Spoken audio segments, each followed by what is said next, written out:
Hello, hello, hello, hello.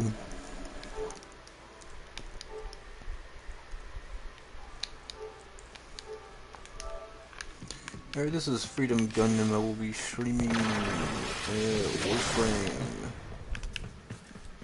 I'll be finding stuff to do.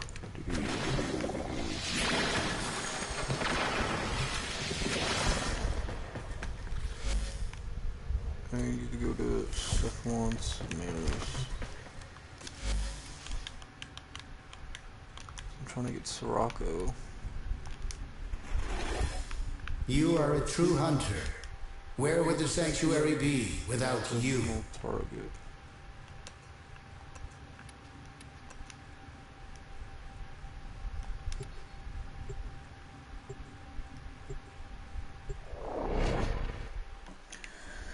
Let's visit Cephalon Samaras. Yay.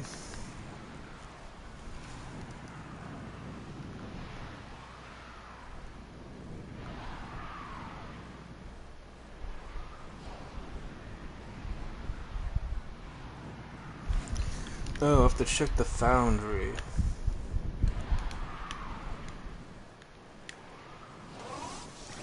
Tenno, you will make an excellent hunter. The origin system is ever changing. Our enemies grow more powerful. Only the Tenno with true mastery of their arsenal will overcome what awaits us.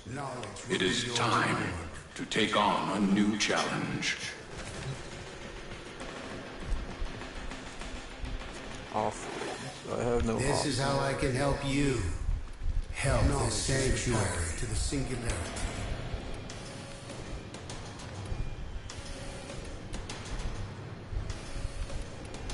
Oh, I have Gara. I don't have Gara's Neuroptics. I have Hero's Blueprint. I have most of this stuff. Broken Scepter, yeah. I could get no. Oh, I have the chassis.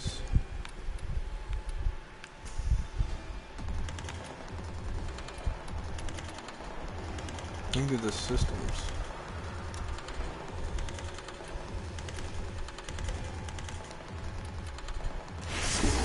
No, I already have the blueprint. Oh man, I needed that. Crap, I needed that. Ordinata. Do not disappoint me, hunter.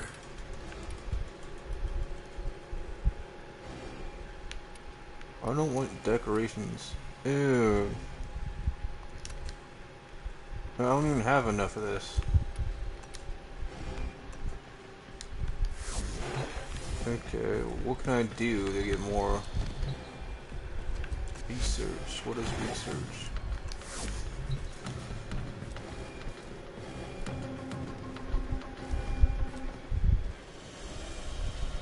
Elite Sanctuary Onslaught. How do I do Onslaught? I can see you are hungry for the knowledge of the sanctuary. Okay, how do I do Onslaught? Okay, we're gonna leave the relay. Okay. I'm gonna find something to do.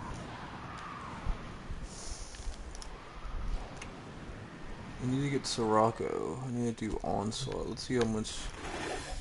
The Dusklight Saracenia grows best in absence. We await sacrifice. I don't get how I get Aya. I need Aya offerings. I don't know where to find Aya.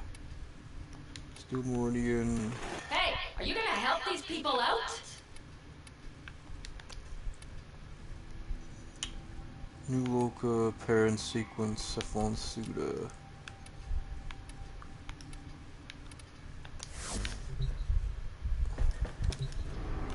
I don't even know how I do Onslaught in the first place.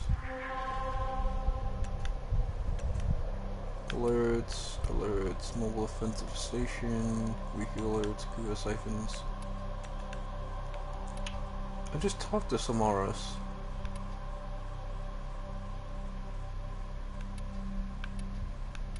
Okay, so I can challenge his new dudes. So none of these things reward Aya. I get Iton, Amber, Arc. What do I need Archon for? It gives me nothing I need. I need Endo. Yeah, Endo's good. I just talked to Samaras.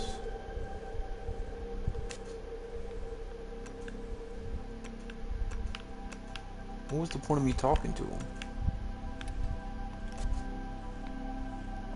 Now, let's see if I fucking squad you on. So okay, let me see. 21, 15. Okay, yeah, we should be good. I wonder if I can farm this for standing. I can get Sirocco. Then I just need to build it.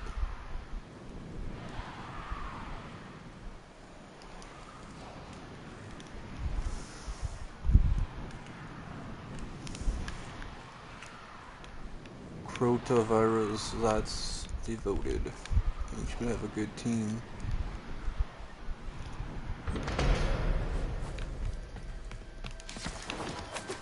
This is a stress test. Destroy all specimens as quickly as Specimens! possible. Specimens!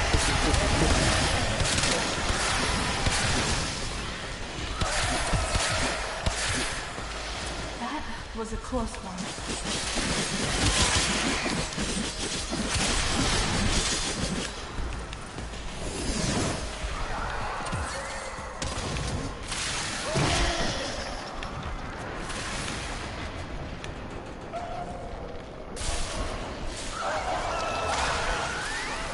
I'm gonna switch my... They don't...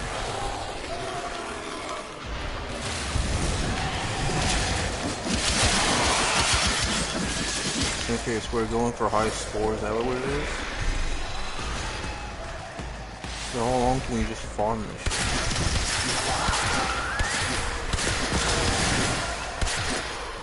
I mean, it's like doubling 30, which is good.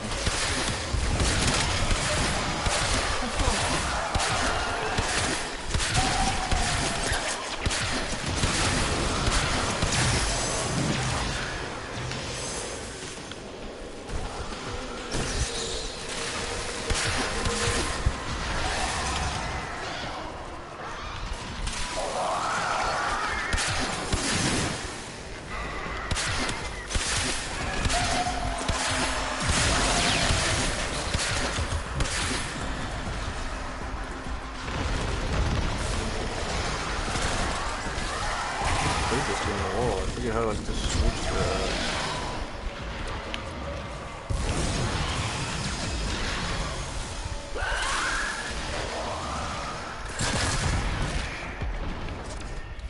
Yeah, that's the waypoint.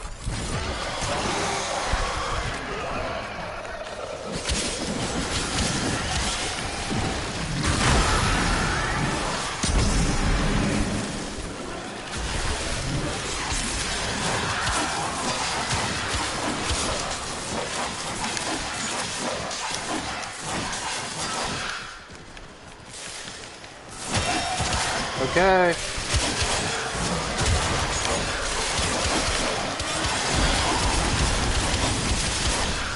Okay, we don't need either, so we don't need shields.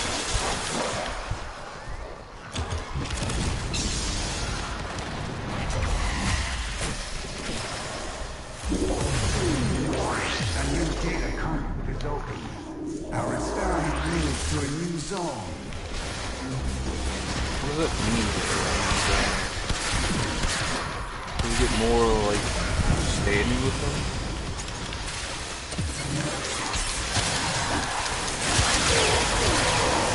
Man, they're just getting slaughtered. The RSF can survive by the UAE, but this is like, you know, Biden infested like android, like, I guess. No, good comparison.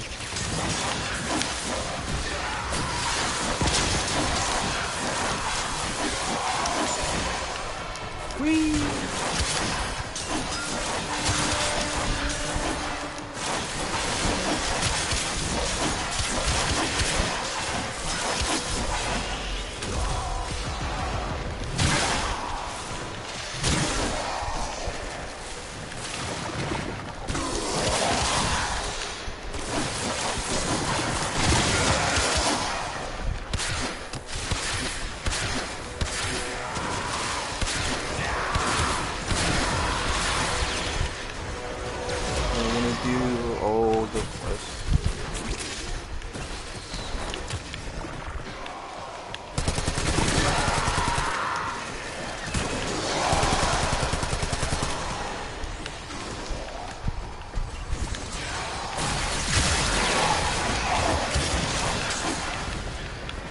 I mean, any type of Warframe, like, if you've done all the parts, like, you've got good builds, you've done skill path, it's just like, I don't know, change your build every time the, updates, like, buffs, debuffs.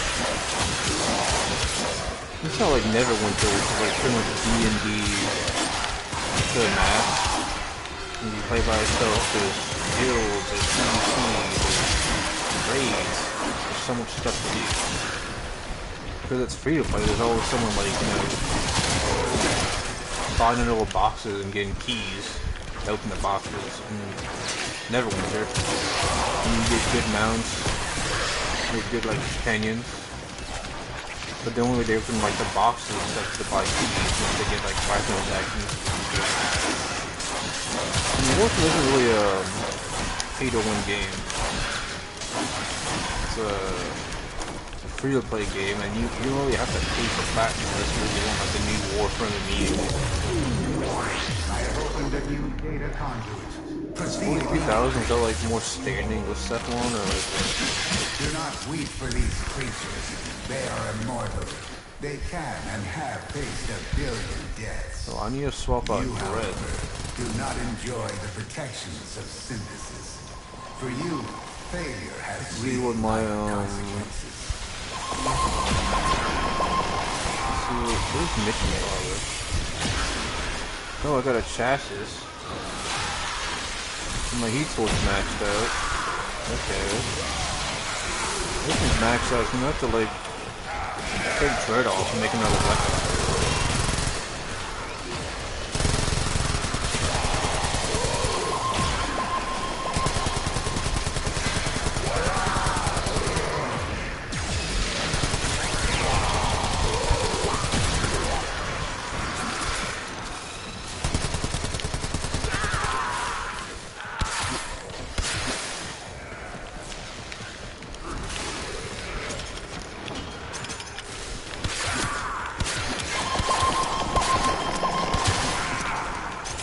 We got a minute left.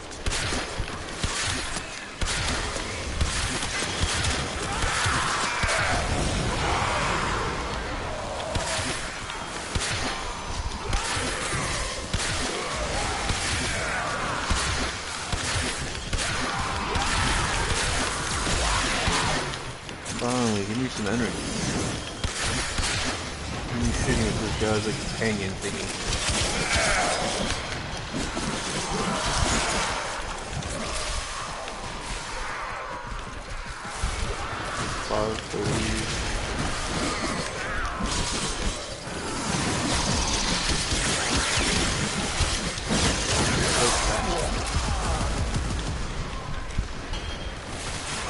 How do I switch it? Maybe if you get the motion to switch it?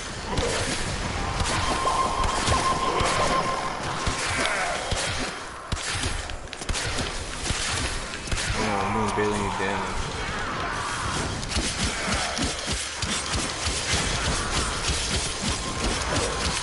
Death by 1,000 cuts.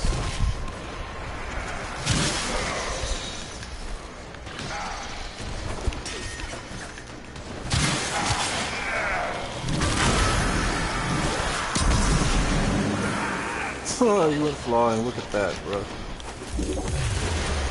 Zone 3 complete. Conduit is open. Go now. Okay, so when do we go to another section, mission level? No, we're not doing survival. We're not.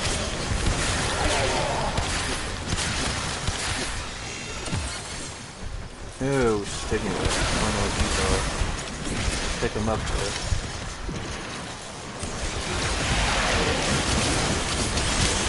It feels like 90 degrees in Louisiana, but it feels like 110. It's so hot.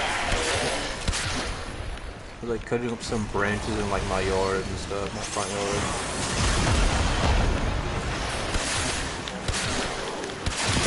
I had Devin Stack playing and my phone's battery was getting hard. I just paid for like a new replacement so I didn't want to like die or whatever. Or like listen to a podcast at work. I'm not saying memes on I call people, but like, you know.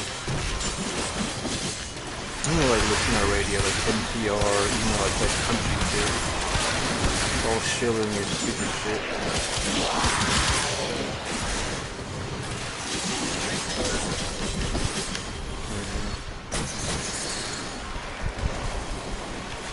How do I...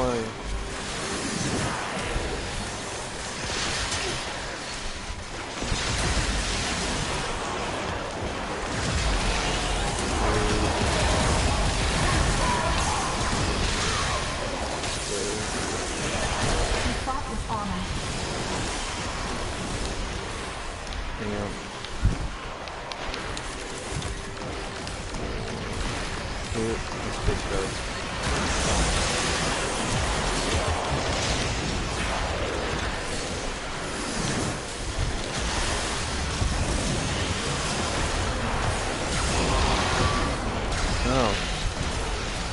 Jeez, we're almost done. Okay.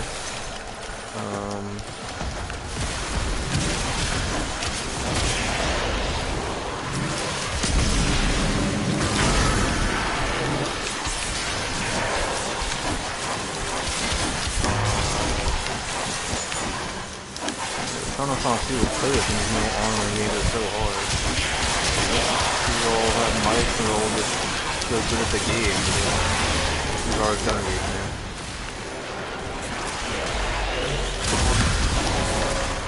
Get the nice little bit of energy. Enter the conduit now. I'm spitting. Look at this. It's so cool. Bye.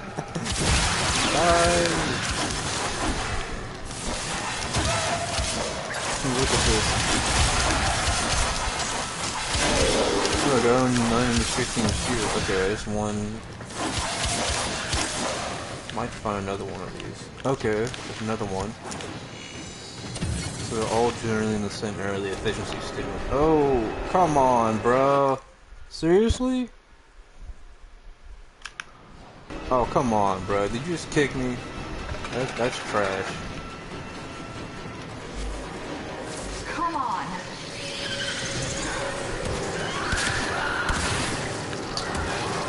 Fuck.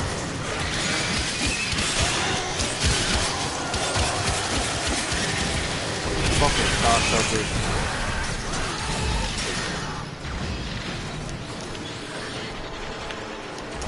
Bruh, I'm not supposed to do this by myself? Did they just leave because I asked that?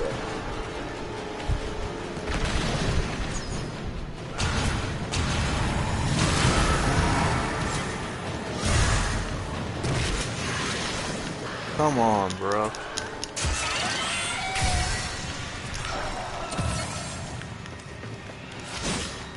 Bruh.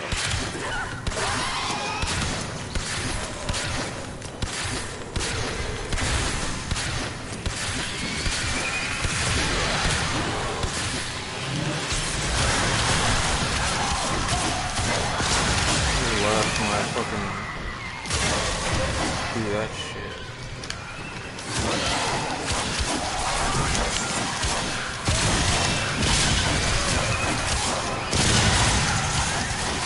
Energy, drop some energy, come on.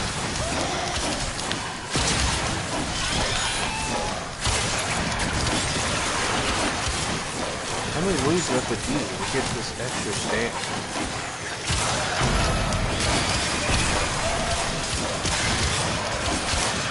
Need something more seconds.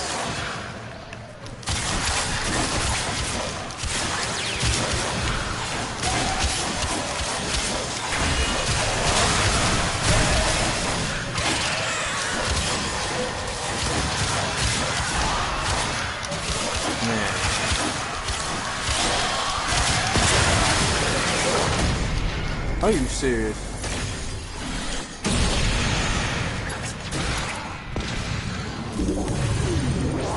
I have opened a new data conduit. Proceed immediately.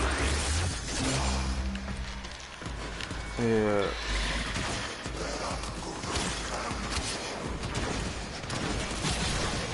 Bro, how many ways am I supposed to go, bro? Shit.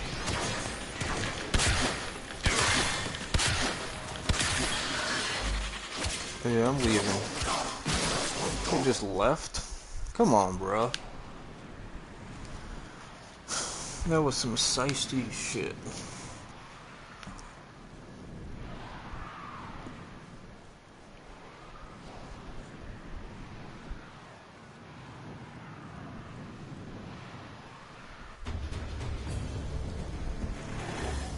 The ingredients you seek will not be easy to come by. They grow in some of the system's most hostile environments. You can see why we turn to you for Bruh, help. how many waves is Onslaught? Tenno, you must seek me out to walk the steel path. I will be waiting. Sabotage mission. Okay, but like, how do I get more? Okay, that did not work at all. Oh my god.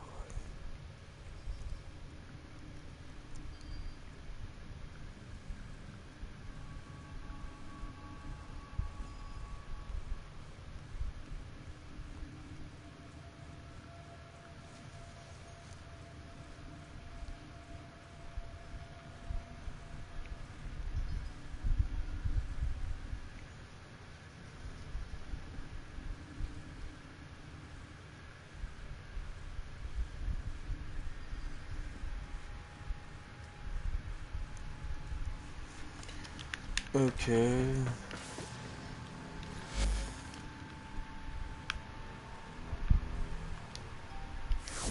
How many ways are you supposed to do to just get the more, like...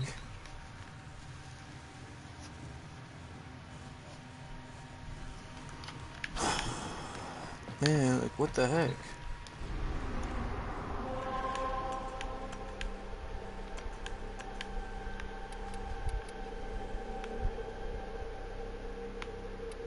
Wait, is it 20 or 30 rounds, or 20 or 30, like, level enemies?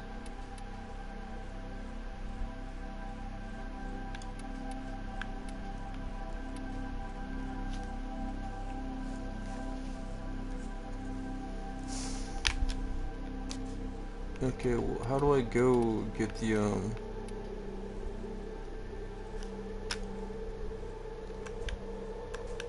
How do I get the... Okay, well, I'm gonna check my foundry. Miscellaneous, okay, sentient core.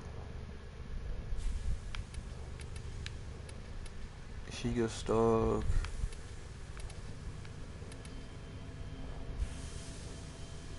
Archon shards. Okay. Thrax. Oh, an upgrade segment, which I don't have. Argon crystal. Oh, a moat amp. Yeah, I have the moat amp.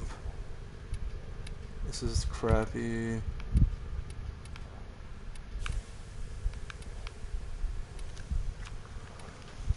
Yeah, I only have the regular moat amp.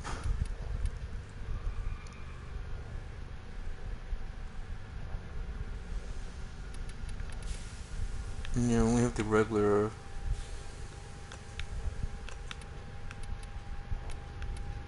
Nightfall Prophet. I don't have.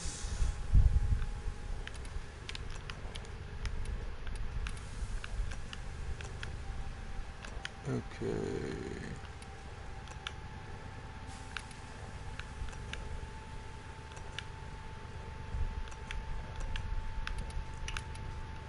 I don't have anything that's... Oh, skin.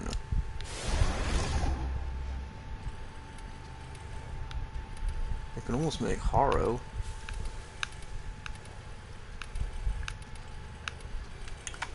Okay, so I don't have Sirocco.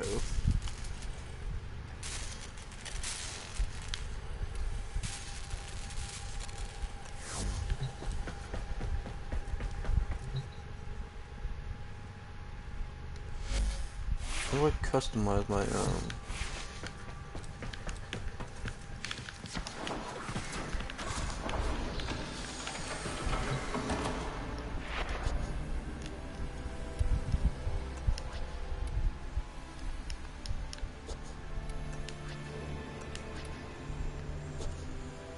equipment?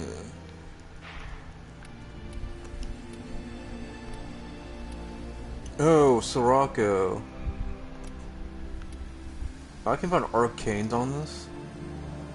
Oh, I can't put lenses. What? Why?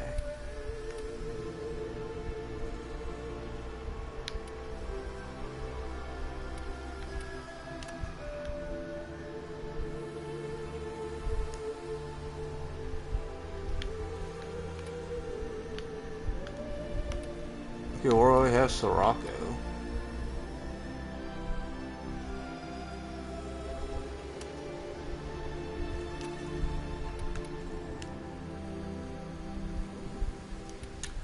Anyone I don't have. Oh, amp.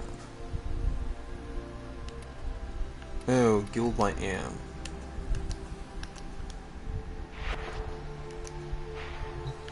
Let's try this shit. I got Sirocco installed, and I can do Steel Path.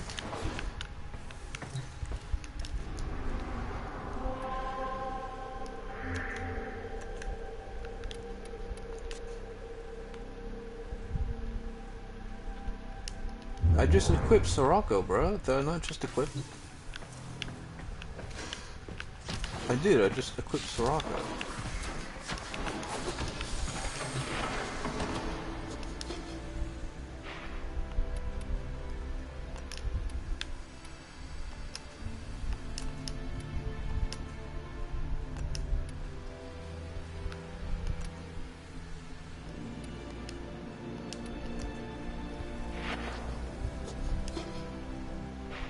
Okay, yeah, my Sirocco is equipped. Let's get, Inner Might.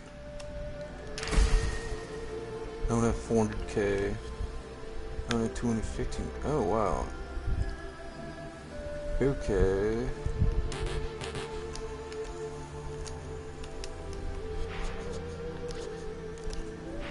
Okay, let's go and do this. Now I got Sirocco equipped. Hope that's gonna be enough. Nuts.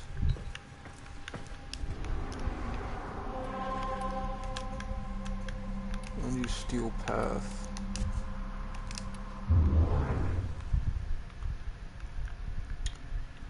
Let's go, Zaraman. Steel Path awaits.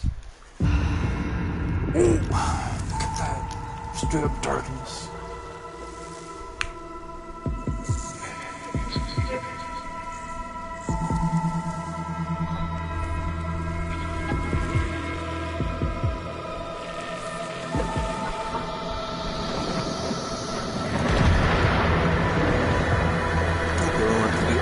Including the wave rider when they get Steel Path unlocked. Oh, look, it's an opening in space-time. Is that a ship? Is that an asteroid? Is that like a big old orbital cannon? But we're gonna find out. Yippee-ki-yay. Look at that. It's huge. Oh no.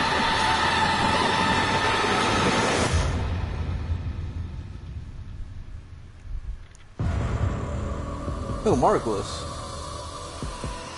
The Zariman. There is no life aboard. And yet, all the system can hear it sing. Oh, because what does it mean? My child. I saw the chaos with my own eyes and brought many like you out of that hell. Now, how did you do it? Now, I must send you back there. Okay. You are a child no longer. And you have a legacy to protect. Be swift. The Zariman awaits. Always knew that mess was going to come back and haunt me. Do I get to teleport there or what?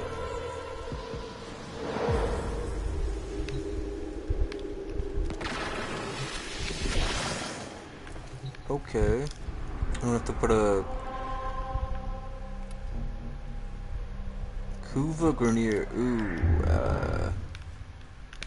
Kuva Grenier.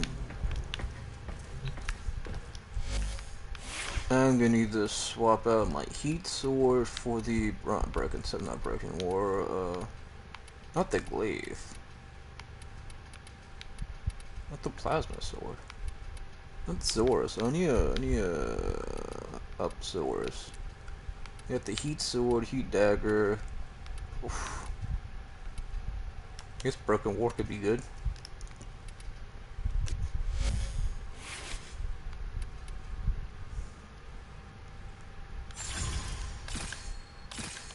I don't have enough endo, that's why. I don't need configuration. Wait, R2. Oh, no, no, I don't want to uninstall.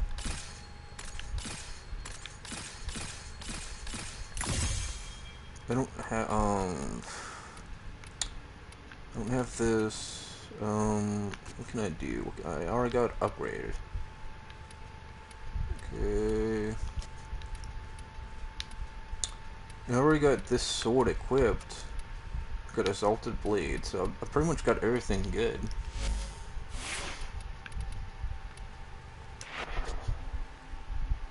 Okay. I got that. Okay, so I'm just gonna need the...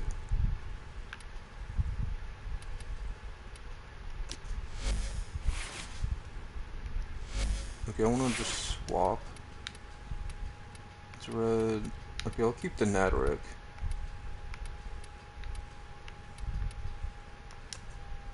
I'm pretty sure I have good mods on Nataric. Yeah, Piercing Hit, Hellfire, Thunderbolt.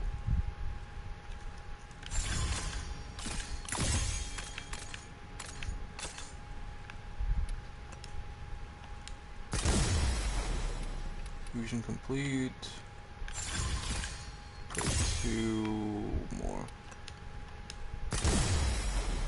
Okay. Okay, Wildfire, Hellfire. I think this is an Exos adapter. I don't have one of those. No. I could put a focus lens.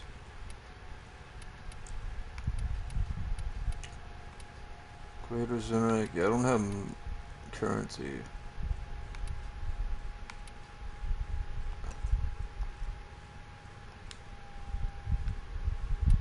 Okay, Infected Clip could be good, but I don't want the Proton Jet. Okay.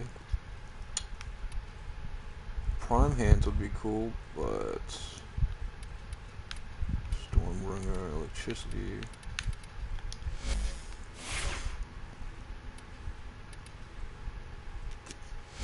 I don't have anything else to...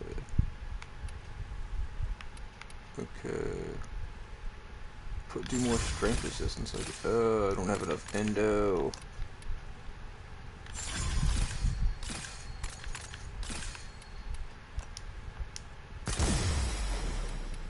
Okay, that gives me more resistance. Resistance.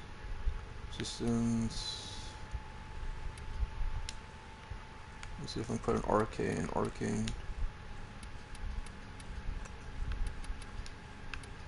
I can't upgrade it. Sufficient arcanes. Okay, this is stupid. Unranked.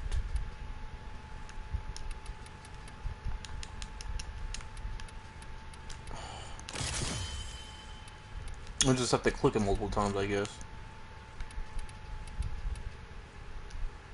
What over the other shall we see?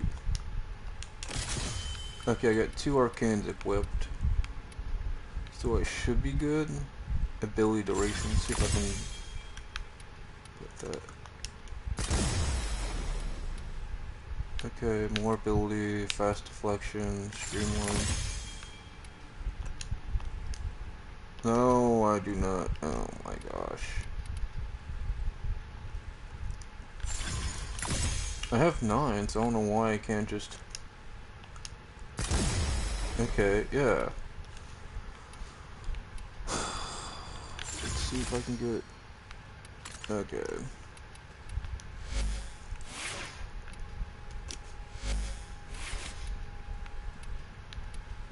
I've got all these pretty much maxed out, except for this. I only have 20 platinum.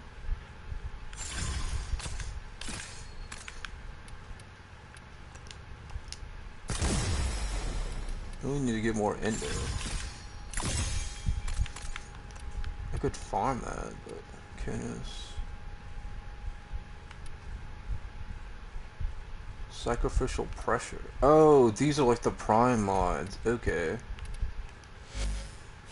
And these aren't the ones that I have on Exalted Prime.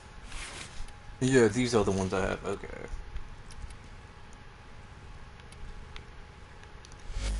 Okay, so it should be good.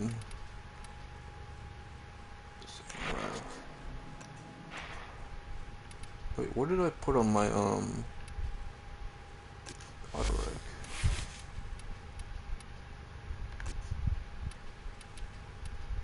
I got mod right. I don't. Yeah, I've got all this focus coming out. Okay, well, whatever. Should be good. See if what I can do for my companion.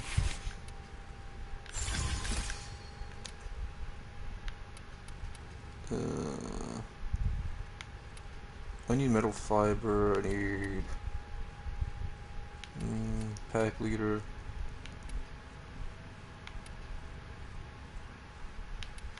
Let's throw 2% companion health.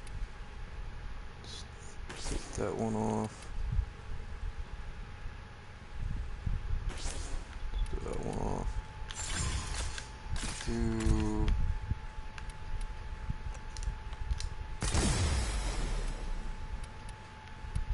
I'd love to just double this. I don't have. Oh, I need an upgrade. Oh, did I already upgrade it?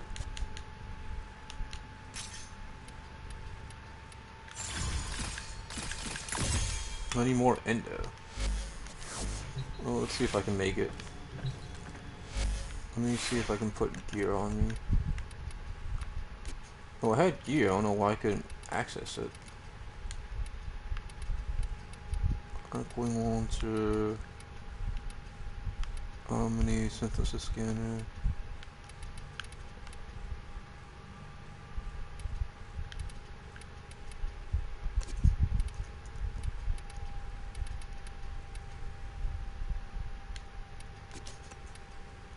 Alright, well, we should be good. The Furies are kind of crap. Do we have any good secondaries? That Lux Prime.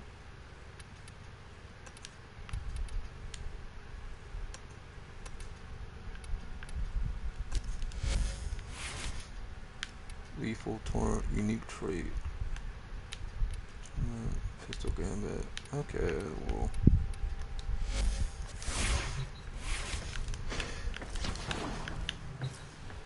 Hopefully I make it back. Guess then I can't invite anyone.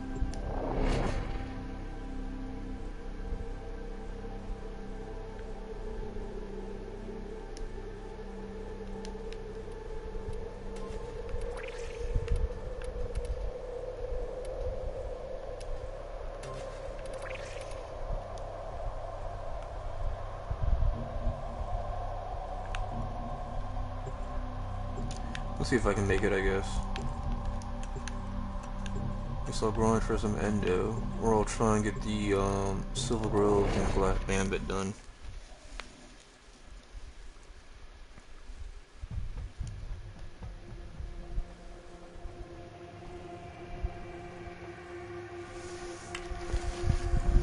Oh.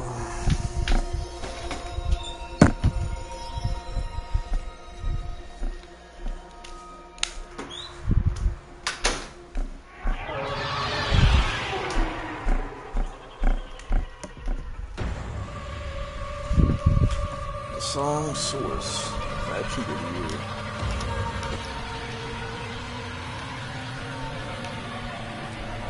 There's that familiar smell. Looks like the Grenier beat us here. Yeah? The song is crowding me out. You must find its source alone. So what happens after that? You will know.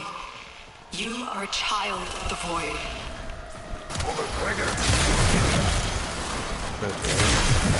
The enemy's not that hard. It's just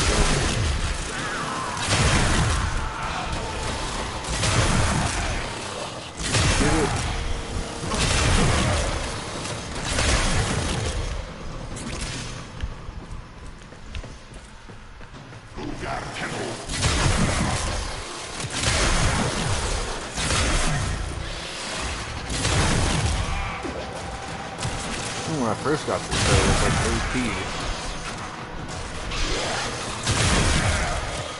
I need so much.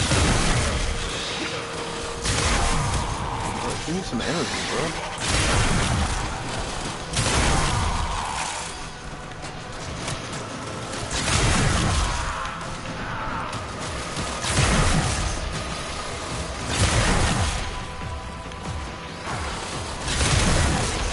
Sniping me from across the room.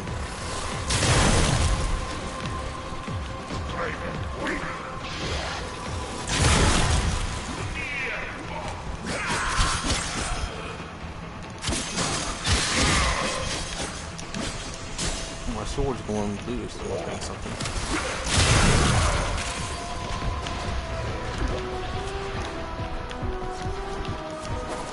Going to have to scuttle the Zeraman. Kuva hounds are dug in like ticks. Can't take any risks with this hellish place.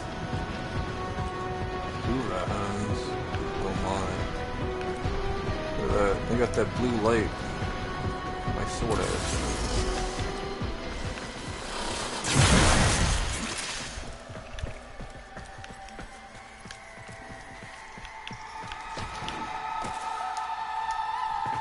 Oh, they're all dead. That surge came from the reliquary drive. What are they doing down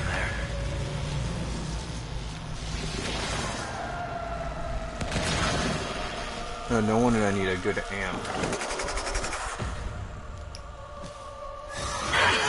Mega cutscene alert. Infestation.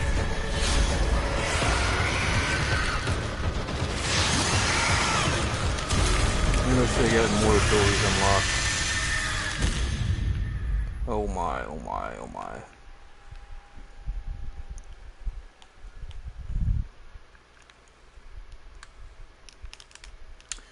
It is loading at a slow pace. Oh, now it's going faster.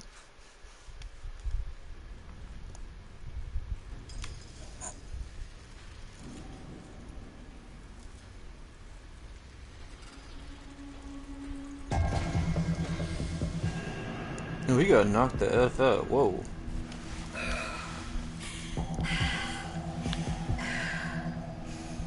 What happened? Am I? Dead? No, not you. This is not the homecoming we would have wished We for. was kings. Welcome home, all the same. Call me Quinn. We hold fast are the last remaining crew of the Zeraman. How'd y'all survive? The crew all died. The void creates. Death is merely a blank canvas. We numbered 5 not long ago. Poor Kira. The song broke down her resistance. She raised her voice in answer, and now she's one of them. Wait.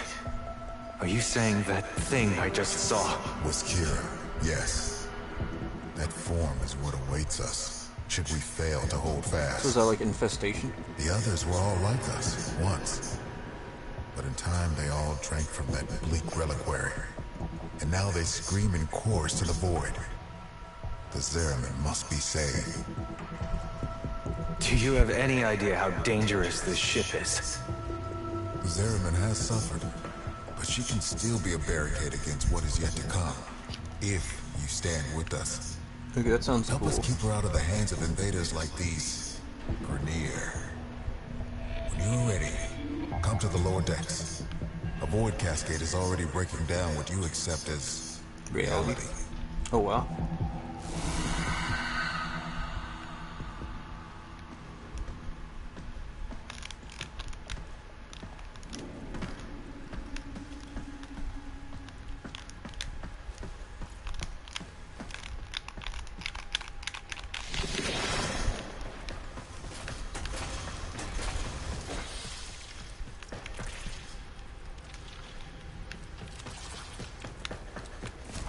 Okay.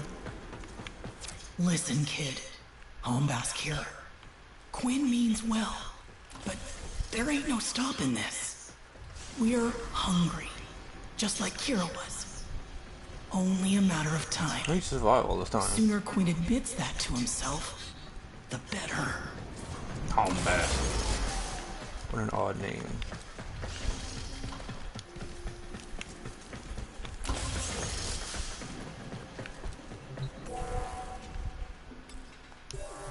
When the Grineer restarted the damaged reliquary drive, they unleashed a cascade of void contamination. Void manifestations from beyond the membrane. What We've come membrane? to know them as Thrax. They will attack and possess our exolizers, making the unit spread void contamination instead of cleansing it. That's not good. Oh, I get unlimited ammo. Cool. Purge the exolizer.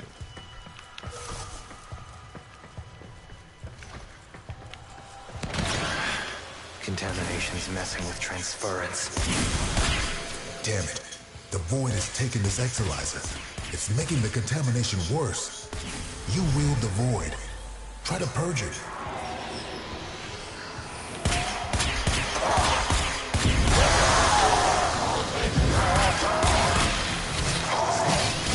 These interlopers have barely set foot aboard the Zeraman. Yet the void has seen something like them before. These half-made manifestations mirror them. But a different thing. Same old story. Grineer ghosts on my trail, no matter where I go. Threat menacing.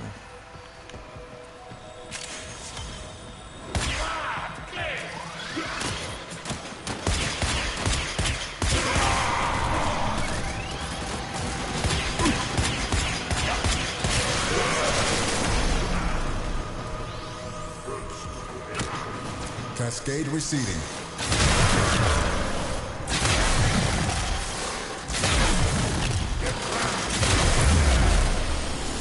The enemy has triggered the release of a possessed exolizer. Purge it before it pumps out even more void contamination. Oh yeah, I'm trying.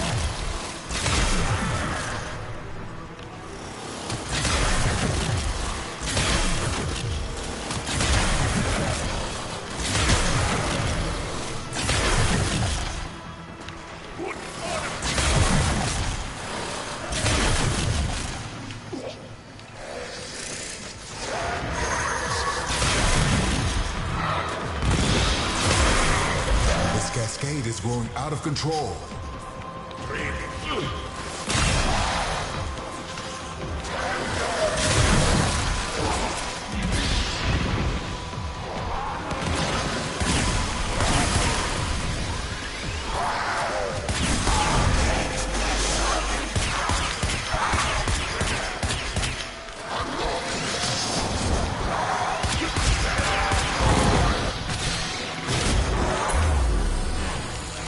Possessed exolizer located.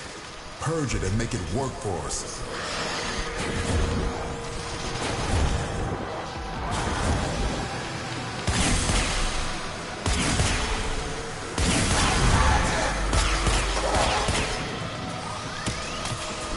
We all bear the trauma of what happened on this ship. But do you remember her promise? To build a new world without strife, violence, or poverty.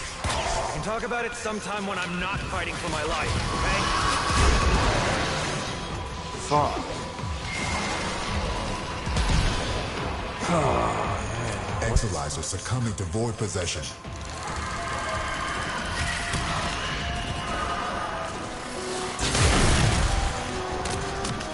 Exolizer suppressed. Purge it before it makes the contamination worse. I'm trying to, First jackass. Harvest Festival? Children laughing in the agrobiomes? I wait for what could have been. I remember. The singing, picking fruit under those warm lights, hands stained purple with lobsterberry juice. You really think things could have been different? Yeah, maybe. When? What's happening?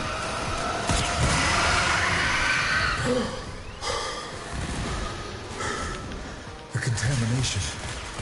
It amplifies the song. We're running out of time. Cascade is apparently. approaching critical levels. Their time is running out. Void Cascade is nearing the tipping point. You're about to face irreversible contamination.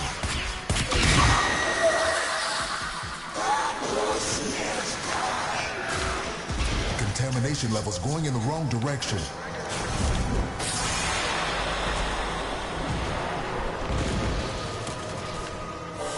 Hey, kid, you can't give up on me now. Bro, how was it giving up on me?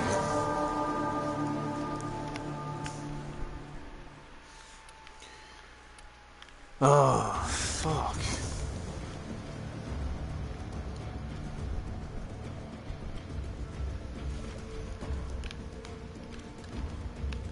Why are all these story quests single player?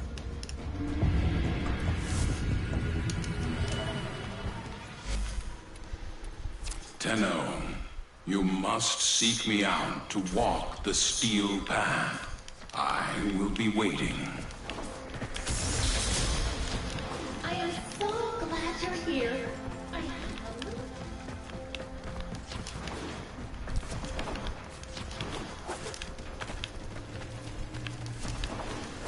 No wonder this shit's fucking hard.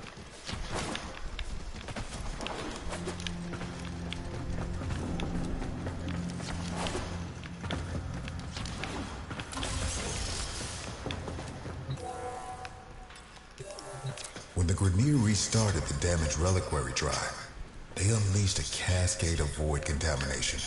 Void manifestations from beyond the membrane. We've come to know them as threats. My god. They will attack and possess our exolizers, making the units spread void contamination instead of cleansing it.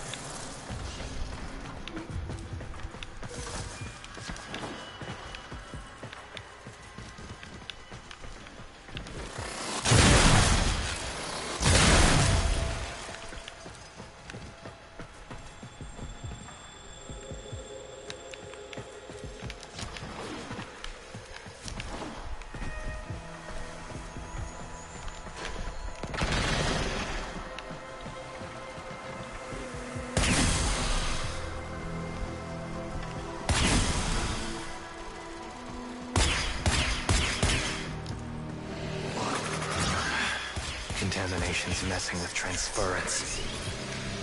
Damn it. The void is taking this exolizer. It's making the contamination worse. You wield the void. Try to purge it.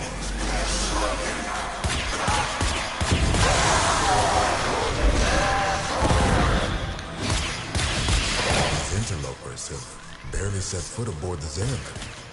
Yet the void has seen something like them before.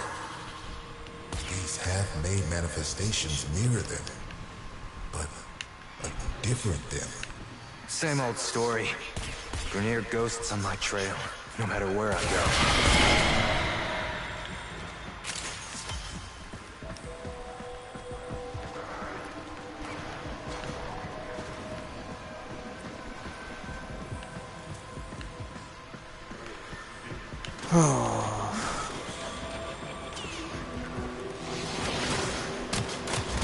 Void contamination dropping.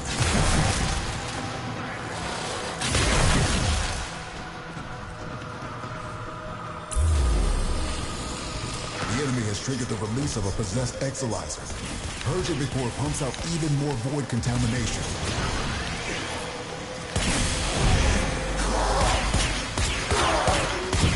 We all bear the trauma of what happened on the ship. But do you remember her promise?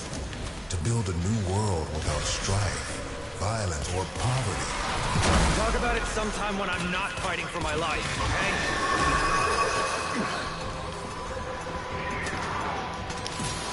A void manifestation is possessing an exolizer. Stop it before it feeds the cascade. Remember that first harvest festival? Children laughing in the agrobiomes? I wait for what could have been. Yeah. I remember. The singing, picking food under those warm lights, hands stained purple with loftberry juice. You really think things could have been different? Lynn, what's happening?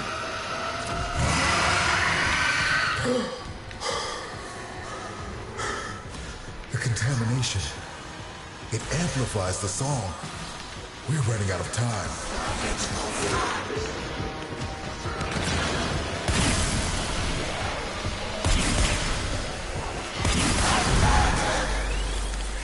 Actualizer succumbing to void possession.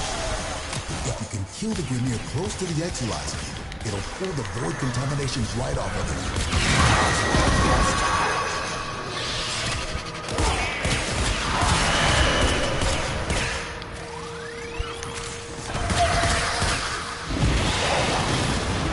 Fucking shit.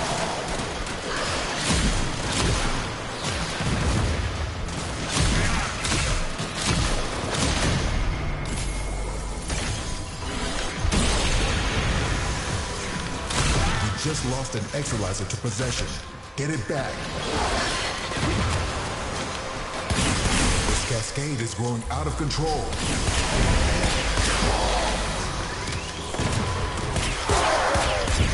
Keep any roaming Thrax away from that Actualizer until it discharges. That'll make this cascade in the bottom.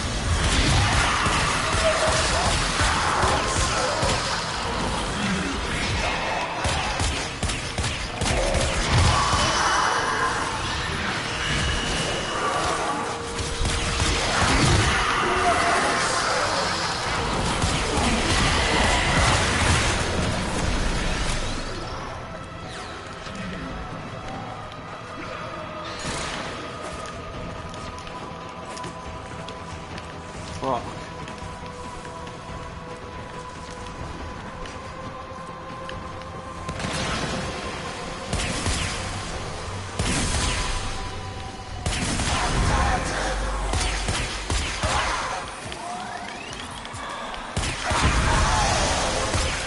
Actualizer purged. Cascade receding.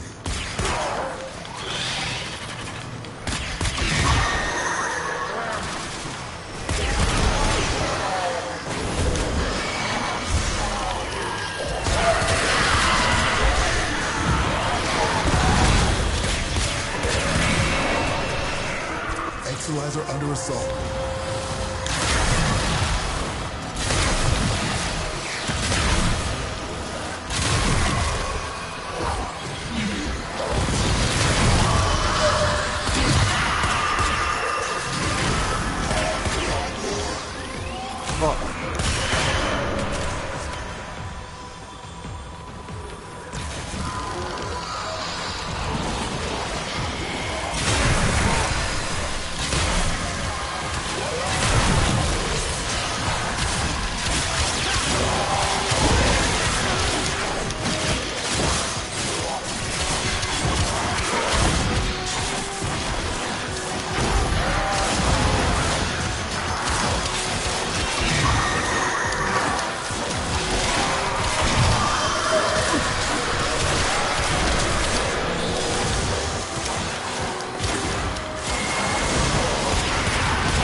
Cascade subsiding.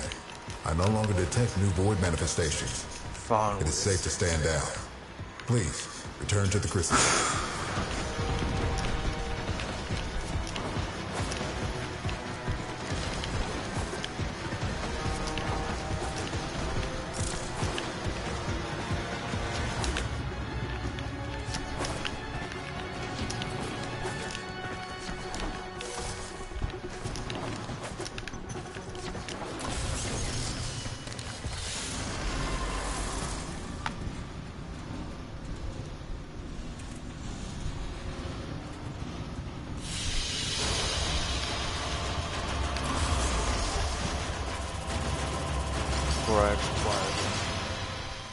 Tenno, will you walk the steel path?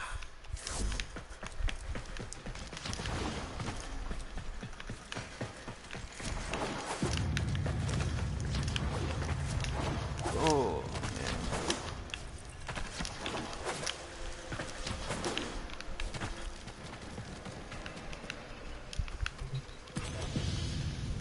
You must understand, the Zeramin is yours now.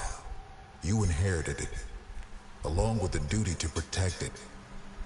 I reckon she can fend for herself. I'll help help with whatever crisis you've got going on here, but that's all.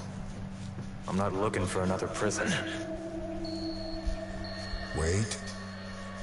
Listen. Void flow. Get to floor Sigma D7. Archimedean Yonta will direct you from there. What the heck? Aren't you a fascinating anomaly? Anomalies. Oh, right. Explanations. When consciousness and void come together, it makes a thing. For example, me. Not nearly as fascinating as you, though. Yeah, we covered conceptual embodiment in TA. Conceptual embodiment.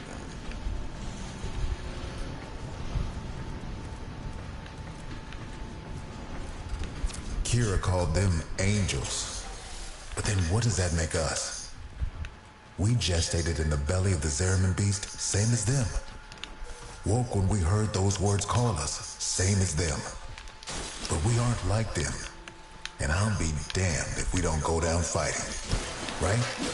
Hell yeah, brother.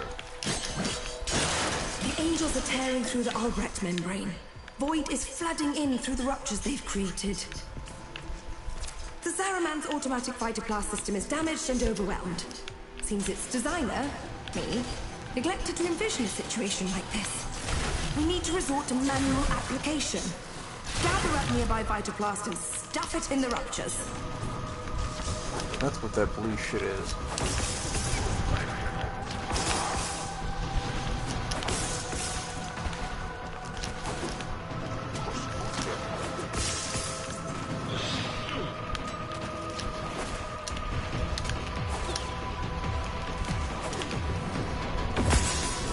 Okay, this is shit.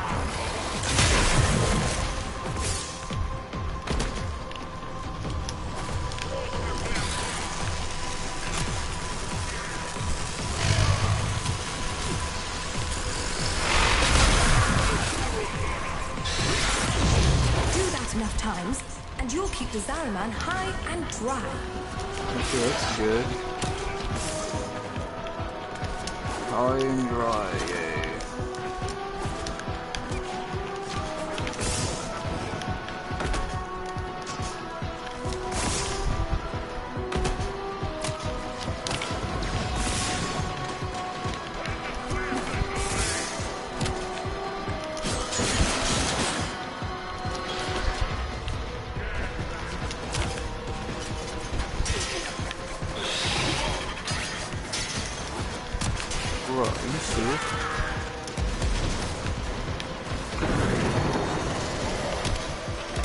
Don't get greedy. Take all that Vitoplast to a rupture.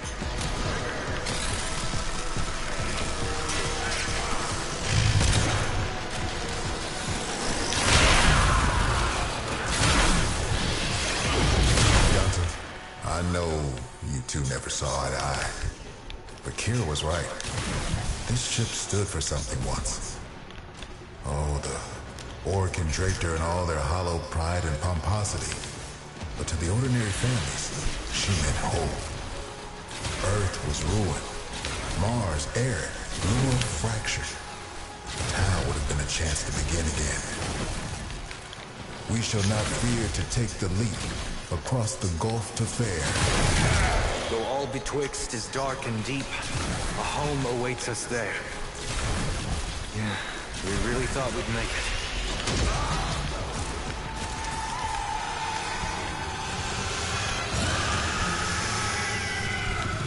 This is about as bad as it could be. It's Kira.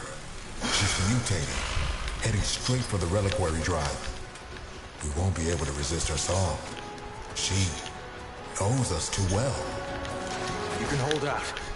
I know you can. Let's hope so.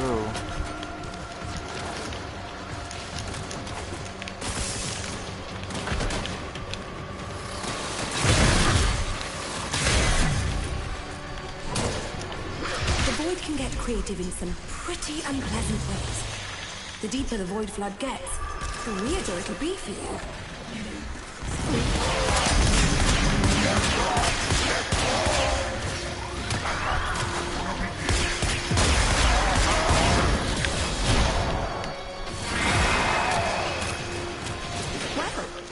That's one less void abomination to worry about.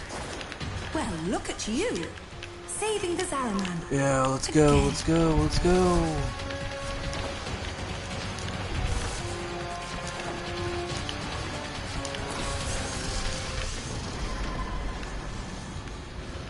I gotta heal my Kubro.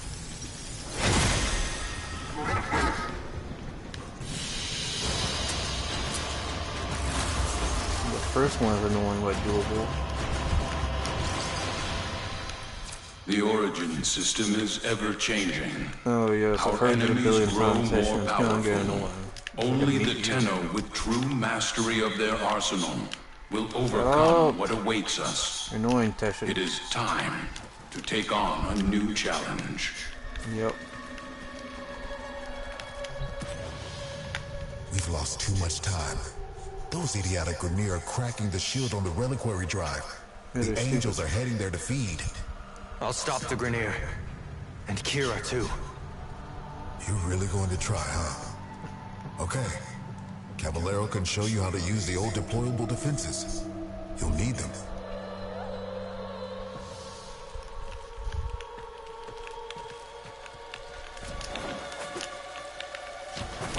Oh, deployable offenses. This can only in one of two ways. We die, or we change. Promise me after we're gone, you'll take care of the Zaraman. I promise. Don't worry, Quinn. I won't let you suffer.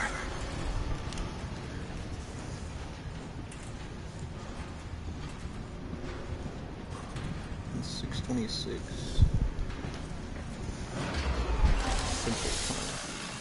Round Can one. only wanted ceremonial weapons on the Zaraman, but for something as important as the reliquary drive, they built in two little security guarantees: auto-fabricating armaments and exodampers. Exodampers suppress enemy combat ability. We need to defend our exodampers and our reliquary with armaments. Got that? We use Argosine to build the armaments. I marked an Argosine drop on your radar. Think you can manage to find it? Hey, Yanta. How many of those big finger relics are out there, do you think? Well, fewer than there used to be. So long as the originals are still safely sealed away, of course. And you protect You're that. natural. Now, I'm sure you want to go crazy building armaments all over, but you cannot do that. You need to use sockets. Go find the socket that appeals to you most. Your socket. The socket that was meant for you. And build something dangerous in it. Aim strike multiple targets at once. Okay, this can minigun. Oh, mercy me. I can't believe you got the hang of this, grubber. One more thing. Enemies coming through Aura Works are always helping themselves to our Argosine. So feel free to take it from their cold, dead hands. And we got one turret.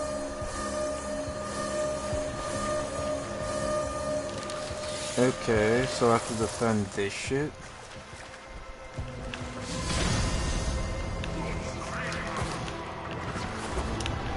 Okay, somebody need to get...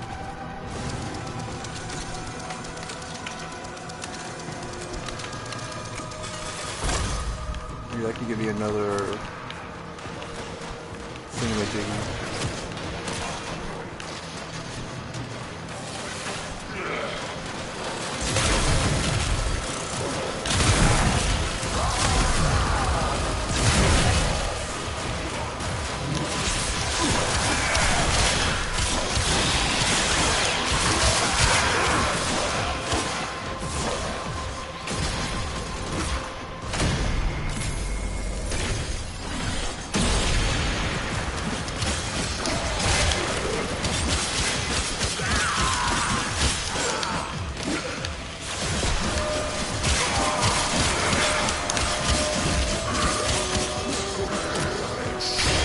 Defend this shit too.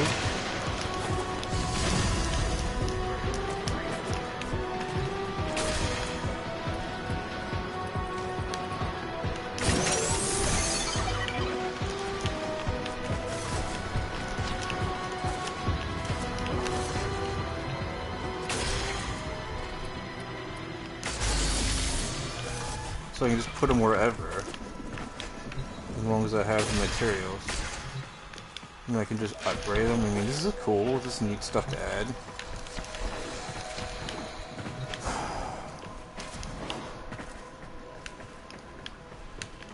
Oh.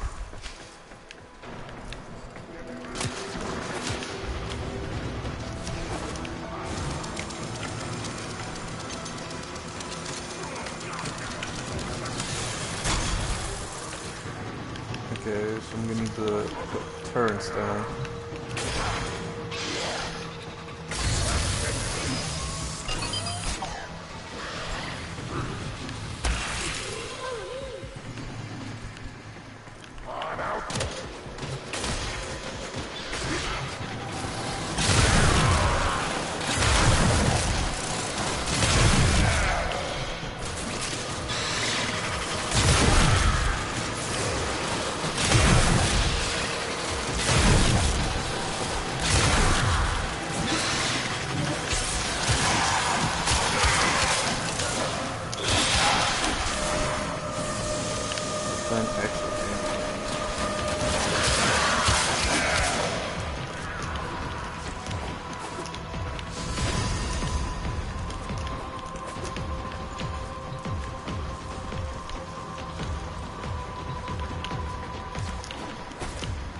$11,000.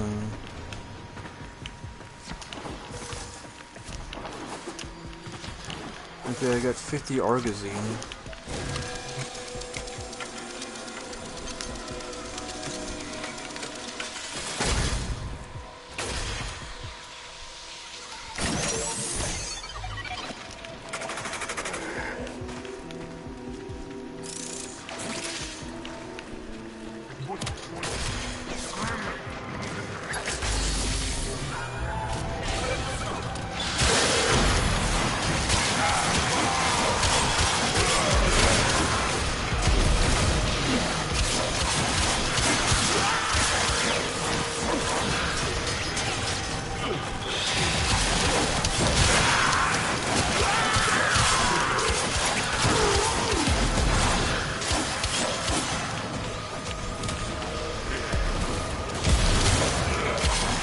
Just have him like avoid every area.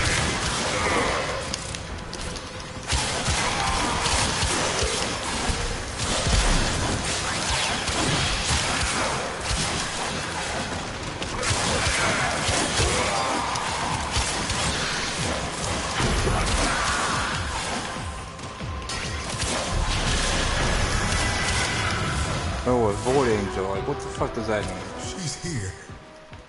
Or Kira. You have to stop her. You have to try. Fuck. Shit.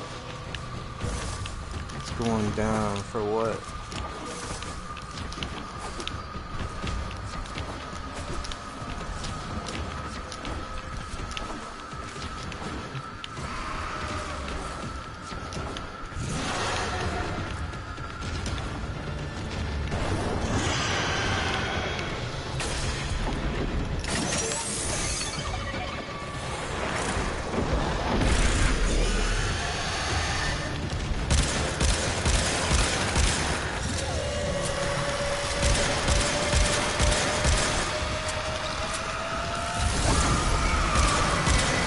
Trying to hurt Kira's angel form now. Just pull her essence back into the void. You're gonna have to follow her in there.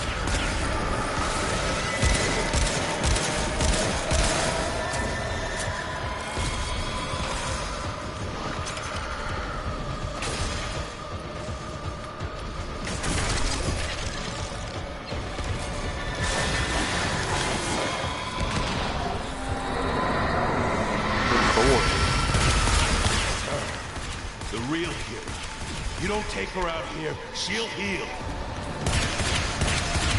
Those orbs will redirect any damage you can do. Try throwing yourself through them.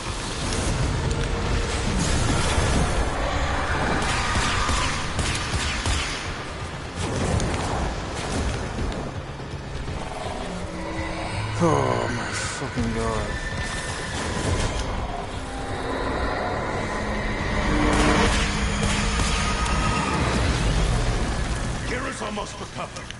need to put her down!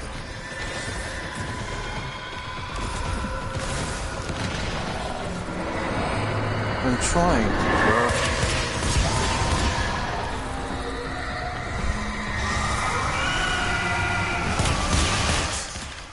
Over for us. Fight on, and remember who we once were. We shall not fear to take the leap. Quinn! Quinn? Anybody? Damn it. It was cool, we had no mission offense Tenno, there. the song has quieted. I am no longer reading Void Distortion. What have you found on the Zariman? Just ghosts. I think we all lost today. Apparently.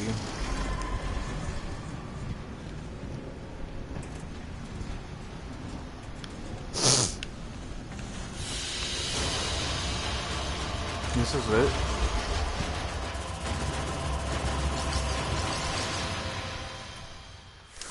Tenno, you must seek me out to walk the steel path. I will be waiting.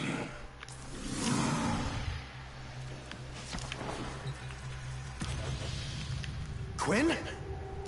You're still you. We changed. Oh, we drew power, but from a very different source. You have noticed, it's not just the reliquary that can work miracles with the void, yes? I wonder, do you even know just how brightly you shine? You say that, but this place, I can't forget what it's put me through. Everyone through.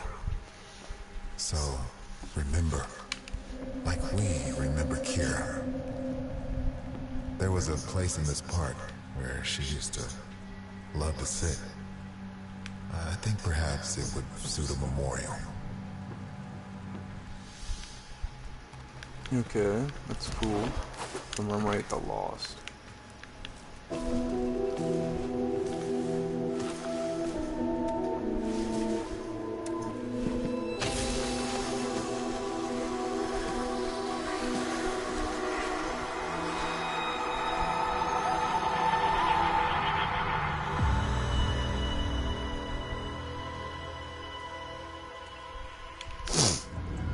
Oh, that's it?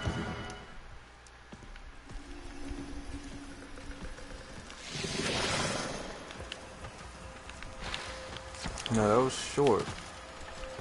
Shine that light of yours over here for a second. Glad you decided to stick around.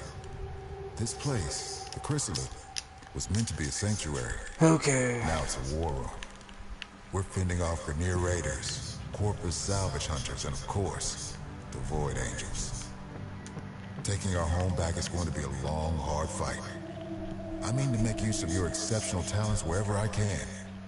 Come and see me whenever you're ready for a bounty assignment.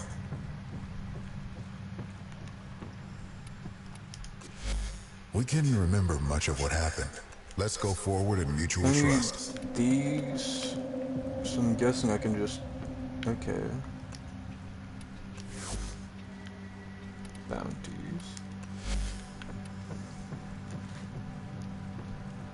A Void Angel. Okay. Save your strength for when it's needed. Till you next return. Let's see if I can do that. Steel path! Steel path, guys.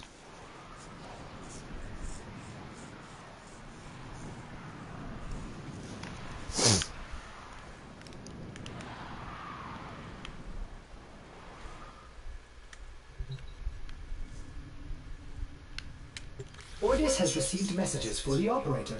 No, I have not read them. Kid, Drifter Void when Ship. someone's gone, the part nobody talks about is that you have to choose how you're going to remember them. There were people on this ship who loved you. You're never gonna forget what happened here. But you owe it to them and yourself to remember all the other days too. Okay, yeah, cool. Protect those memories. Protect the Zariman. When you're ready to start making this place a home, come see me. Tenno, will you walk the steel Please, path? please stop saying that. It's annoying.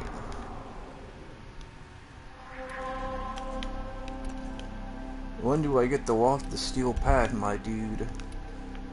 When?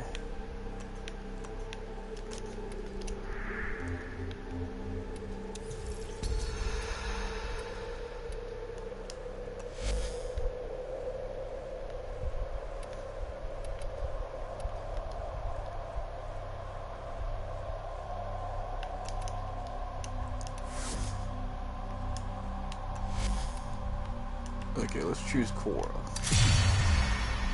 I still can't do Steel Path? Come on, bruh! Jesus!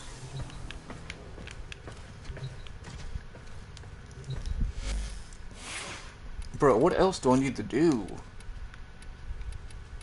I'm about to just quit Brad and Prime, bruh. I'm about to do Glass Gambit.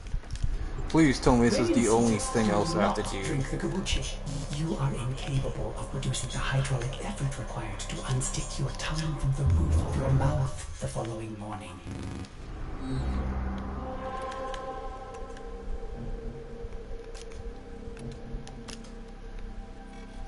My dear Glass, why are... Do I not have credits? Do I not have credits? Am I broke? Am I broke?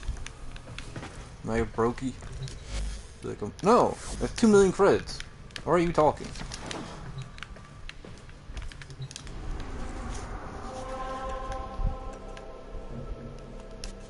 No, no. My dear Glass, why are you so eager to tempt ruin for a little girl? You'll soon see how the void favors my fortune above yours. Wealth has no purpose until turned against suffering. Okay, okay.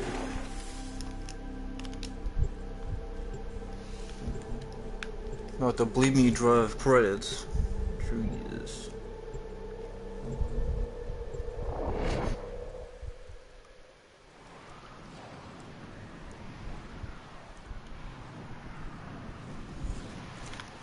Let's hope that I don't need to equip Ember to just do this stupid thing.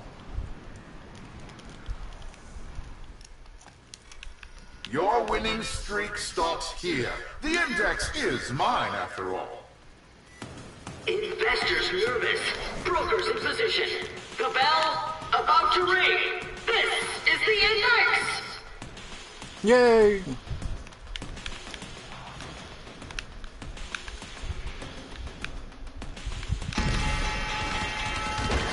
Begin! The index opens for capitalization!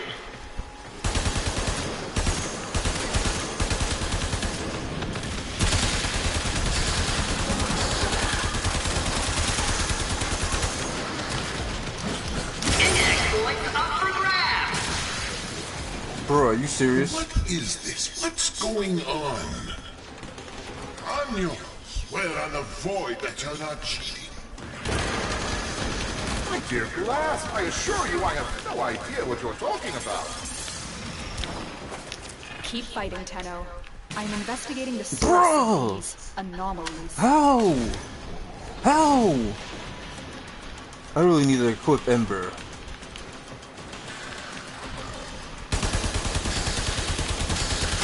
Investors are eyeing those dropped points! How? Fuck.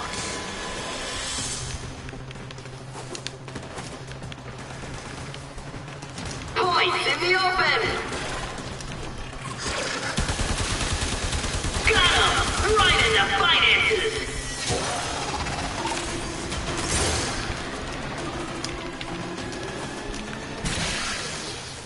What?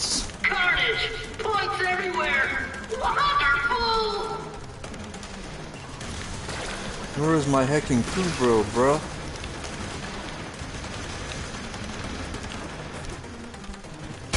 Corp is working its way out of debt. Points in the open. Come on, bro. Fly the void, keeping up.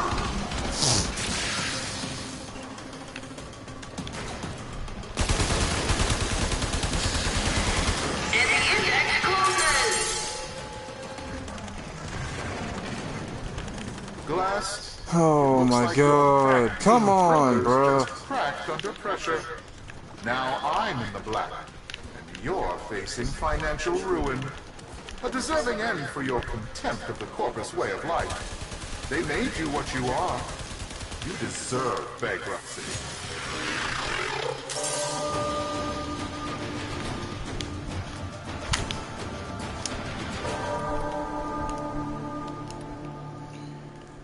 Okay.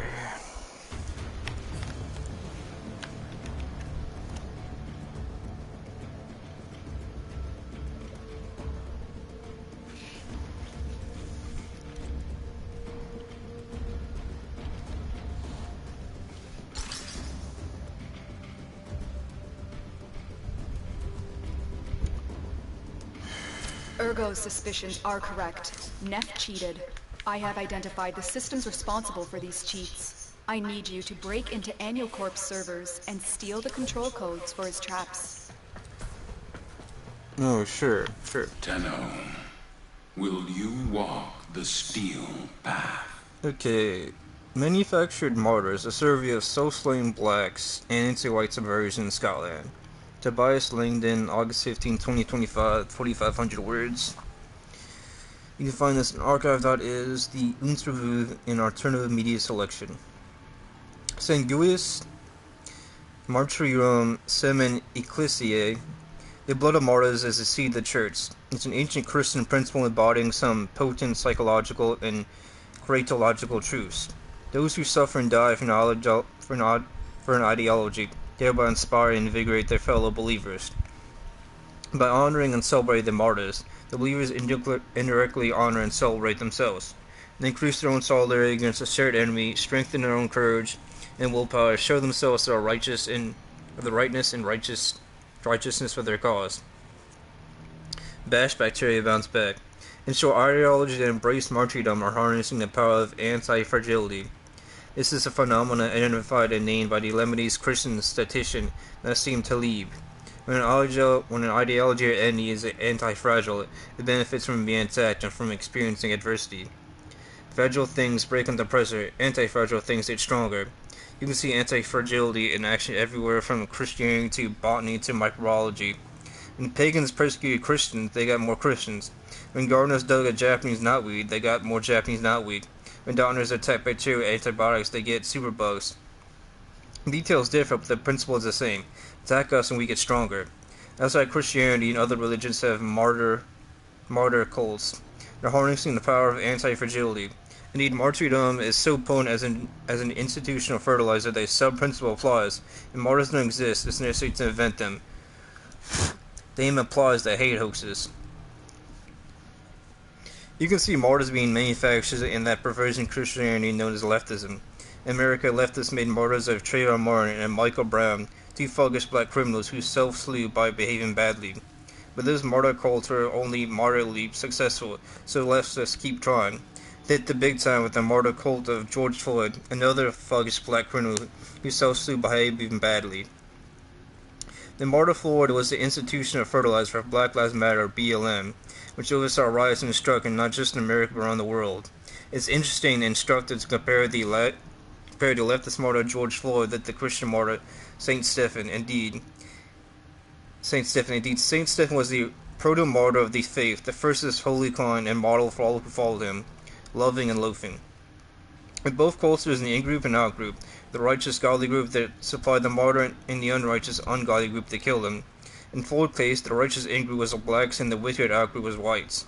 In Stephen's case, the righteous in-group was Christians and the wicked out-group was Jews. Stephen died forgiving his killers, praying for his enemies. As the New Testament puts it, he kneeled down and cried with a loud voice, Lord, lay not the sin to their charge. And when he had said this, he fell asleep. Acts 7, I think that's a semicolon ... 60. In Christianity, martyrdom is meant to inspire love. In leftism, martyrdom is meant to inspire loathing. The martyr cult of George Floyd was also a murder cult directed at whites, and a looting cult, and an arson cult directed at white prosperity. In Christianity, martyrs inspire righteousness, and leftism martyrs inspire riots. In one sense, the martyr cult of George Floyd is wholly unnatural. In another, it's as natural as the birds and the bees. Why should a majority white society create and host a martyr cult that elevates the black minority and excoriates the white majority? A martyr cult that insists on the sameness of whites, of blacks, and the wickedness of whites. Well, I think an example of the parasitic subversion often seen in nature. Small and weaker parasites can manipulate their host in behavior that harms their host and benefits the parasites. With birds, you got cuckoos. With bumblebees, you got cuckoo bumblebees, which behave in a similar way. With rats, you've Toxoplasma gondii, a microscopic, mindless organism that subverts the brain of its highly intelligent mammalian host. Healthy rats feed cats, as you would expect. Rats infected with Toxoplasma attract the cats who are the next stage in the life cycle of Toxoplasma. The infected rats aren't paradoxically suicidal, they're parasitically subverted. I think there are clear parallels with the self-destructive behavior of white societies to elevate non-white minorities and excoriate the white majority, based on John Lai. And further think that Jews, those aces of anti-fragility, have played a necessary but not sufficient role in this parasitic subversion of white societies.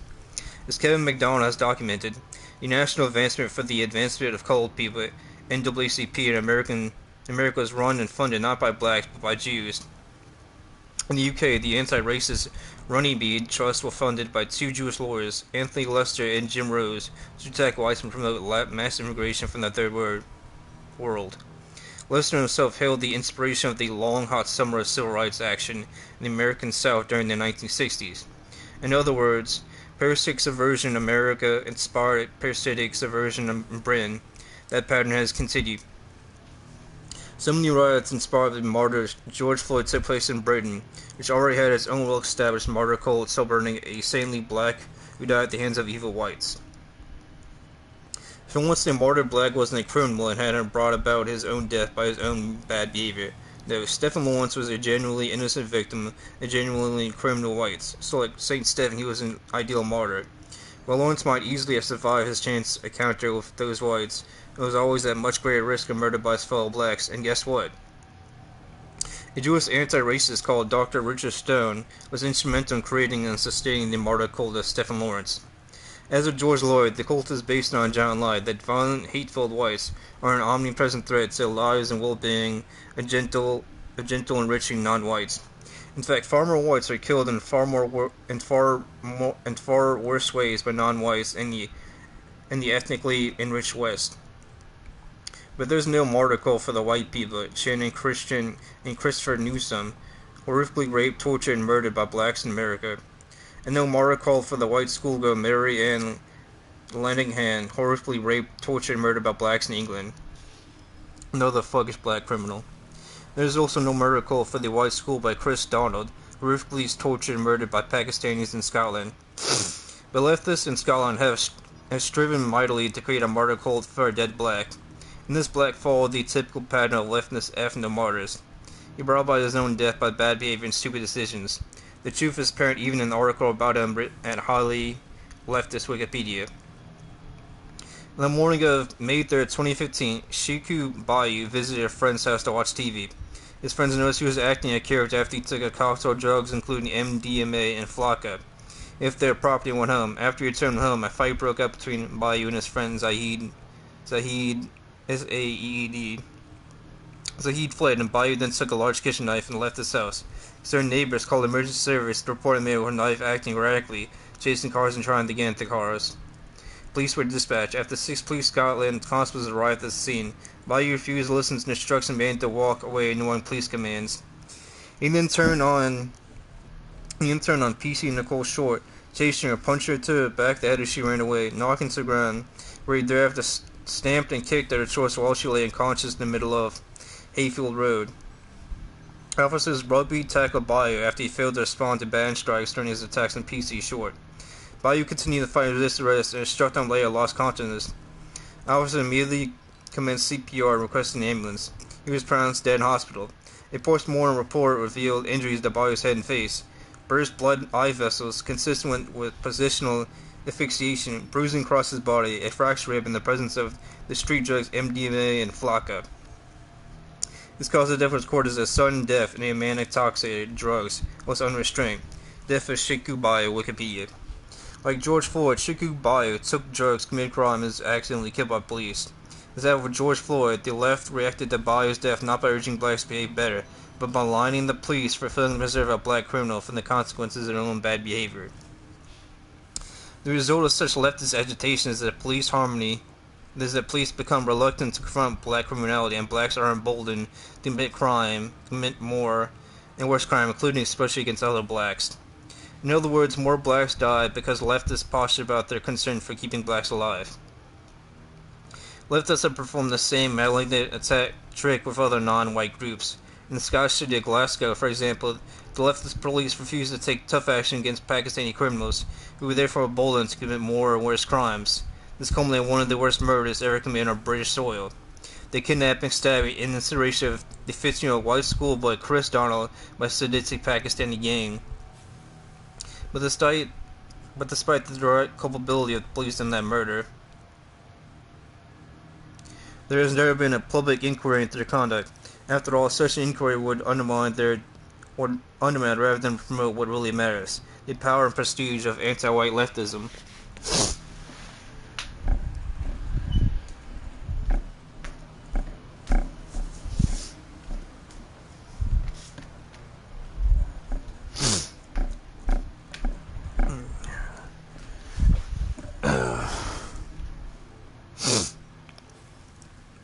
No guess is needed. In short, leftists do not demand or conduct a public inquiry when the police are plainly to blame for the death of the innocent white schoolboy Chris Donald. So what did leftists do when the police were not at all to blame for the death of the fuckish black adult Shikubayo? You don't need any guesses. As that Wikipedia article goes on to state, a public inquiry into the self-inflicted death of Shikubayo was announced in November 2019 by the anti-white politician Humza Yousaf. More than 5 years later, the inquiry is still running, but Wikipedia does not reveal the eye-watering costs to white taxpayers in Scotland. The inquiry so far has cost £24.8 million, with the additional £24.3 million spent by Police Scotland, including £17.3 million of legal costs. Yes, Scottish lawyers are doing very well out of the leftist martyr cult of Shikubayo. Shikubayo's family, who have received undisclosed sums of compensation from Scottish police with the help of the anti-white Pakistani lawyer Amir Anwar.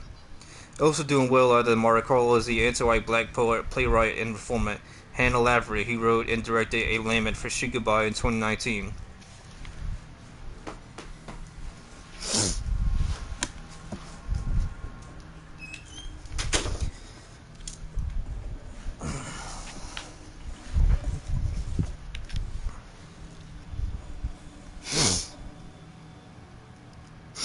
Just as the black martyr body follows a typical pattern of bad behavior and self-inflicted death, so the black point Lavery follows a typical pattern of bad verse and self-serving activism. In other words, he's a poet-taster, which is the useful Latin term for bad poet. Lavery's fellow black Jackie Kay is also a poet-taster, just as Kay was made National Makar Poet Laureate for Scotland in 2016, so Lavery was made Makar for the Scottish capital Edinburgh in 2022. Like so much modern poetry, it's simply banal prose chopped into short lines for delivering a special poetry voice. Like so many modern poets, Lavery has made her name not through talent but through her identity. She's black and female, bow before her greatness, ye wicked, we whites. Her art and activism never tired to emphasize those twin poles of her identity. Indeed, her art and activism aren't simply self-preserving, they're self-worshipping. Her limit for Shikubayo is tending to simply blacks like herself and malign whites unlike herself. The play was first commissioned by the Royal Lyceum Theatre of Edinburgh. Was any Scottish theatre ever commissioned a lament for Chris Donald, or any English theatre a lament for Mary Ann Lenihan? Any American theatre a lament for Channing Christian and Christopher Newsom? Wicked whites, saintly blacks. Of course not. Lefts regard whites sadistically killed by non-whites as fit only for oblivion, not for endless publicity. but leftists have reacted very differently to Hannah Lavery's play about the self-inflicted death of Sheikah Bayou. The play has been extravagantly praised in The Guardian, which hailed as impassioned, poetic, and live of political import, is a stark critic of Scotland's self-image. The Scotsman went even farther by describing the Lacrimo's lament as a beautiful and shattering ritual of rage and mourning that in the year of George Floyd and Black Lives Matter is both painfully familiar and new in its insistence that here too in bonny Scotland, black people sometimes cannot breathe, partly because of the color of their skin. Got that? The simple message of Lamont for Sheikah Bayou is that whites are wicked and blacks are saintly.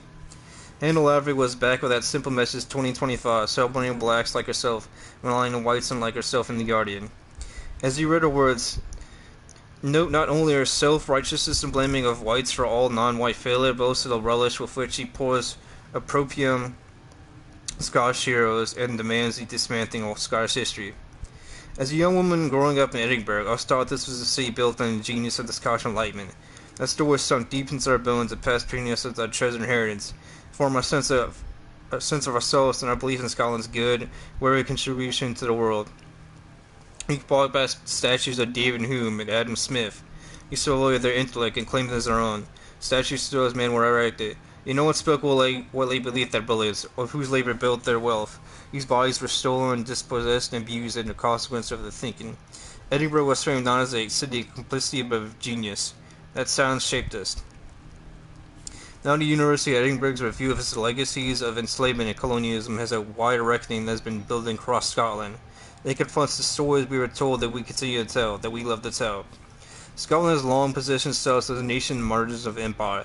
We speak of being oppressed, victimized, whereas a benign participant in the British Imperial Project, but many of us through our film histories have always known that that's not the whole truth. It's a lie of omission.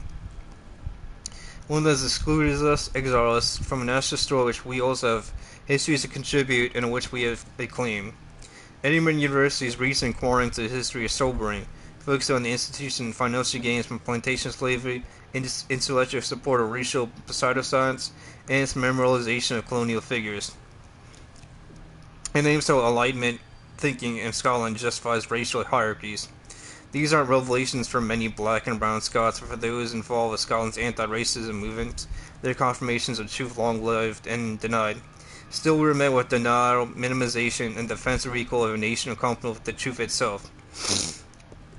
There's a reflex to preserve pride at all costs within our society, even when the cost is exclusion and erasure of fellow Scots, of the histories and the story of Scotland. Race is a social concept, but we must now confront the fact it was constructed, in part here, by the so-called great men, or great men whose legacy continues to shape our country and institutions, and the legacy still causes us harm. I mean, Scotland's for Scottish people, aka, Europeans, Anglo-Saxons. Anyone else there is kind of like invading. This harm is abstract. In 2024 alone, Police Scotland recorded 4,794 hate crimes under the new Hate Crime and Public Order Scotland Act. Black and minority ethnic people are 60% more likely to live in the most deprived parts of Scotland than their white counterparts. Well, yeah, you gotta work a good job. Stop crying about racism and work a job. Easy money. Black and minority ethnic workers have poorer outcomes than white workers applying for jobs in our public sector organizations. Again, work construction. Work a real job. You're not supposed to work in government. That's for people that have been there for generations. These are reverberations of a legacy-born Enlightenment, philosophies that theorize racial hierarchies, ideas presented as science later used to justify enslavement and colonialism. The narratives of white supremacy negatively affect us all, and they continue to endanger and blight the lives of black and brown people. What happens next must therefore go beyond apology and symbolism. It must be structural, sustained, and fiercely imaginative. Education is key, not just to correct the record, but to transform how we imagine and create a better nation. Within our schools, reform is underway. Initiatives such as Education Scotland's Building Racial Literacy Program, and collectives such as the Anti-Racist Educator provide vital resources and training. Such efforts must be scaled, funded, and politically backed if they are to meaningfully reshape how we understand ourselves, how we embed anti-racism with our institutions, how we teach Scotland's history. Edinburgh Council's Slavery and Colonialism Legacy Review, endorsed by councils in 2022, including a public apology and the creation of an implementation group chaired by Irene Mosada to guide reparative action. This included initiatives such as the Disrupting the Narrative Project, which is formed the main body of my work is in Edinburgh Macar, the city's poet laureate. The meetings of the Scottish BPOC, Black and Peoples of Color, Writers Networks, Writers Group, the University of Edinburgh, and the important work of mentorship and support from We Are Here Scotland are also living examples of this reparative work. This work is not symbolic, it is foundational. It allows us to rebuild from the margins and write ourselves back into the story of Scotland and the story itself. History is not settled. Our story is not finished. We are capable of confronting ourselves honestly and critically. We can take part of the history of social justice movements, but this pride must also own and acknowledge the truth of what and who built this nation. That means interrogating the past and reasons for our collective amnesia. It means listening to voices of long silence. The time has come, Scotland. The time has finally come. This is week Scotland was forced to confront its role in slavery and say, yes, that was us. The Guardian's taken August 2025. Again, if you're not like working a good job contributing to the country you moved to, you're just being a sponge, a leech, a parasite.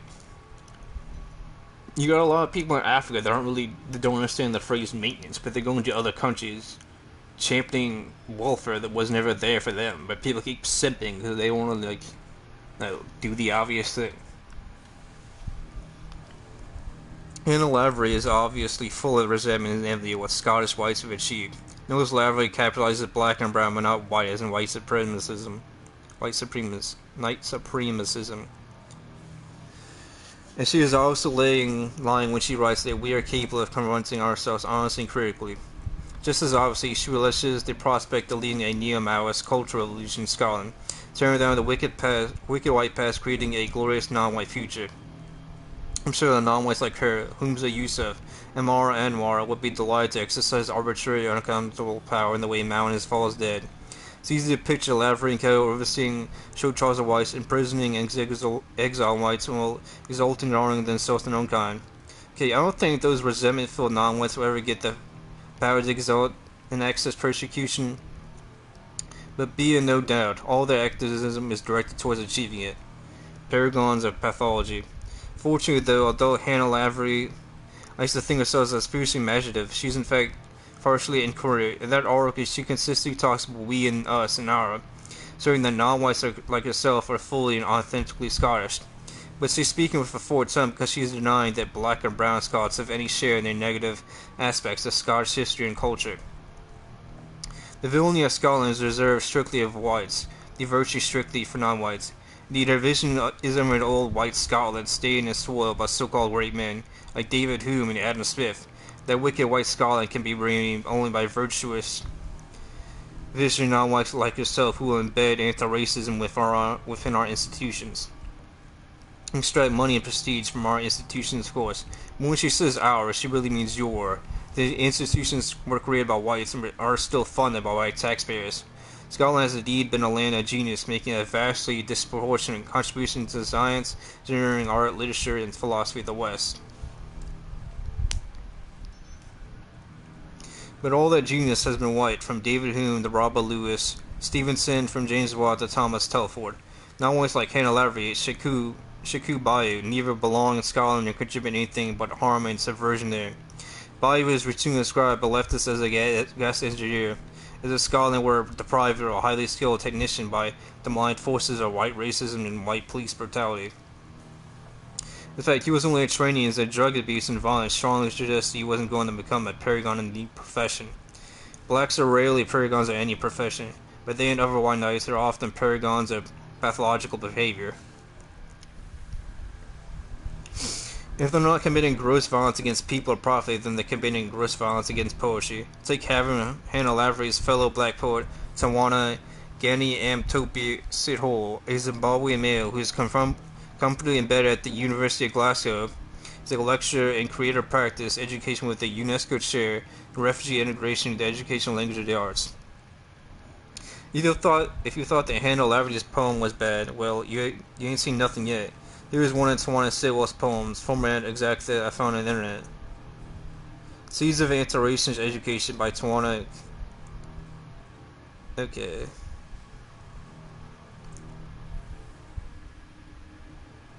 The problem is a reflection of what we forget is the axe, but the tree that was cut does not forget the mouth of this river is dreaming words. Like, I'm not gonna read this. This shit's incoherent as shit. This is the kind of poetry seldom in modern leftist scholar. It has no beauty or grace, no style or sweetness. It's simply uncouth and anti-white. That's why it presently succeeds, of course. That's also why it is ascribed. That's also why it is destined to die and be forgotten. Unlike the true poetry created by a true Scot. He's a white man called Raby Burns, an essential old verse. That was a cure for modern Scotland's anti-white sickness. Scots Wahai. Our Bruce addressed his army before the Battle of Bannockburn. Scots Wahai, Wallace bleed.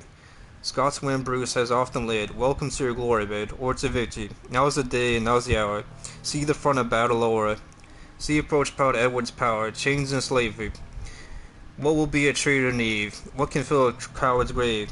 What say base as be a slave? Let him turn and flee. Watt for Scotland's king and law. Freedom swords are strongly drawn.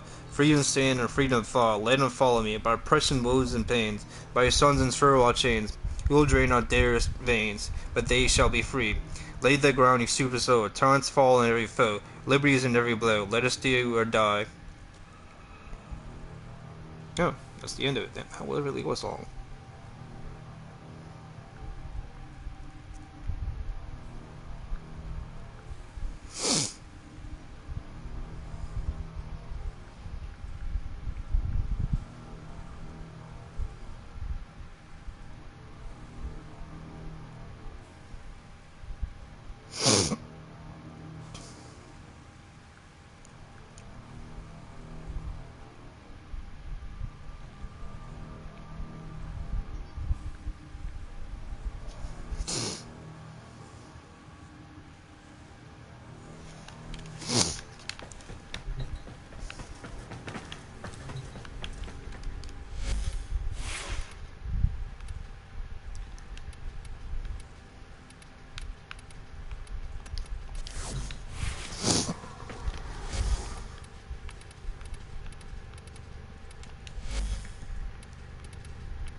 Okay, so dread.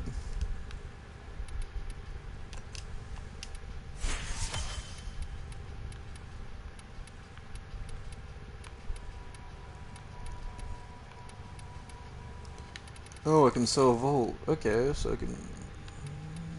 Okay.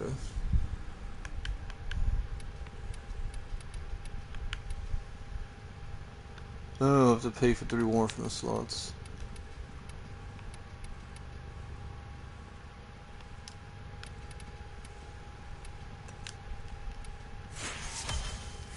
I didn't really need the credits, but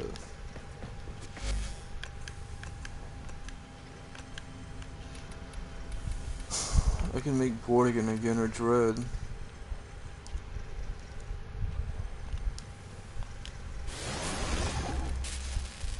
It's gonna take 11 hours.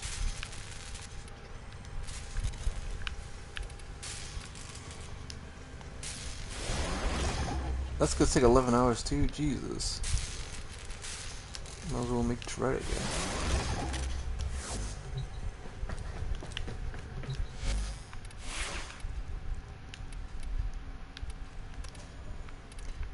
Yeah, I'm gonna go, I need to get Glaive maxed out. Plasma Sword, so I can do something.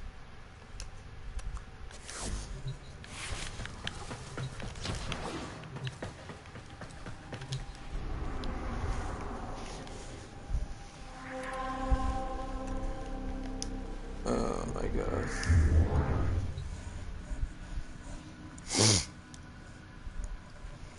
This is the interview and alternative media selection. The emergence of 2 divergent trade blocks. How a China-oriented trade block and a US-oriented one will different implications for the world. Who will have been August 15, 2025, 2,500 words. You can find this in our archive out today. Trump's terror playbook is not clear. There are three parts to a deal Trump imposed on U.S.'s submissive trading partners. Zero tariff on U.S. imports in exchange for an arbitrary non-zero reciprocal tariff Trump puts on them ranging from 10 to 50%. Lump sum purchase, usually several $100 billion of U.S. goods from energy weapons, containing contributors payouts from the leader of the free world. Investment in the U.S., again, usually several $100 billion in unspecified industries over a vague period of time. In Japan's case, 90% of profits in such investments accrues to the U.S. Needless to say, every piece of the deal is based on vigorous analysis and deliberations that is totally realistic and executable. For example, Europe only needs to increase its annual liquefied natural gas purchase from the U.S. by a mere 400% to deliver on their purchase target. If it's more than what they can consume, the Europeans can learn from the Indians, who resell distressed Russian oil at a huge markup to some unsuspected third parties. The Europeans themselves, in this particular case, a win-win for everyone. Little mentioned by the press, Trump also finalized tariffs on all major African countries, from 10% for Egypt, with whom the U.S. runs a $2 billion annual surplus, to 30% for South Africa and Algeria. In contrast, in June each year, China announced it removed all import duties for 53 African countries. The continent can now export to China tariff-free. While China and the U.S. have agreed to extend the trade truce by another 90 days, and managed decoupling is fast becoming a reality. China's exports to the U.S. fell by 22% year-to-date, and its imports from the U.S. dropped by 19%. Despite its exports declining to the U.S., China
Hello, hello, hello.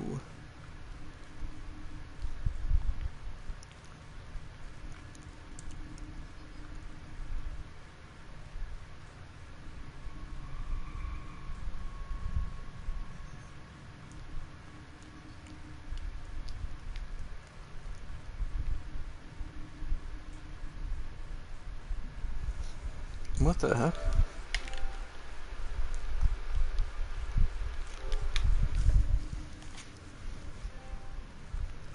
Yeah, so I'm still on air, so what does it mean?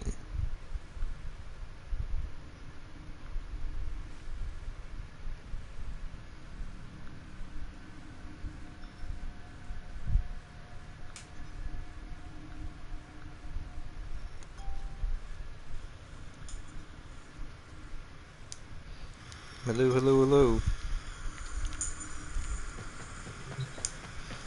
Hello, hello, hello. Okay, I don't know what's next, like my...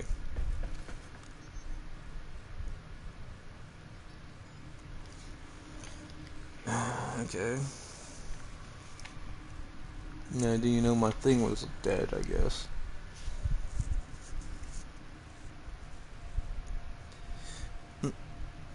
Another example is the toll they war between Israel and Iran. Israel had to sue for peace. After Iran overwhelmed this air defense with cheap missiles and drones, Israel and U.S. spent $500 million a day expense to intercept and shoot down only a portion of Iranian missiles. Early in the year, the U.S. was forced to abort its attacks on Yemen Houthis, after spending hundreds of millions in missiles, interceptors, and ammunition, losing numerous $30 million RQ-9 Reaper drones and $70 million FA-18 Super Hornets. As Iranian economics Professor Michael Hudson pointed out, the U.S. military is a spending army, not a winning army. The U.S. aligned bloc will pay through its nose for the overpriced, over-engineered wonder weapons from the U.S. military industrial complex that don't win wars. While the U.S. continues to extract tributes from its client states in the form of mandated purchases of its overpriced energy weapons, China will supply aligned countries with low-cost, high-performance fighter jets, warships, missiles, drones, air defense systems, ammunition, and military robots. Let's switch gear and look at the China-aligned trade bloc, in contrast to the high-cost overhead-laden U.S. bloc. The Chinese sphere will enjoy not only lower costs for goods, but also democratized access to capital, technology, infrastructure that will drive long-term sustainable productivity growth. Trade growth with known Western countries far outpaces trade with the West. China is the Spanish trade of Asia and Russia, Africa, the Middle East, Latin America at a much faster pace than trade with the West. In the first 5 months of 2025, trade between China and ASEAN reached $421 billion, a 9.1% increase year-on-year. Asia is now China's largest trading partner, representing 70% of China's total foreign trade, compared with 13% with the European Union, less than 10% with the U.S. China-Russia bilateral trade reached $245 billion in 2024, more than double that of 2020. In the first 5 months of 2025, China-Africa trade hit $134.2 billion, a 12.4% increase year-on-year. China's trade with the Middle East reached $400 billion in 2024. In comparison, U.S. trade at MENA, Middle East North Africa, stood at $141 billion for 2024. China is now the largest trading partner for Latin America, with total trade exceeding $500 billion in 2024, twice the size of U.S. trade with Latin America. Example, Mexico. China's export and import with the U.S. fell by 20% in 2025. Trade to the U.S. expected to represent 78% of China's total trade this year, down from 11.5% in 2024 and less than 5% in 2 to 3 years as decoupling accelerates. In short, the U.S. is simply not that important to a market and not that important a market to China in the long run. As the U.S. restricts technology trade, there's increasingly little China wants to buy from the U.S. China demand's growth will offset lost U.S. demand from the China-aligned trade bloc. China's consumers have the world's highest savings rate at over 40% disposable income, far higher than an average of less than 10% in the U.S. Chinese households' debt are far lower than U.S. households. Only 8% of Chinese homeowners have mortgages on their homes, and home ownership in China exceeds 90%. Student debt doesn't exist in China, and less than 5% of cars are sold on credit. Latent China's consumer demand is massive. Its impact from the housing bubble burst got absorbed over time. China's household consumption is poised to rebound, especially when Beijing appreciates the RMB, and thus accept the fervent internationalize the currency. Democratize access to capital, technology, infrastructure for productivity growth. China is accelerating outbound investment in infrastructure and digital connectivity across the global south through the Belt and Road Initiative, BRI, and the Digital Silk Road Program, with investments reaching new record in 2025. China is accumulating trade surplus at a historical high, estimated 1.3 trillion in 2025. At the same time, Beijing has reduced its U.S. Treasury holdings to less than 750 billion, the lowest point in over a decade. Beijing now holds a foreign currency reserve of 3.2 trillion, the highest in the world. These funds have been used to purchase gold and strategic reserves such as oil, grain, and critical minerals. And Chinese trade development banks are loaning part of the reserve to BRI countries. In an ironic twist, Chinese banks are extending U.S. dollar loans to global south countries at a lower interest rate than borrowing costs for the U.S. government. A 2024 World Bank study found China's overseas lending for BRI projects carried a weighted average interest rate of 4.7. The table below shows the 10-year government bond yield. As you can see, the U.S. government is borrowing from its creditors at 4.28%. Rather than Ghana, Bolivia's BRI project funding. So another way, the governments in Africa and Latin America can borrow U.S. dollars from Chinese banks at a lower interest rate than the AAA rated U.S. government can borrow the same U.S. dollars from U.S. domestic investors. Such democratization goes beyond access to capital. Chinese AI companies from DeepSeek, Zippo, Alibaba to Huawei, making their foundational models open source and charge a fraction of closed U.S. AI systems such as OpenAI. They're open despite the dishonest name X or Gemini. Open source and critical future technologies of AI makes it possible for nations to develop true digital sovereignty. UI is not only making its Pengu AI model open source, it also says open source its CAN and MindSport AI software development toolkits, its Xen AI chip software ecosystem, and its Harmony OS operating systems. Moonshot's Kimi K2 reasoning model, one of the highest performing frontier AI models in the world, costs 0.15 per million input tokens and 2.5 per million output tokens. In contrast, ChatGPT-4 Turbo is available for legacy applications at 10 per million input tokens and 30 per million output tokens. And the embodied AI, i.e. humanoids market. Humanoids from China's Unitree or UBT Tech cost just 1/3 or 1 to 1/4 of similar offerings from Tulsa or Boston Dynamics. In addition to democratizing access to capital and technology, Beijing's BRA initiative continues to invest heavily in infrastructure developments from ports, bridges, railroads, the hospitals and schools, laying the foundation for long-term sustainability productivity growth. In the coming years, we will witness accelerating decoupling for the world trade system, two merging blocks forming one woman out. My money is on the trade block that embodies a win-win framework of pauses some collaborations and advances the democratization of capital, technology, and infrastructure. This is what true democracy is, rather than share one person, one vote, democratic governance that serves the power elite to perpetuate exploitation and polarization. That was a good article, but damn, that was long as heck. Yeah, for 2,500 words, yeah, it was long.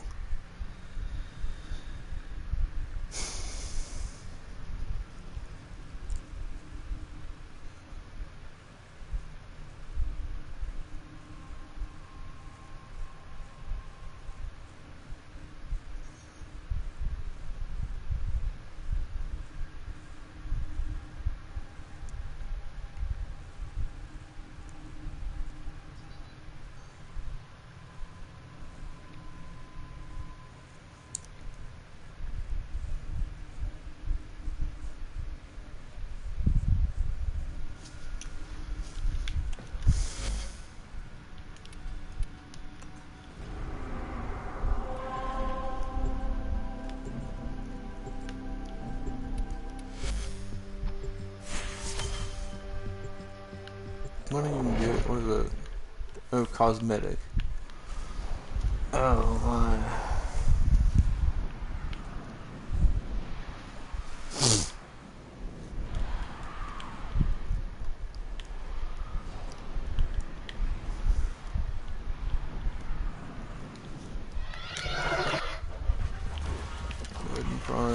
You are here to steal the control codes to Nef Anio's traps. Only then can he be defeated in the Index.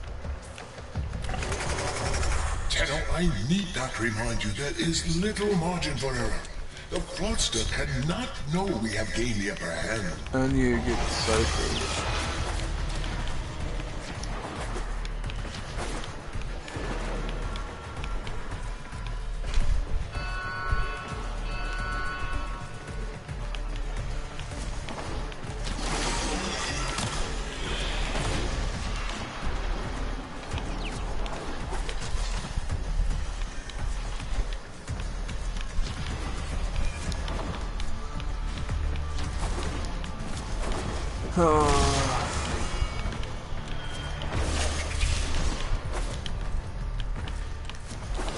So China's offering AI like cost and scaling for less than what America is doing.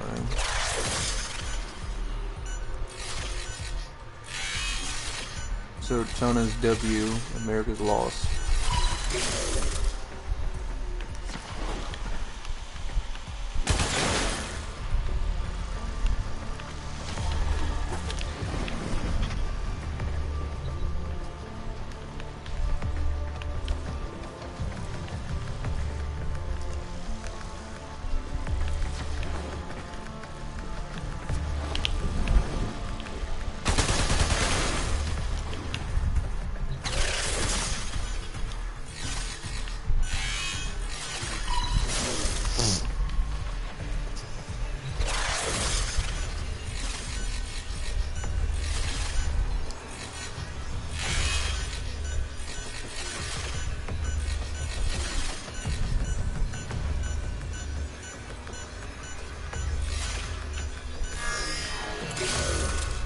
Alarms have been triggered. You need to retrieve that data before the data destruction is complete.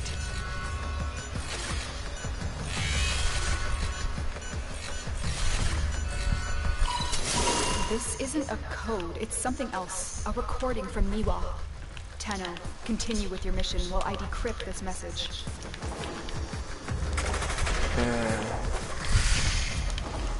Instead of respect, we can like do streams and talk about like interesting subjects.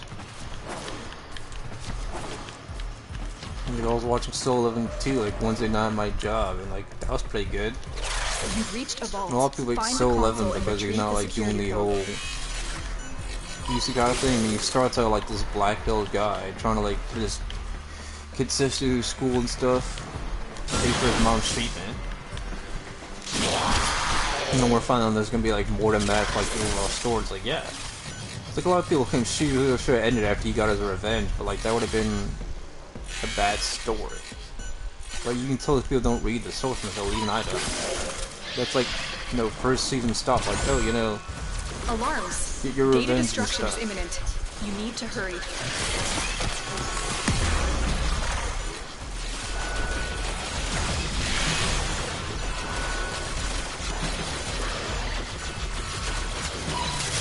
This is it. We have the code. You have executed the plan beautifully. Get ready for your next battle on the Index. The next battle in the freaking Index, bro. Come on, bro. I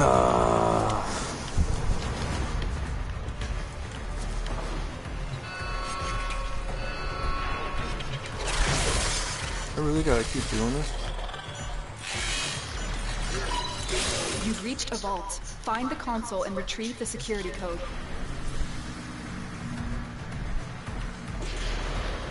Bro, how much spy shit am I doing?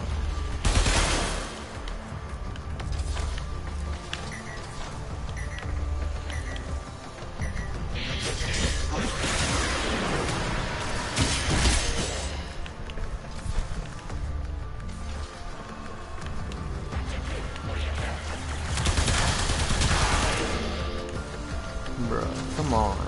How do we get down there?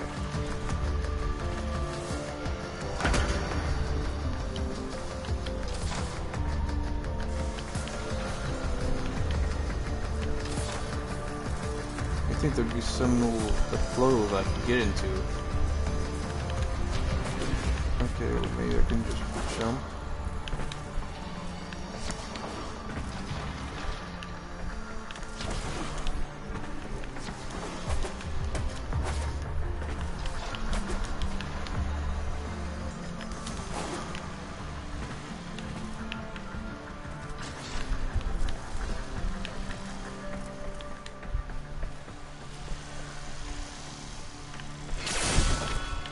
Alarms have been triggered. You need to retrieve that data before the data destruction is complete.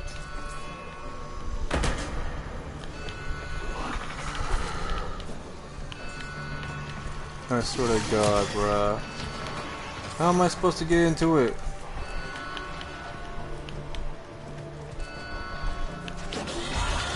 Come on, bro. Like, what the fuck?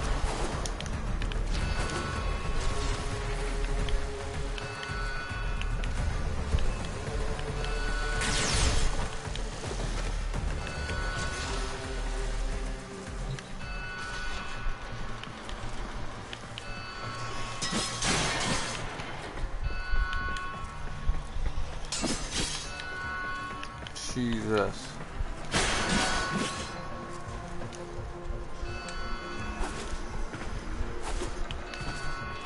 I don't know how I'm supposed to get... Fuck, bro. We have everything we came for. Get to extraction. I'm glad that wasn't necessary. I don't know why you put me all the way over. The data is still intact. This was stupid.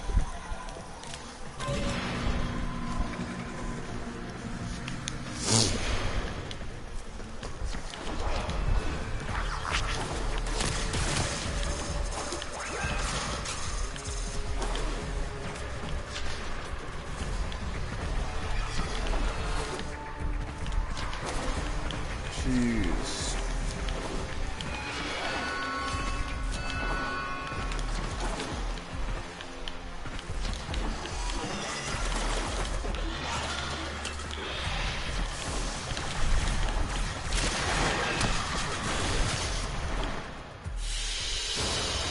Mission complete. Excellent work, Tenno.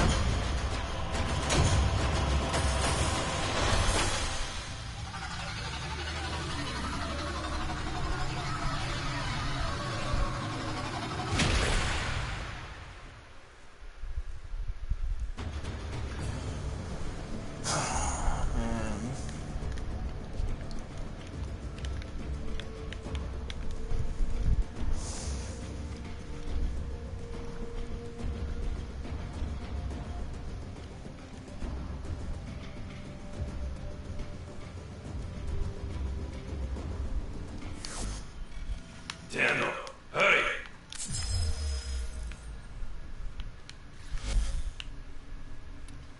How much longer can I go on for? The passing will come in a few years with no one to take the Triuna from me. I'll just be gone, surrounded by rusting robots, and the Triuna will be lost forever. Yeah, it sucks. Ergo, what is this passing? What do you know about the Triuna? Triuna is the Myconian's chosen one. It passes from one to the next in a simple ceremony. A pinprick on the finger is all it is. A disease. Yes, likely. The Myconians may be carriers with ancestral resistance to the infestation. Or they are merely keepers of the flame, perpetuating a weaker strain through this ritual. The infested fear hybrids. They do, and so the Myconians harvest them without violence. That is their way of life. Eventually, the Triuna succumbs to the burden, and so they must pass it on, and on, lighting a new torch before the other fades away. Fades? You mean dies. We could cure her before that happened. What? An extraordinary gift? No Triuna would ever want to lose that. They live in honor, to serve their people, for the greater good. But they're only children.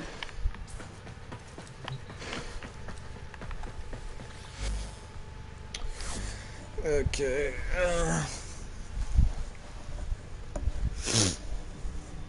Gottfried Fiedler, and a German state built on National Socialist Foundations. Alexander Jacob, August 14, 2025, 4,500 words. Nuance review on alternative media selection.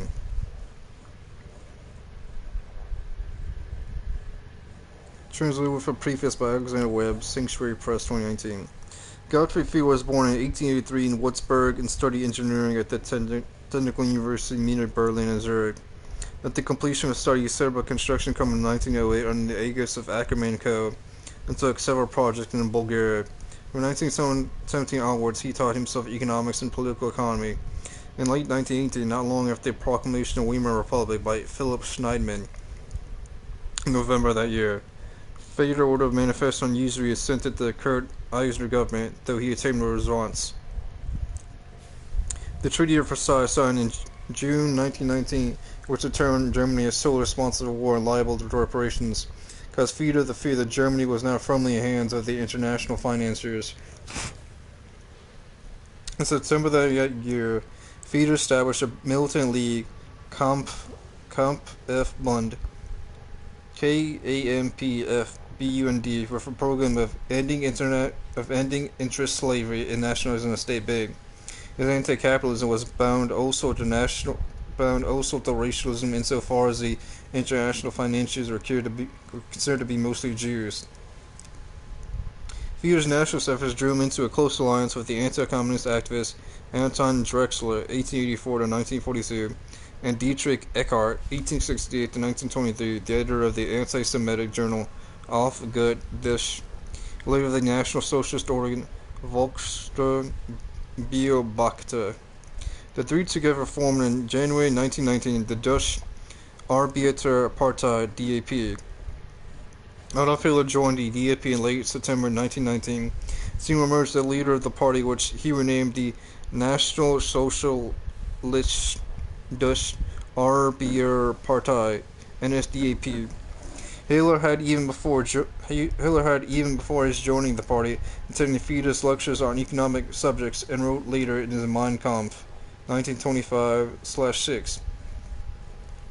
For the first time in my life, I heard a discussion which dealt with the principles of stock exchange capital which was used for loan activities. The absolute separation of stock exchange capital from the economic life of the nation would make it impossible to oppose the process of internationalization during business without at the same time attacking capital. As such, for to do this would jeopardize the foundations of our national independence. A clear thought was developing in Germany. I realized that then that the stiffest fight we would have to wage would not be against the enemy nation, but against international capital. In the foreword to the original 1923 edition of Feder's work, Der Deutsche Staat, Hitler worked that in this work the National Socialist movement had acquired its catechism. In 1920, Hitler, along with Feder and Drexler, composed a 25-point program of the NSDAP.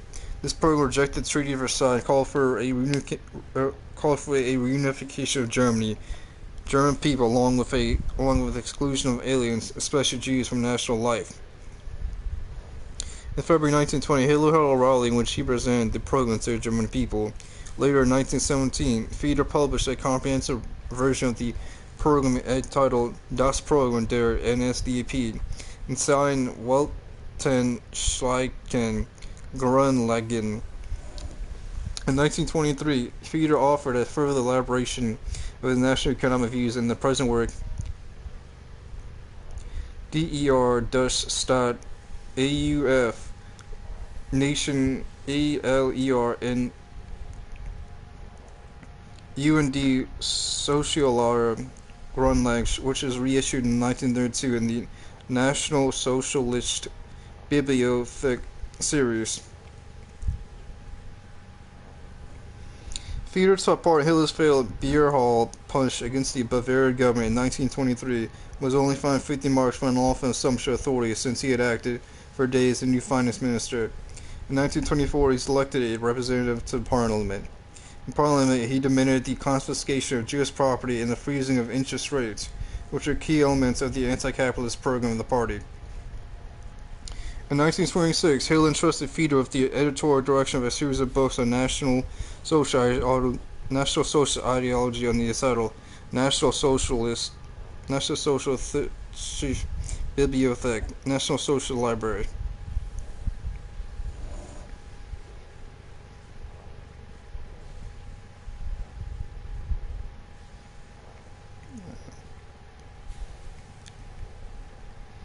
In 1931, Feder was appointed chairman of the Economic Council of the NSDAP, but gradually under pressure from big industrialists like Gustav Krupp, Fritz Thyssen, Emil Kurdoff, Hitler decided to distance himself from Fiedler's socialist ideas. In Hitler's strategic alliance with big industrialists and capital, even foreign capital, for his intended war on Bolshevism, Fiedler lost most of his influence on the party, since foreign banks especially would not have supported Fiedler's plans for a nationalized, interest-free banking system. The loss of interest in Fiedler's economic policies among the party members is evidenced in Hans Rubbeck's book Der Nationalsozialismus und die Wirtschaft, 1931, where the author stated that it was no longer necessary to deal with the breaking of interest slavery in the extreme form in which it first emerged. Thus, when Hitler assumed power in 1933, Fiedler was not named economics minister, but rather only state secretary in the economics ministry. However, in 1933, Fiedler published a collection of his essays entitled Kampf gegen die Hausfinanz, as well as a book of the Jews called Die Juden. In 1934, the influential banker Hjalmar Schnack was made economics minister, since his contacts with the big industrialists made him more useful to Hitler in his predominant aims than Fiedler with his stark anti-capitalist doctrines. Fiedler's subordination to Hjalmar Schacht was indeed a concrete sign of his fall from grace. After the night of the Long Knives in 1934, when the left-wing nationalists like Gregor Strasser assassinated, Fiedler withdrew from the government. In 1936, he was given a new job as a professor at the Technical University in Berlin, which he maintained until his death in 1941.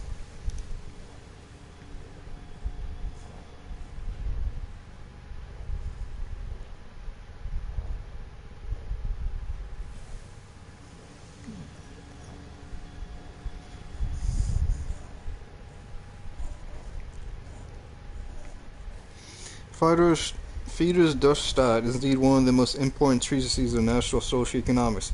However, as the president in the Austro-Hungarian Bohemian German Rudolf Jung's work Der Nationalsozialismus 1919.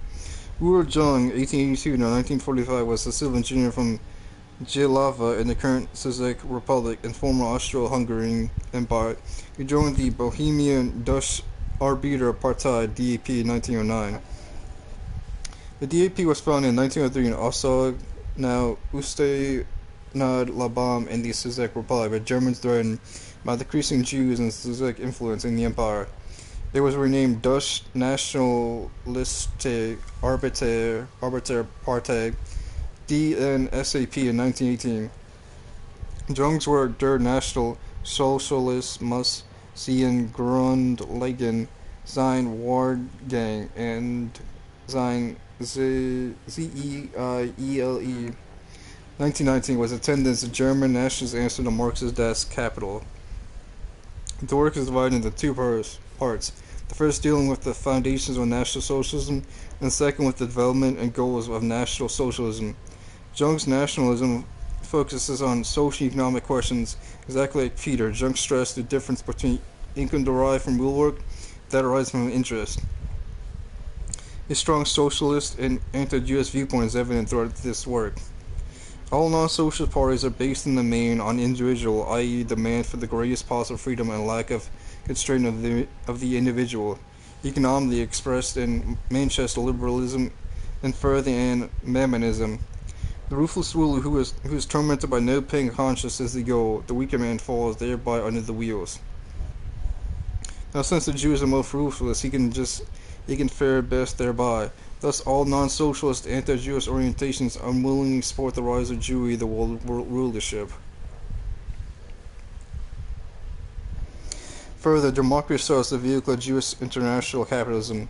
If we were to sum up, we might say the entire international democracy, whose alleged ideals the major Protestant parties represent, and whose flag they swear is nothing but the political crystallization of the Jewish spirit, in the final analysis serves no other goal but the establishment of the world rule of Jewry. Another writer who contributed to exact identification of the Jewish constitution of international high finance was Heinrich Budar, 1865-1943, who also wrote under the pseudonym Heinrich Scham, the German translation of the Latin Pudor. Pudor was a vegetarian and naturist who, from 1912, published several anti-Semitic pamphlets and books, including extensive series on the international connections between the various Jewish high financiers. Theodore refers sympathetically to Pudor in the present work. However, Pudor's magazine Swastika was banned in 1933 by the National Socialists for its criticisms of the National Socialist leadership and the regime's surprising toleration of Jews. Further, 5 issues of the series on Jewish high finance were banned, including number 13, Neues über Bayer Roosevelt, Unseine, Jüdischen und Kommunistischen Verbindungen, news about Brother Roosevelt and the communist connections. And number 49, Juden Dämmerung, Juden Unterwunst, Kien Judisten Rich Wanwalt Mir and der Juden Finance Industry. Juden Dämmerung, Jews Unwanted, No More Jewish Lawyers, and the Jewish Finance in Germany. The pamphlets were banned on account of what a state official Raymond Schmidt described as Pudor's no longer opportune polemical methods, which were indeed exploited by the English for the purpose of counter-propaganda. Theodor's treatise on national economy, like Rudolph Jung, is remarkable for its strong moral foundation in its formulation of National Socialism as a movement for social justice as well as for national regeneration. Unlike capitalism, with its soul-destroying materialistic spirit of egoism and avarice, while its concomitant corrupting manifestations in all fields of our public, economic, and cultural life. And unlike Marxism, which insists that everything should belong to the one, which might be either the state or mammon controlling it, National Socialism wishes to revert to medieval and Prussian dictum of some quique, to each his own, whereby each person will earn as much as he deserves according to the performance of work, with the fullest possible responsibility as a duty. Economically, this moral doctrine is translated into the doctrine of serving the public interest before self-interest, not profitability, but fulfillment of the end as the National Socialist base of the economy. Unlike Marxism, National Socialism will not prohibit private property, but respect it as a privilege of the creative and productive Aryan man. On the other hand, the immobile Jewish mind has no deep connection with the land, but rather exploits the production and property of the natives financially through all sorts of legal claims, bonds, and mortgages, where property is turned into proper possession. In order to counter these avaricious strategies of the Jews, the National Socialist state will enforce limitations of the right to property, personal and commercial, so that in all cases, the welfare of the whole of the nation rather than of individuals will be first served. A few discussions of the party's program in Part 2, we note that since the social policy is the welfare of the whole, the financial policy of the National Socialist state accordingly directed against those financial powers who tend to develop a state within the state. As he puts it, in the last and deepest analysis, it is a matter of the battle of two worldviews expressed through two fundamentally different intellectual structures, the productive and creative spirit and the immobile avaricious spirit. The creative spirit, rooted in the soul and yet again overcoming the world in metaphysical experience, finds its principal representatives in Aryan mind. The avaricious, rootless, commercial, and materialistic spirit, directed purely to this worldly, finds its principal representative in the Jew. The strength of Germany before the war was due to its union and Bismarck in its efficient industrial sector. This advantage was undermined by the dependence of the economy and the credit system banks, and the inventors barriers in the modern credit system are the Jews.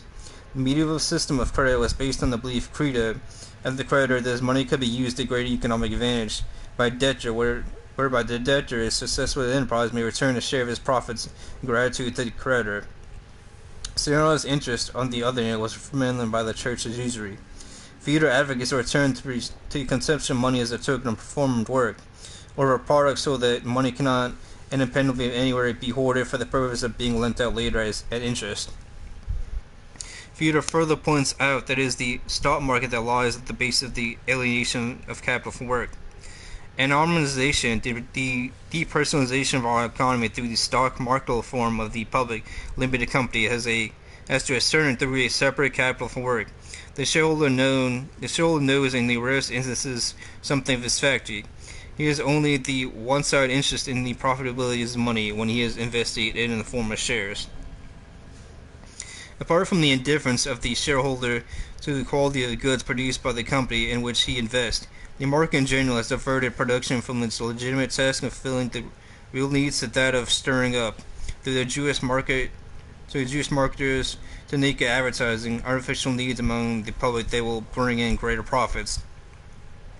This fundamental transformation of national economics has been supported in academic circles by Jewish scholars who restrict their economic analysis to descriptions of the current economic system rather than investigating its social and political legitimacy.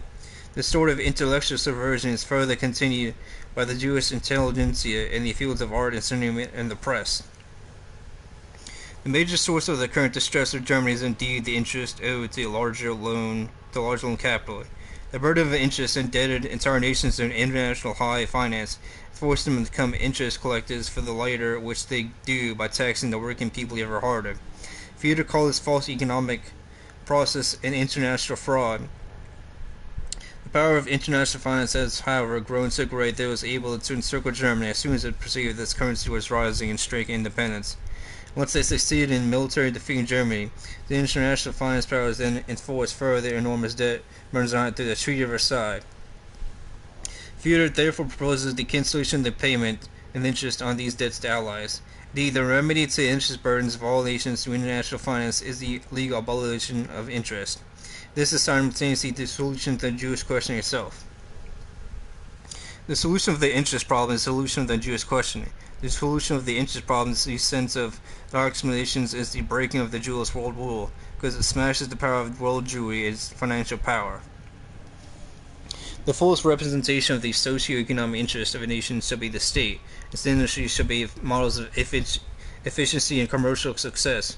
One example of such an industry in Germany is indeed the transport industry, especially the German railways. Unlike Bolshevism, which seeks to control all production, the National Socialist State will, through the establishment of storage and distribution cooperatives under state supervision, remove only the avaricious interference of private commerce between production and consumption. As a means of exchange necessary for the exchange of goods, money will be under the control of the state through a national state bank. Instead of borrowing money from private banks, the state should, in the case of all large public works projects, finance the latter through the issuance of interest-free notes of its own. The Reichsbank sovereignty of issuing notes must be regained through nationalism. Freedom of interest burdened the banks. The state will ultimately be able to operate in a mostly tax-free manner. Taxes will be restricted to coverage of non-productive tax. Such as the administration of justice, the police system, medical, educational systems. If the commercial enterprise of the state, such as the railways, post and surrogate mining, and forestry do not represent surpluses whereby they pay for these tasks. International transactions should be conducted through a clearing system rather like that of the International Postal Union, without the international finance benefiting 2 or 3 times in all these simple mercantile operations becoming big and fat at the cost of the productive nations. But the state must be powerful as effecting reforms. Unfortunately, the Weimar Republic has adapted accepting the monstrous burden of guilt after the war, with the result that the members of the chosen people can, on these reparations, forever lead a glamorous, work-free life in all the countries of the world at the cost of Germans' work. The crisis faced by Germany after the war was facilitated by parliamentarism and Mammonism. The great democratic lie of the capacity of the people for self-government is to be combated along with the real capitalistic rulers of democracies. Marxism likewise is the same social system that employs a dissatisfaction those exploited by Mammonism for the benefit of the handlers for international capital in order to avert from themselves the hatred of the exploited. The majority of the principal Marxists as well as Mammonists are Jews, and so the Jewish question becoming a world question on whose solution the welfare and will of the nations will be dependent. The solution of this question cannot be killed through violence, since indeed one cannot kill the plague bacillus individually. One can only eradicate it by cutting off its life necessities from it. A suggestion of what might be done to reduce their ill-earned gains that contain a point 17 of Party's program, which envisaged Creation of legal possibilities and confiscating, if necessary, land that was acquired in a legal way or not administered according to the viewpoint of the welfare of the people. This is directed thus mainly against the Jewish land speculation companies. For removal of Jews from all public positions will cause no difficulty in a nation, since the real vitally important productive activity in industry and agriculture in the professions administrations are almost entirely free of Jews. Concomitant with the removal of Jews from the national body is the enforcement of new citizenship laws, whereby the citizenship rights will be acquired by the citizens and not merely granted to them. Thus, only those who pledge themselves to the German community culture and do not continue in adherence to another nation can obtain these rights. The National Socialist State will be a strong state that includes all the German tribes, and its power will be concentrated in a strong leader, autocrat, who embodies the highest responsibility. Since the German people have traditionally wanted a strong leader, monarchs are not always to be relied upon.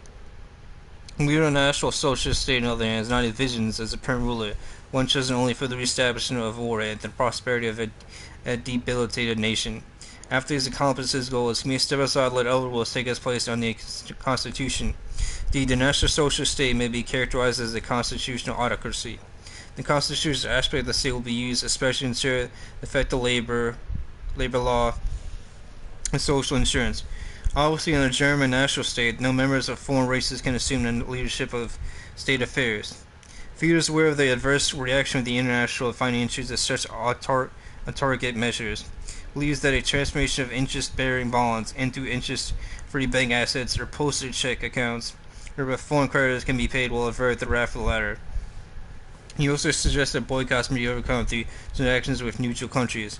After military action, he believes it is not likely to be pursued by the foreign creditor nations, since if the German people saw the French or Jewish tax collectors sit in every tax and pension office, and the best cows are taken from the stalls of farmers by these foreign oppressors, the anger and indignation would perhaps become soon so strong that one night would sweep the foreign specters with a bloody broom and free Germany. We see that in spite of the lucidity of his economic doctrines, Fiedler rather underestimated the unforgiving nature of the mammoth that he was driving against. Keeping with Fiedler's doctrines, the National Socialist State officially canceled the war debt to allied nations and sought from 1930 on to combat the cumulative deflation by the creation of money work. Work was created by increasing political works activities such as notably the funding of superhighways and other construction and agriculture projects. The project was financed as Fiedler is recommended by the issuance of government bills. The production of armaments especially was spurred by the use of the so-called Mifel bills, named after Scott's Metallurgische Forschungsschloss Mifel, which served as government holding company. These bills were used by government contractors for payments of their needs, and were valid as a form of currency. As Overy notes, as a result of these economic strategies, the banks increasingly became more intermediaries, holding government stocks and helping in the job of keeping bills circulating the way that the government wanted. Tax levels were simultaneously reduced for farmers, small businesses, and heavy industry through the remission of taxes already paid.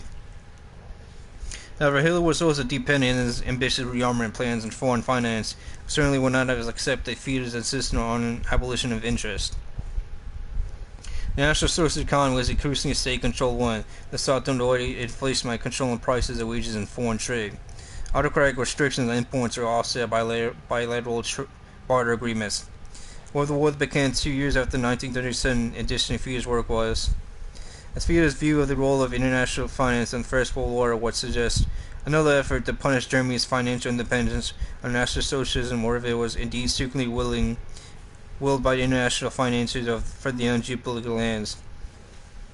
The increasing losses suffered by Germany in the course of it certainly provoked Hitler into attempting to sweep the foreign spectre wave of bloody broom, as Fiedler predicted.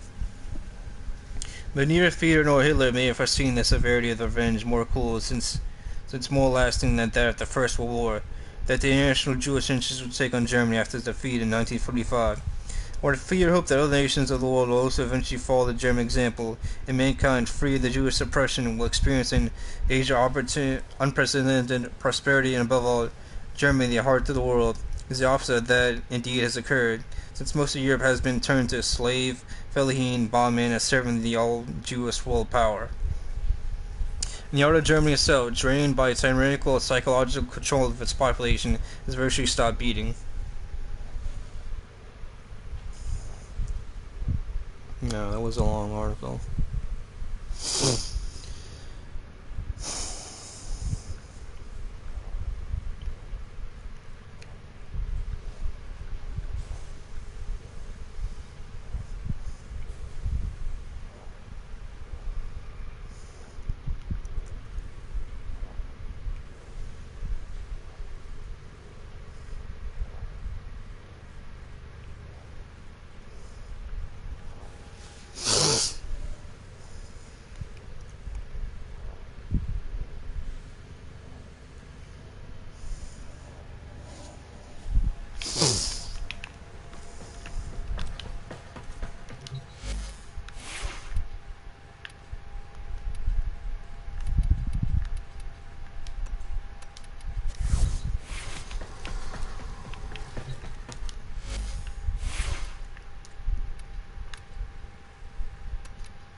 Oh my gosh.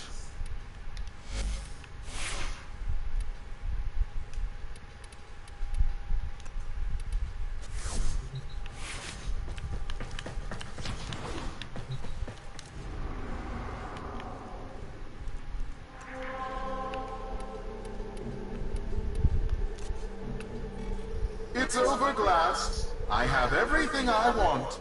Niwa is mine, and the sequence's president is in ruin. You have nothing to wager that interests me. The Myconians do. An old war relic will be our wager.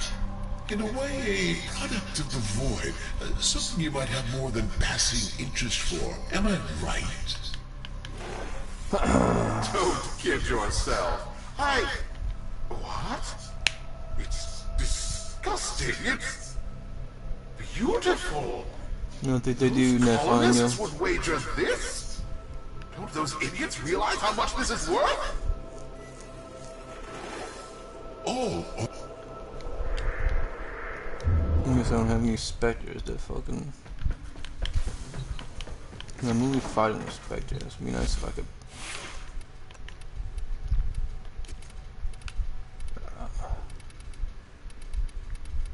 Specters.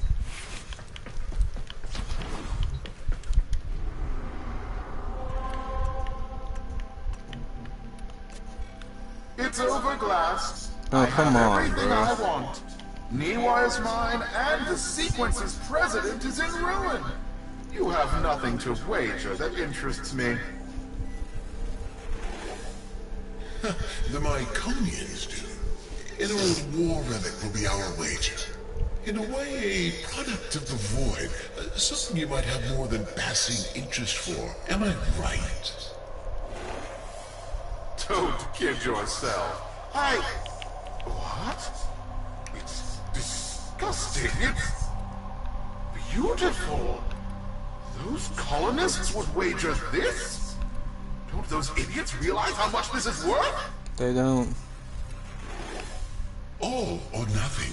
Held in escrow. Are you in, Neff? Yes. By the void, I'm in.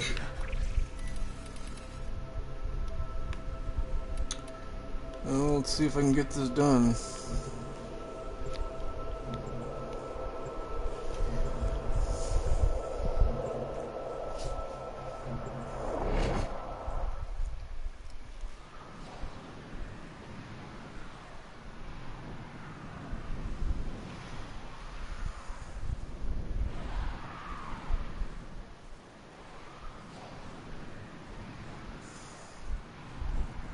This is the Index. I'm Cephalon Sark, your unbiased host.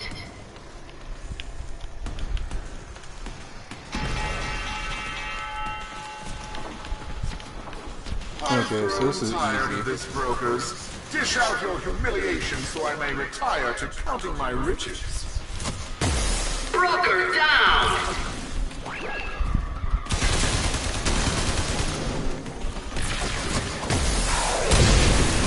That broker wants a bonus!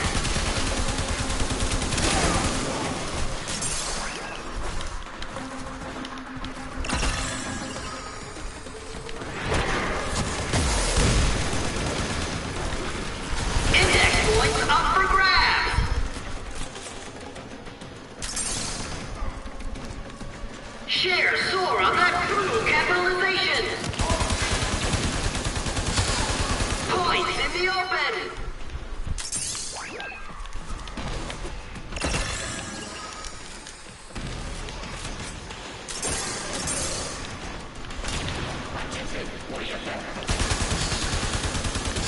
Points in the open! Let's go. Wait, what is this? Play fair, you metal wretches!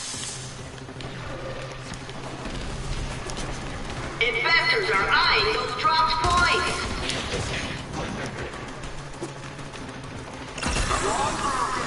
How long are you going to let them do this to you?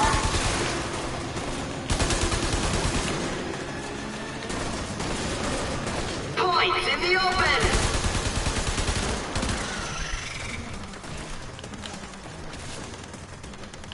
I mean, you got enough.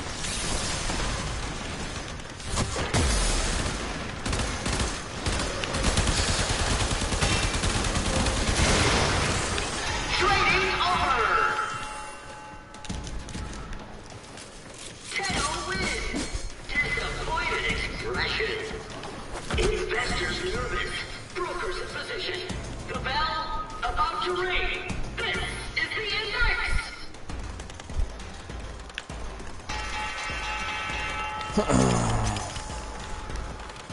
Brokers? How are they winning? By the void, this is my index! This shouldn't be possible!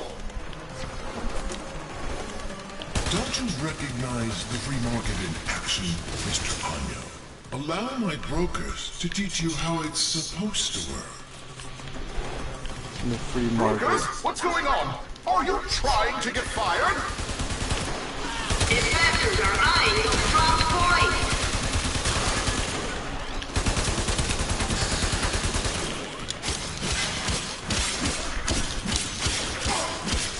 Got him! Right in the finances!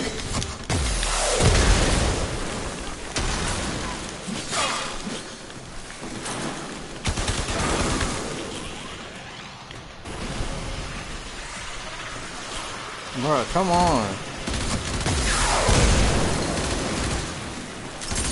Points in the open!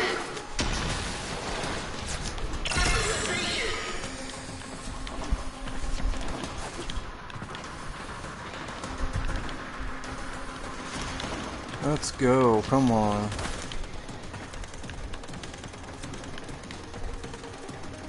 Come on, brokers! How long are you going to let them do this to you? Points in the open!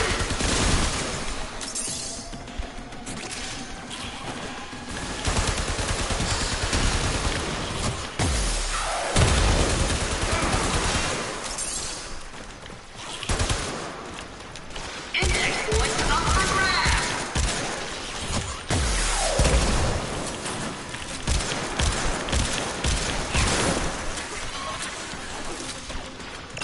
Index is up! Trading over! Tenno reel in the wind! Exciting mood! The index begins soon!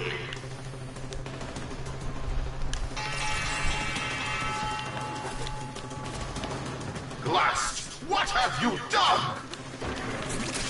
He's a slacker. I guess the odds aren't in your favor today, Nell.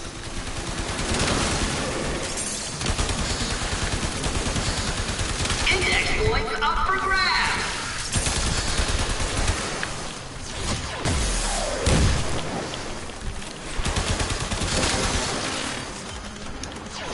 It's a hostile market for Annual Corp. Yeah, it is a hostile freaking bargain.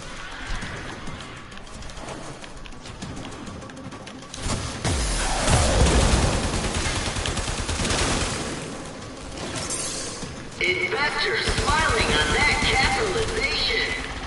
Index points up for grabs.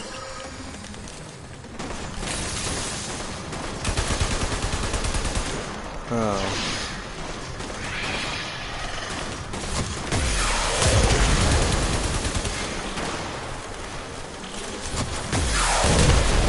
Brokers down.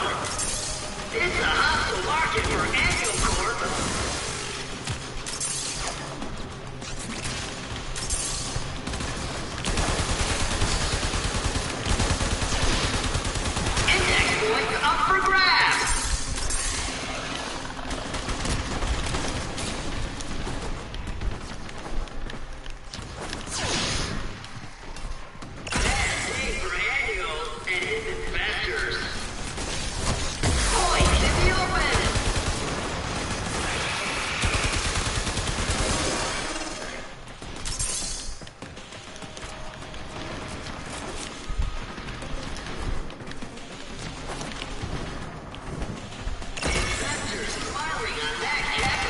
Victory! Well, well, look at that. Even a loser can win a coin toss now and then. Now, let's say we do a rematch. I'll throw in some of your old holdings in Eris. I think we'll cash in now, Mr. Anyo. Don't want to push our luck too far. What? No, wait just a moment. I have an exciting wager for you. Ore discoveries in the outer sectors. And to up the ante, a new squadron of bursars hot off the assembly line. What do you say? Are you in? Hello? Answer me! Finally!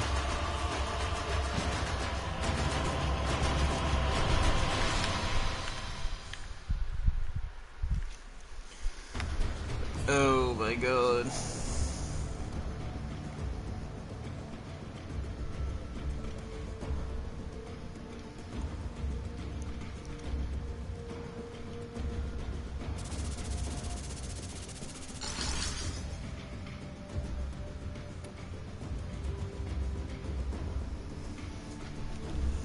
Tenno, will you walk the steel path? Lotus, you may now return the child to her people. She could be cured. Why return her? So she lives a shortened life surrounded by monsters? Surrounded by family. Her people who honor her. Are you really going to impose your own values on these people you don't understand? She only thinks this is what she wants. What you call tradition, others call indoctrination. If she comes to the relay and is cured, she'll be free to return to her people if that's her choice. And the Myconians, without the passing, their way of life will end forever. Their skills, their traditions, wiped out by a powerful outsider. They'd have to adapt, yes. We'd do our best to protect them, as we do for all that suffer. Tenno, you've lived through similar obligations. What would you choose for Niwa?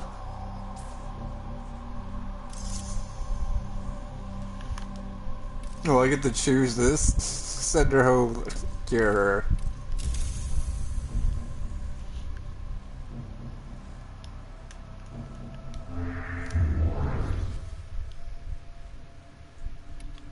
This is a strange place. So clean. Everyone is nice to me, so I guess I'll get used to it. I'm still weak from the treatment, but I feel stronger every day. I don't know what I'm going to do now. I guess anything I want. I miss my papa and my family, but I sure don't miss the mumblers. Thank you, Tenno. Mumblers.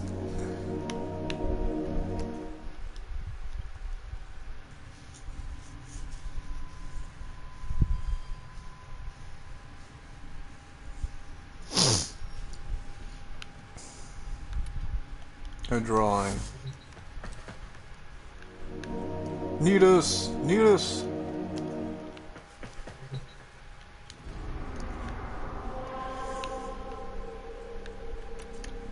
Bro, now I can do Octavia's anthem, bro?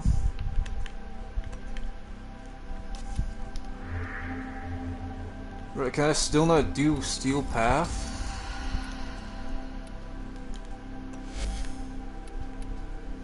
No! Jesus.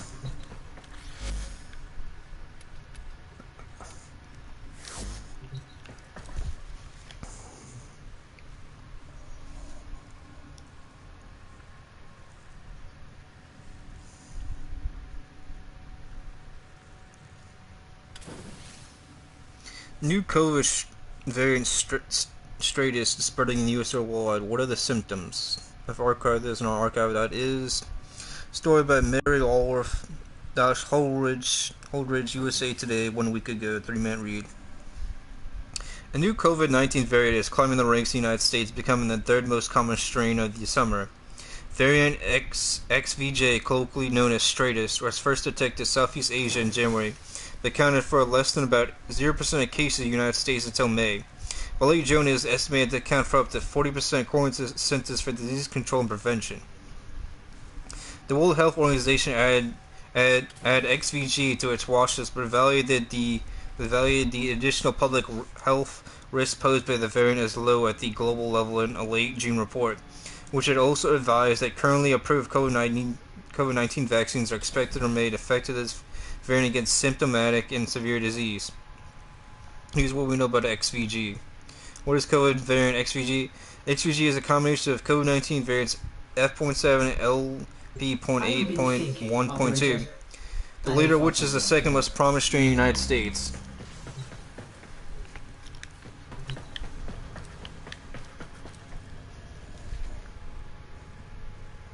The variant's mutations may enhance XVG's ability to evade immune responses, but its binding behavior shows it is less likely to be highly contagious than other dominant variants. Subhash Verma, microbiology and immunology professor at the University of Nevada, Reno, told USA Today.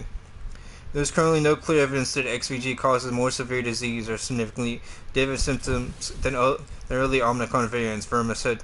Importantly, there are no immediate public health concerns associated with the variant. While the XVG has been growing and spreading worldwide, it has yet to become the predominant source of infection in the United States. The CDC has moved to using longer time frames for COVID tracking due to low reporting from states.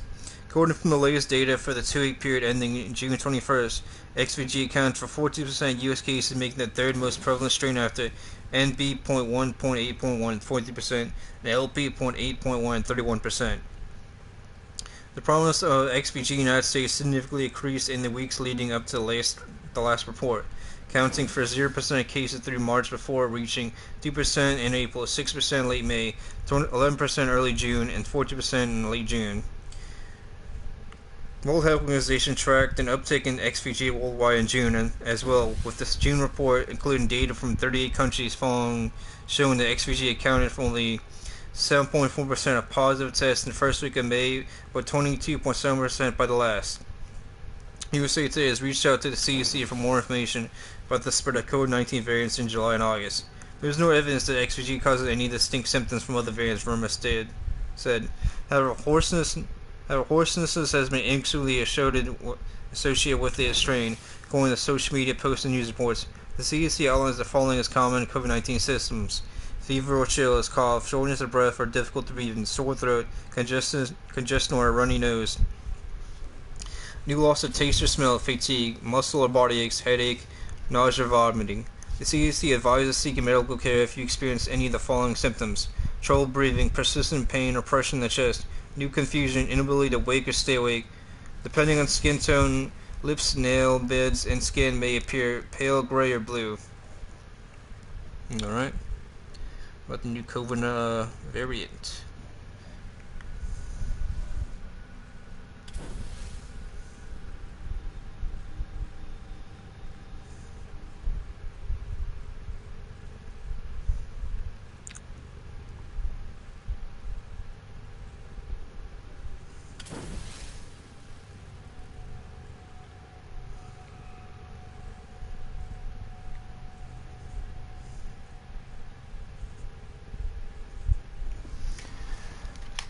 Octavia's Anthem, yay.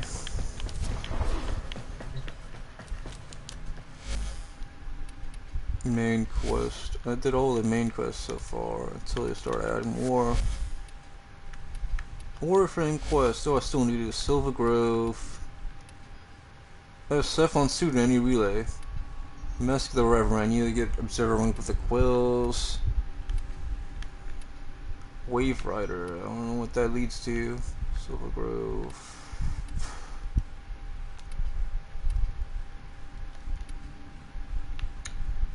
I need to get Silver Grove. Well, let me knock out these no missions in the Zaraman. See if Void Armageddon. Mobile defense is annoying. Exterminate's annoying too.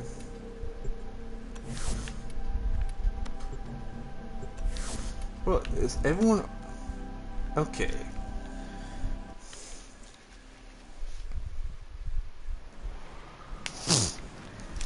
Oh man.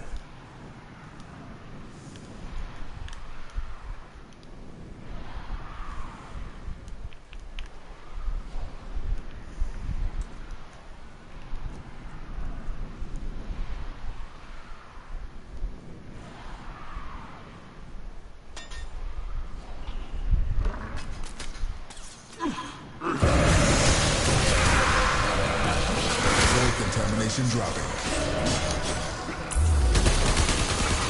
The enemy has triggered the release of a possessed exolyzer. Purge it before it pumps out even more void contamination. Oh my god.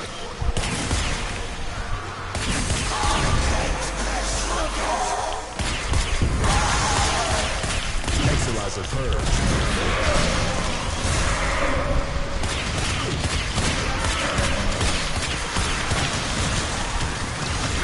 Anyone have any good answers? Marking the possessed exolyzer. Deal with it while you still can.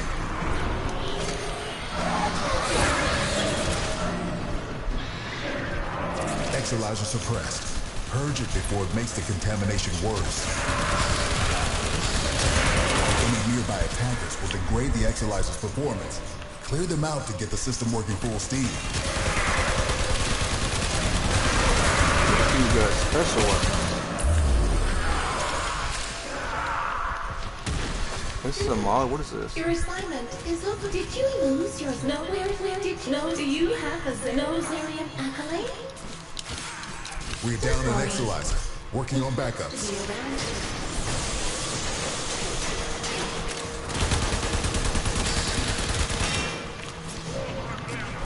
Come on, bro. This is getting annoying.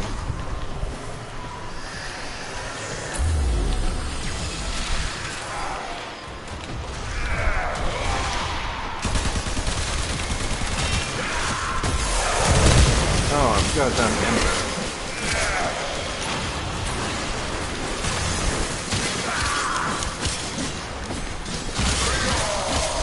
Not Excalibur. Exolyzer spent.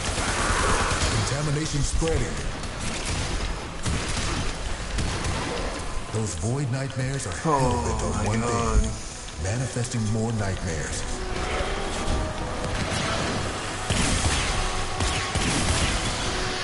You just lost an exolyzer to possession. Get it back.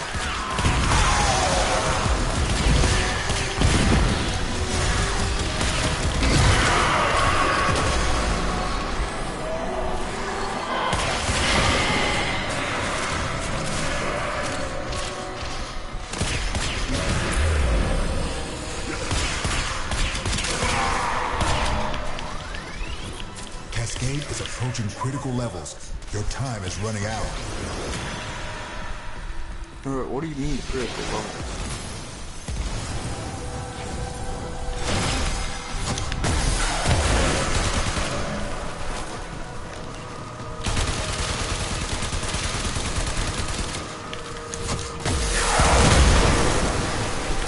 Keep any roaming thrax away from that exolyzer until it discharges. That'll make this cascade.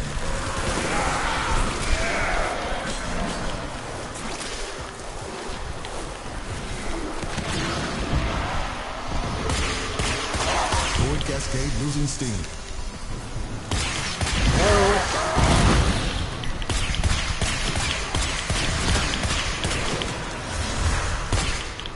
Exolyzer succumbing to void possession.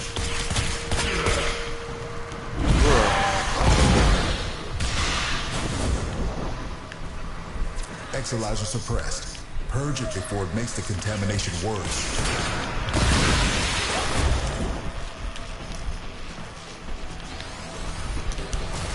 Spent exolyzer has been retired. Bruh, I need help. Now the exolyzer's purged. Any casualties you inflict within its field will bring the contamination level down. Our enemy has abandoned valuable supplies. This is yours now. I've opened an extraction route. Your choice when to use it.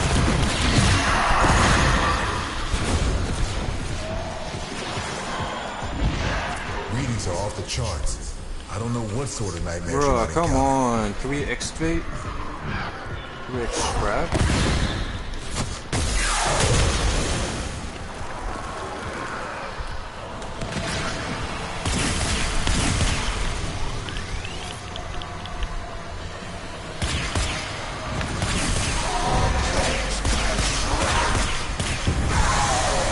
Contamination subsiding. We're down an exolyzer. Working on backups. Oh, come on, bro. Just lost an exolyzer to possession. Get it back.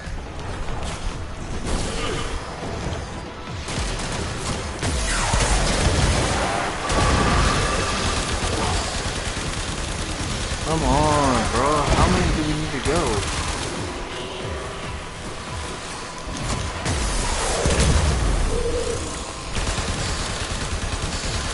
Alright, this is like the end game content. Contamination levels going in the wrong direction. Come on, bro. We just lost an exolyzer to possession. Get it back.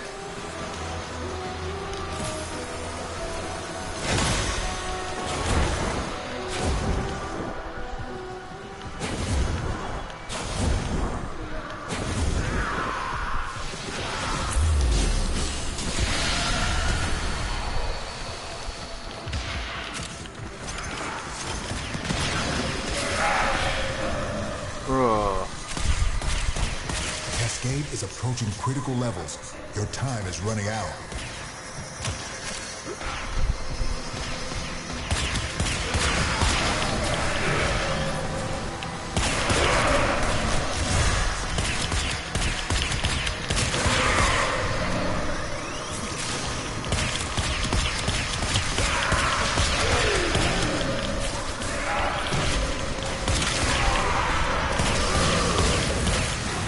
Oh, come on, bro. The void cascade has surpassed the tipping point. It's lethal now. Leave the area while you still can. Bro, could we have extracted it?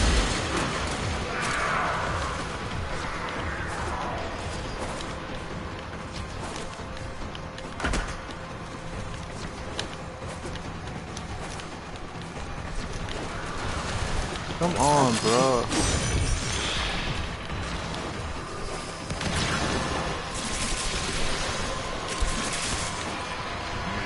Bro, what are y'all doing?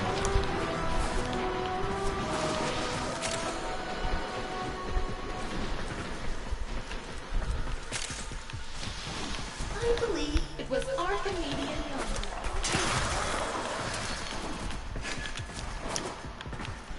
I don't know what he left, and we're damn near done.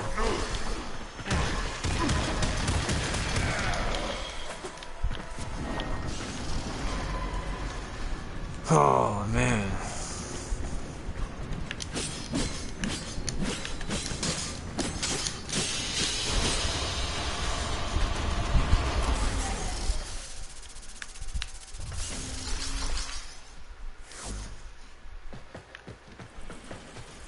The origin system is ever changing. Our enemies grow more powerful. Only the Tenno with true mastery of their arsenal will overcome what awaits. Yeah, the Tenno, the Tenno, the Tenno.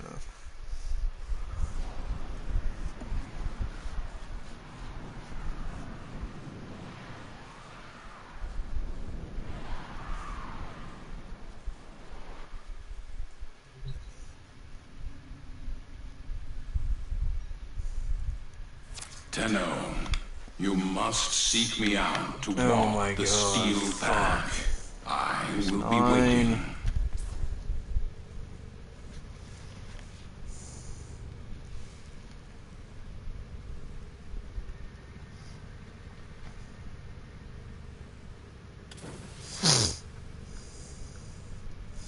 Who is Martha known as Slatara? All we know about New York City designer found dead at Montauk Yacht Club. Martha known as Slatter, a man-based fashion designer and entrepreneur, was found dead on a boat on Tuesday, August 5th, 2025. New York Post reported that the vessel was docked at Montauk Yacht Club on Star Island Road. Nolan O'Slater was a native Ireland who founded the New York City metropolitan area headquartered clothing brands East in Duper in 2020 per LinkedIn. She was the founder and CEO of the marketing agency called Brand Ghost Consultants. At the same time, Martha was also serving as director of operations at K4 Capital Management.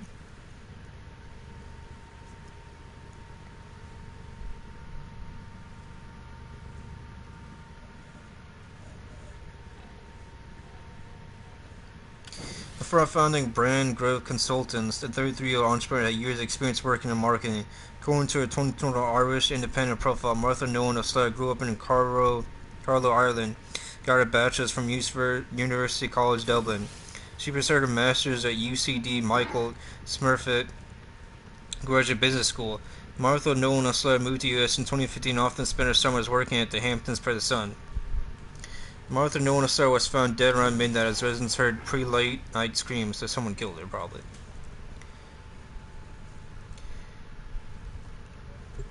Megan Gideon, breaking fashion designer found dead in yacht Ripple after terrifying screams echoed through Montague Yacht Club. Come on, stop, Wardus.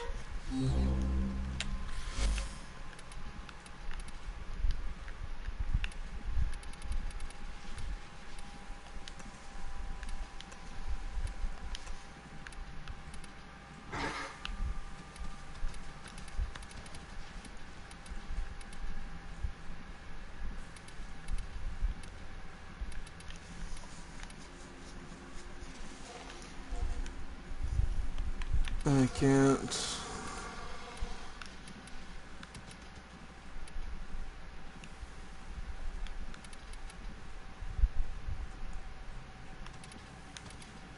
I can't turn Wardus off, he's annoying.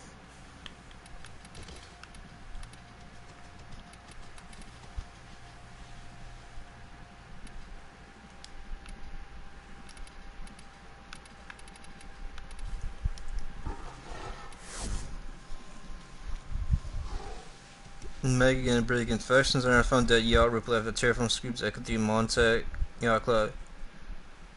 Martha Nolan started 30th found on New York City fashion label East was found dead aboard the luxury yacht Ripple just after midnight. Witnesses report hearing. According to the Suffolk County Police Department, East Hampton Town Police responded to a 911 call around midnight. All attempts to provide Lola say where CPR made. Per New York Post, the first responders declared her dead at the scene.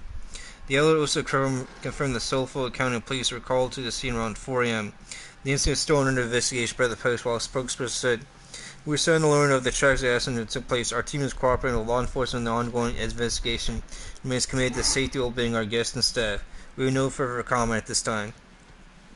Ford Nolan Slater was found dead. Many residents of Montague Yacht Club, including some boat captains, heard screams on Monday night. A club member told the New York Post. The person further said, "She was well known in the community. She was very friendly. I was smiling. There's going to be a lot of conversation out of this." Another person told the Daily Mail that the boat named Ripple, where Martha was discovered, is owned by a boyfriend. It's registered in Long Beach, New York, per the newspaper. The source revealed the boyfriend was seen running outside naked while screaming for help. So he might have killed her, or might have been someone else. According to the Daily Mail, the investigations continued until the early hours of Wednesday, and the authorities cordoned off the area. The police officers were reportedly seen stopping Montague Yacht Club guests while investigating the mysterious death. The Suffolk County Medical Examiner's Office has yet to announce the cause of Martha Nolan Slater's death. Yeah. So either the boyfriend or some random person like jealous of her.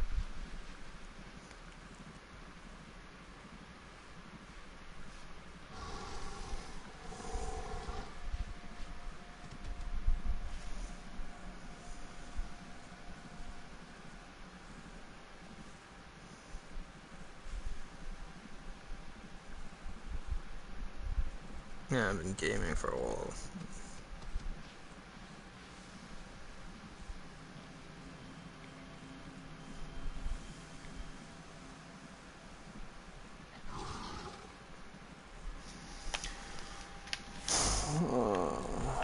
Octavia's Anthem.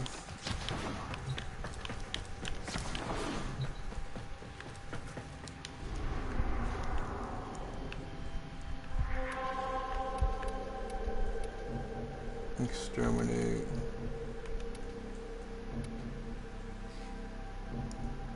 What are we doing?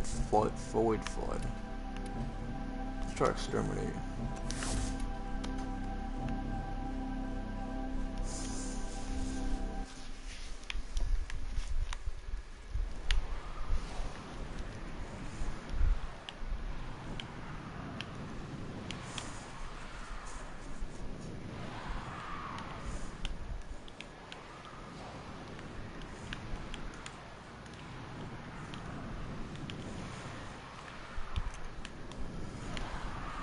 Oh,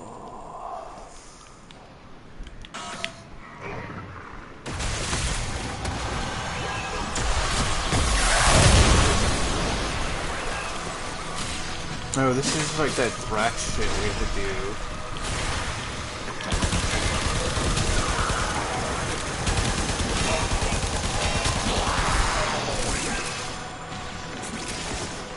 Oh yeah, it's cool we had new nations, I guess. Kind of.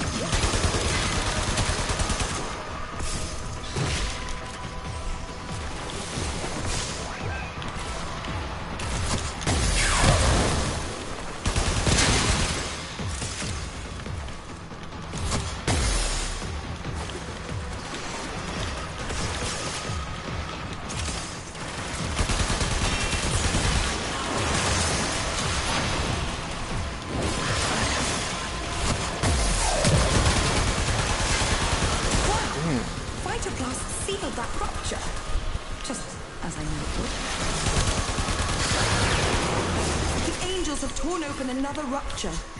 Fill it with Vitaplast before this whole shit goes topsy-turvy.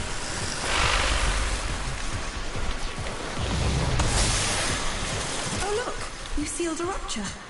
Not bad. That's good.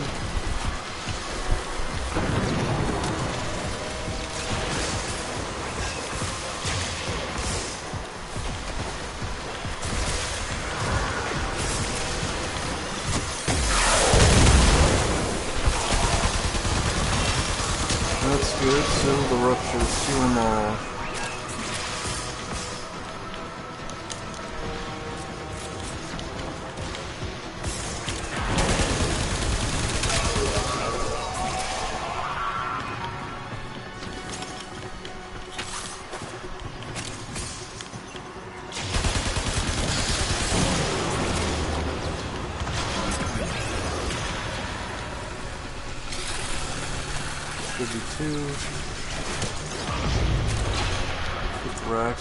Void floods have a tendency to wash in terrible things. One of those things is approaching. Do be careful.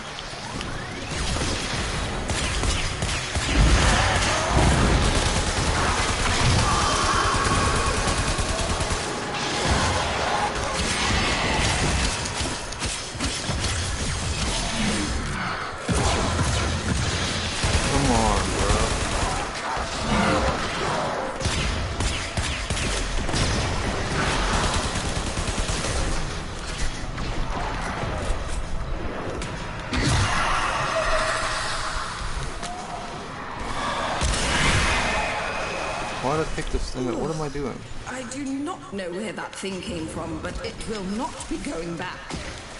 You can always do more. But if you can't, I have marked an extraction point.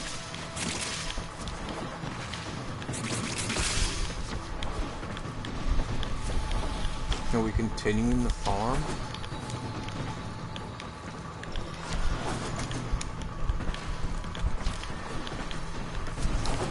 If everyone goes to the extraction, they're gonna get anywhere.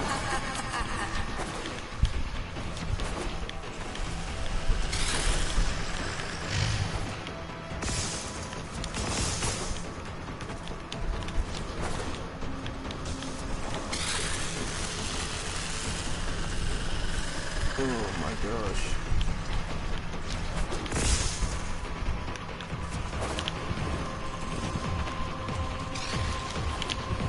Oh, I can't even jump that high.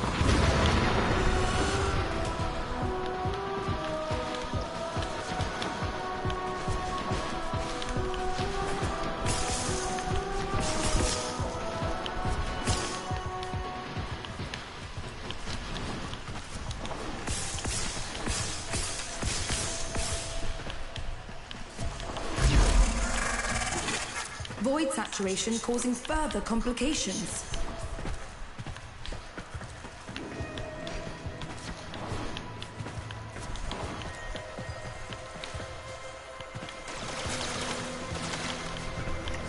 Guess we all want to extract? Okay, cool. I'm so very sorry about this. One of the fears the Void likes to manifest is childhood anxiety. Meet the repressed fears of teenage hunter. I call her Skitter Girl. She's a thief.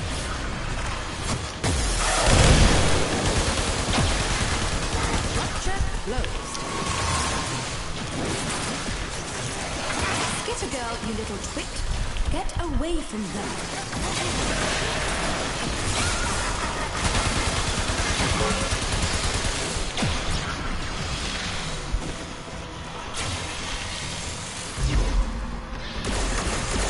His combat conditions worsening.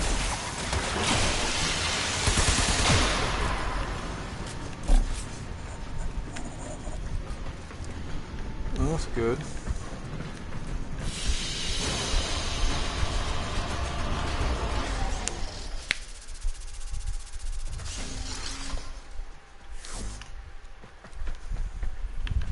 The origin system is ever changing. Yes, I know. Our enemies grow I more. just, like, mute him.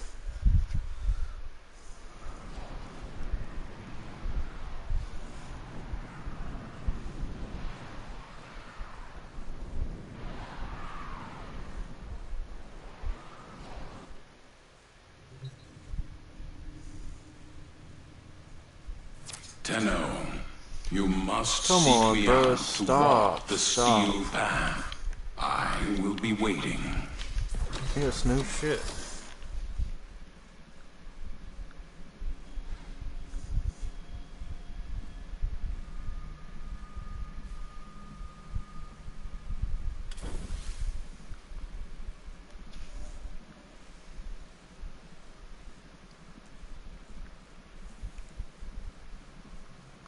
Okay, this is CBS New York article. Woman found dead on boat at Montauk Yacht Club identifies as Martha Nolan O. Slater, 33.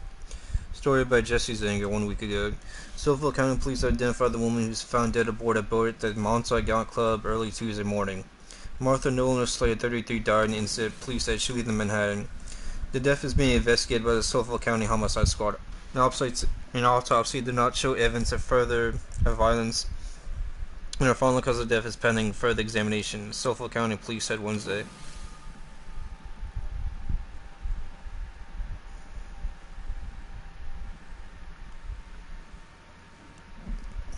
East Hampton Town Police got a 911 call from a man saying there was a woman unconscious in the boat at around midnight Tuesday. Suffolk County Police said Good Samaritans performed CPR on her, but first responders pronounced her dead at the scene. She was found on a boat named Ripple. Fisherman George Miller had just come in from catching fluke. He said docks surrounding the area were cordoned off by East Hampton police. Someone was taken to hospital, Miller said. Later on we talked and he said she arrived at the hospital and was expired. Suffolk County investigators are asking anyone information about this incident to call them at 631-852-6392. She worked as a marketing consultant and also co-founded EastXX, a swimwear brand. Her profile says the owner was operating a pop-up store in Montauk for the summer, according to a social media post. Dylan Grace, her business partner, put out a heartbroken film on social media. We dreamed big together, laughed harder than anyone else could have stand, and built so much from nothing. Grace wrote, "Love you so much, fly high, girl." Nona Slater was originally from Harlow, Ireland, graduated from University College of Dublin before she moved to New York in 2015, according to her LinkedIn profile. In a 2024 interview with Irish Independent, Nona Slater said she lived on the Upper East Side of Manhattan. I love New York. It's expensive, but I don't see myself living anywhere else for now, she said. Posting on her TikTok account featured a viral young woman dedicated to building her EastXX swimwear brand. She also posted that a fashion was sold at Gurney Spa in Montauk at a pop-up site this summer. Families at boats and shopping on Main Street are buzz. You come out here every summer for vacation, it's definitely no disturbing here. We don't know why. One person said, the Irish Department of Foreign Affairs wrote an email is aware of the case and providing consular assistance.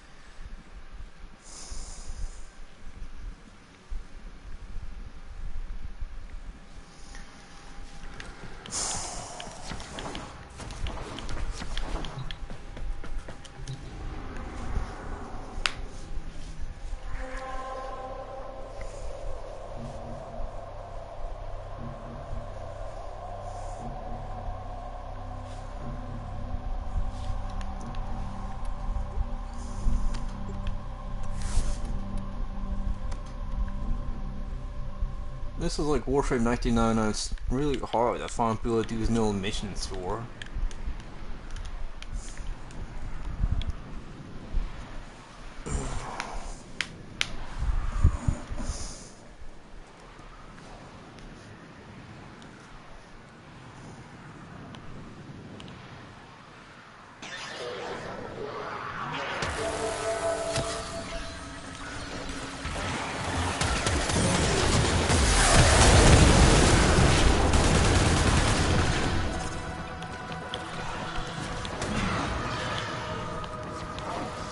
Let's go to victory and beyond.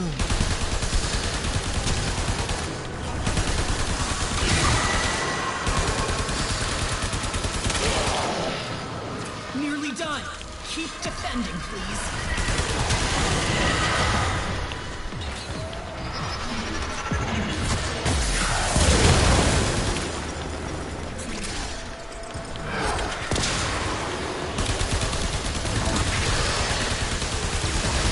What the heck?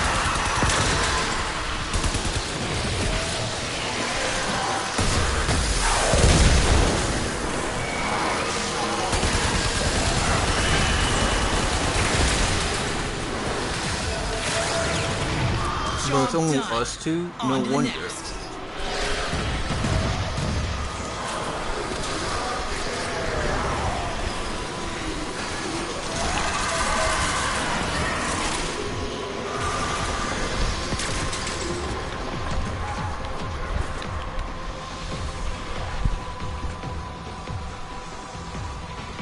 You found a terminal.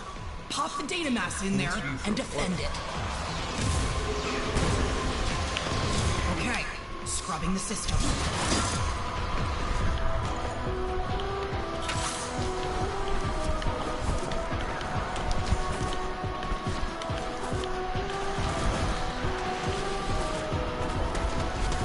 That's no time.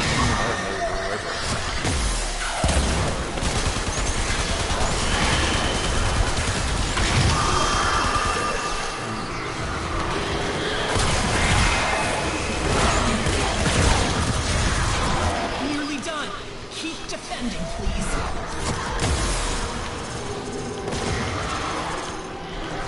Let's go. Oh man, it's almost 9. Hey.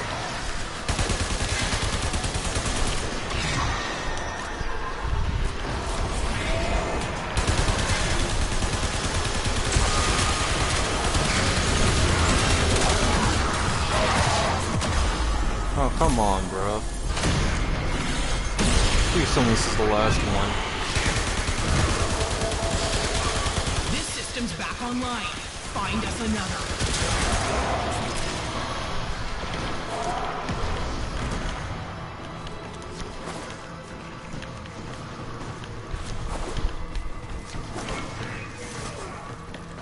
I don't know why, like, first-person shooter guys like Nick Merckx or Timo, like the usual suspect dudes. This game is Battle Royale. This Battlefield game is how I like it. It's like, yeah, but they shouldn't listen to you, bro. Like, I don't really think any game company should listen to anyone.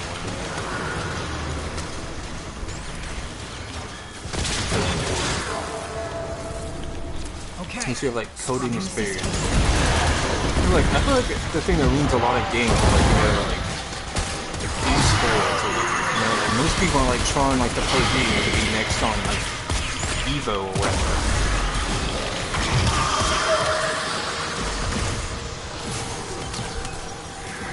And most people play COD or Battlefield aren't trying to be, like, the MLG champions or whatever. They're trying to play the game when they got time, not paying rent or paying mortgage. Keep defending. Yeah, nailed it.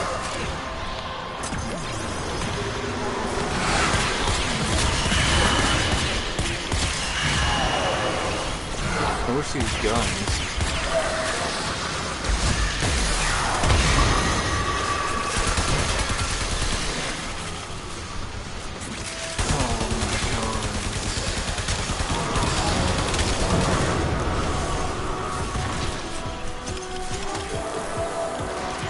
systems are waking up across a whole sector. I'll send some cleaning drones in and get it ready for use.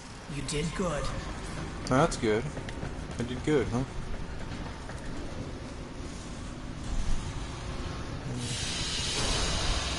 Mission complete.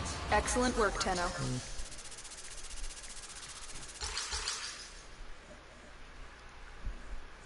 The origin system is ever changing. Right, Our Teshin, why enemies can't grow you just more stop? powerful. Stop, bro. Only the Tenno with true mastery of their arsenal will overcome what awaits us. It is time to take on a new challenge.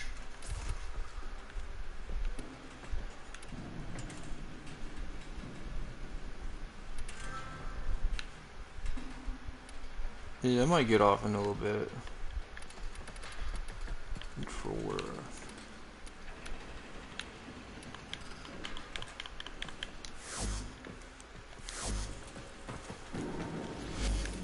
Because I need to eat something.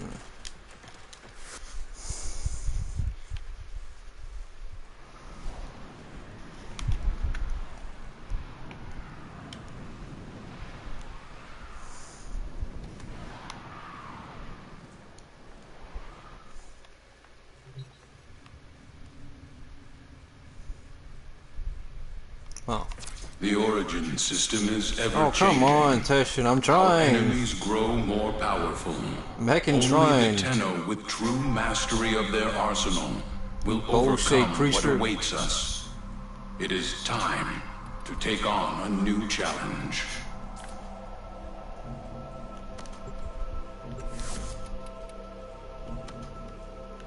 Finally, I can get a squad for exterminate. Yes!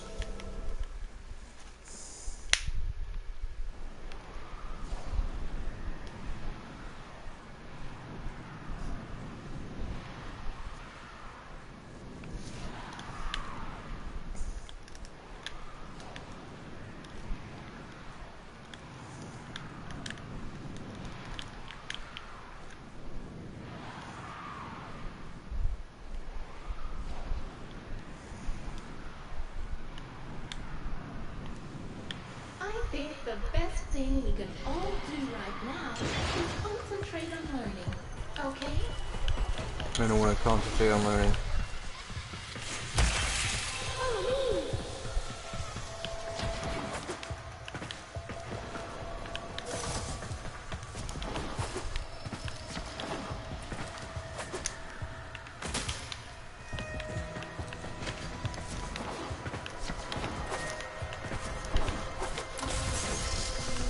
Where am I going? It says they're over here.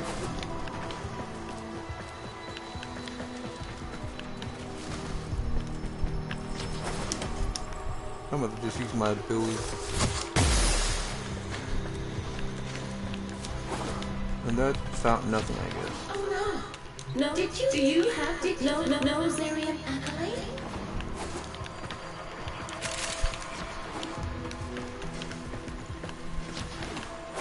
Come on, bruh.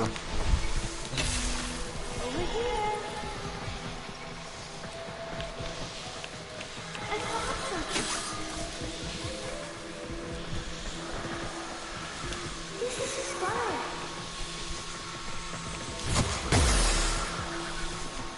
Look at me!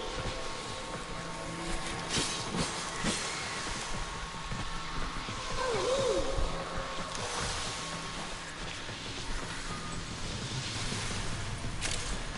Come this way!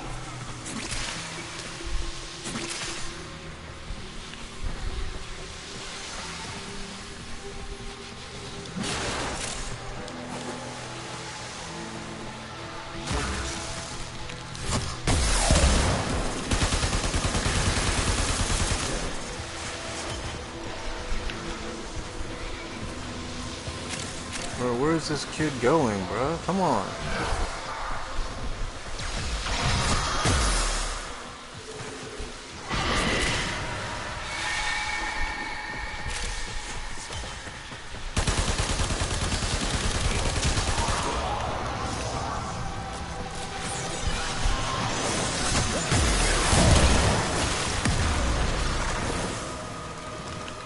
trying to figure where that kid was going. Oh, I lost him.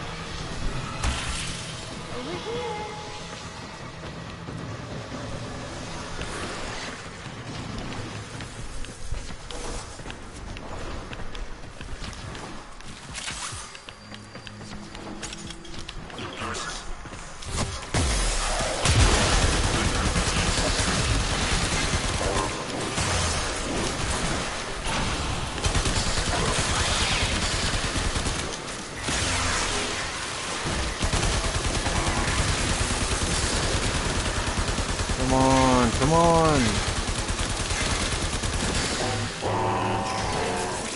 Corpus goons are going back to Daddy Parvos empty-handed. You sent them running.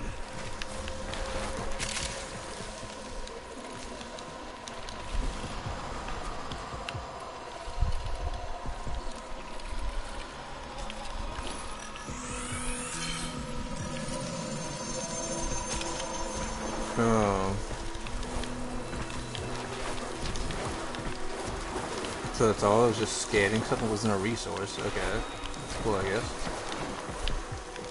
906.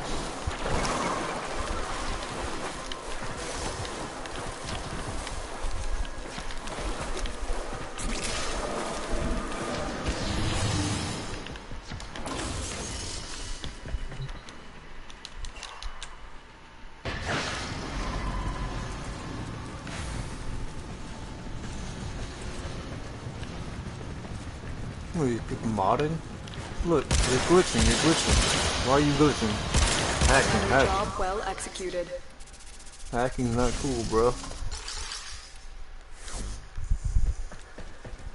Tenno, you must seek me out to walk.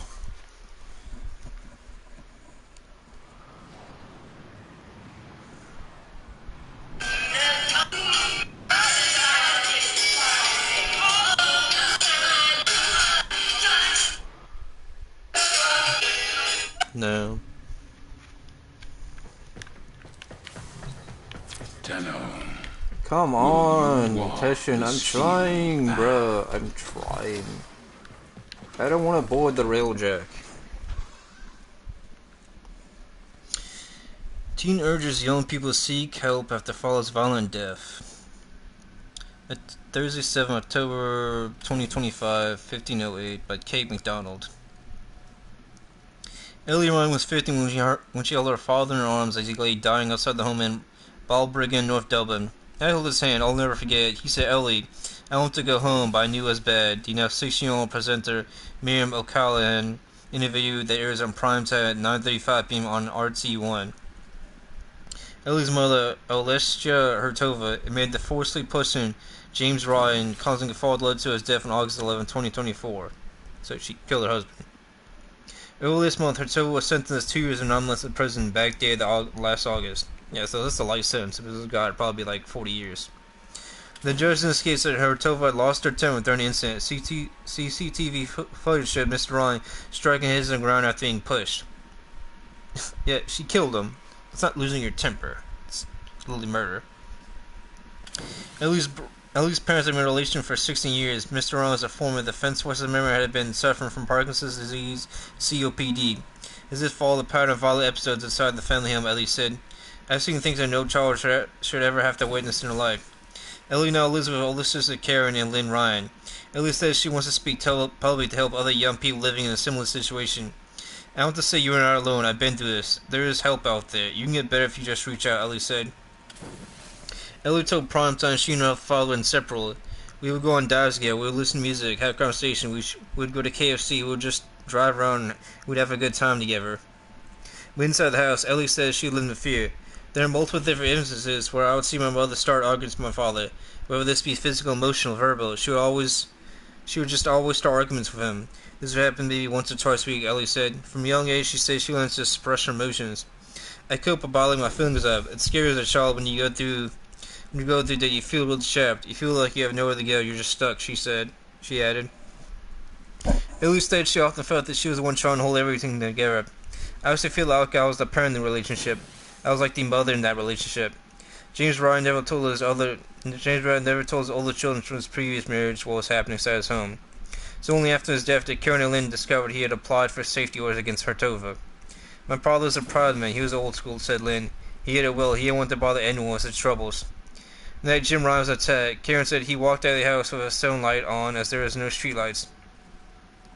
She ran at him, pushed him forcefully. His head bounced off the ground twice. Again, that's purposeful murder. Again, she should get like the maximum 60 years, but they're being lenient because she's a woman. Ellie found him moments later. The family's neighbors called for paramedics after coming on the scene. Ellie said she stayed at her father's side throughout. James Ryan never recovered. His life support was turned off the following evening. Karen and Lynn, along with his adult son and his sister, stayed by his bedside. None of them had known the full extent of what had been happening until then. We also knew there were issues in relationships with Karen, but at no point did we ever even think her father was in a domestic violence situation. What followed was a legal process. The Ryan family says filled in knowledge the full truth of what had happened. Ellie's mother pleaded guilty in the lawful killing. James Ryan received a sentence of 2 years and 9 months. The judge cited her early plea and lack of prior convictions and good character. Ellie's sister said the courts never heard about the years of abuse her father endured. I felt like his voice was complete silence, and if his voice was just swept on the carpet, Ellie said. The family since ran to the director of public prosecution asking for a review of the case. Full history of our father's case of domestic violence was not brought forward, said judge at sentencing, so he was not allowed to see the bad character of Ellie's mother. In this case, he assumed this woman was of good character, and that was what the judge said. Ellie's sister Lynn said the offender had a voice and her father didn't. For Ellie, her mother's sentence brought about a deep sense of injustice. When you get 2 years or 9 months for killing someone, it's just completely unfair. It doesn't show the amount of pain that family has endured, the amount of years my father suffered through my mother's abuse, she said. In court, Ellie stood just a few feet away from mother. It's difficult for me to read out my victim impact statement, so my sister Lynn read it out for me. She said it was a highly emotional experience. Ellie's now 50. She lives with Karen during the week and stays with Lynn on weekends. She's in therapy. Sisters have secured legal guardianship.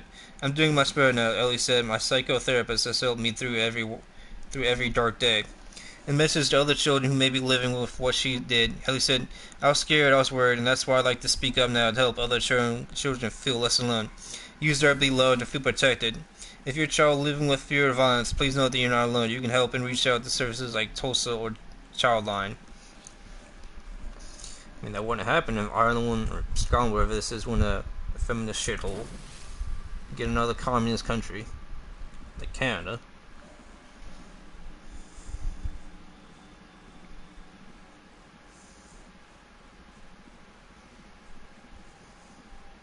Read a few more articles and I'll go get something to eat.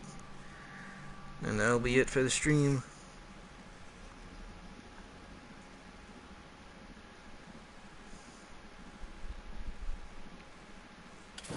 Most domestic violence relationships, like, sometimes it's the man, like, a good bit of the time, but, like, statistically, it's the woman a lot of the time. This is the Telegraph. The long-feared Special Forces unit that wiped out a Russian battalion. A band of elite forces within Kiev's military intelligence, the Timur Special Unit, has earned hero status. Iona Cleve, Billy Roberts, August 7, 2025, 6 a.m. BST. The sun had just risen over Ukraine's Sumy region when Kiev's long-field Special Forces unit launched one of the war's most daring assaults.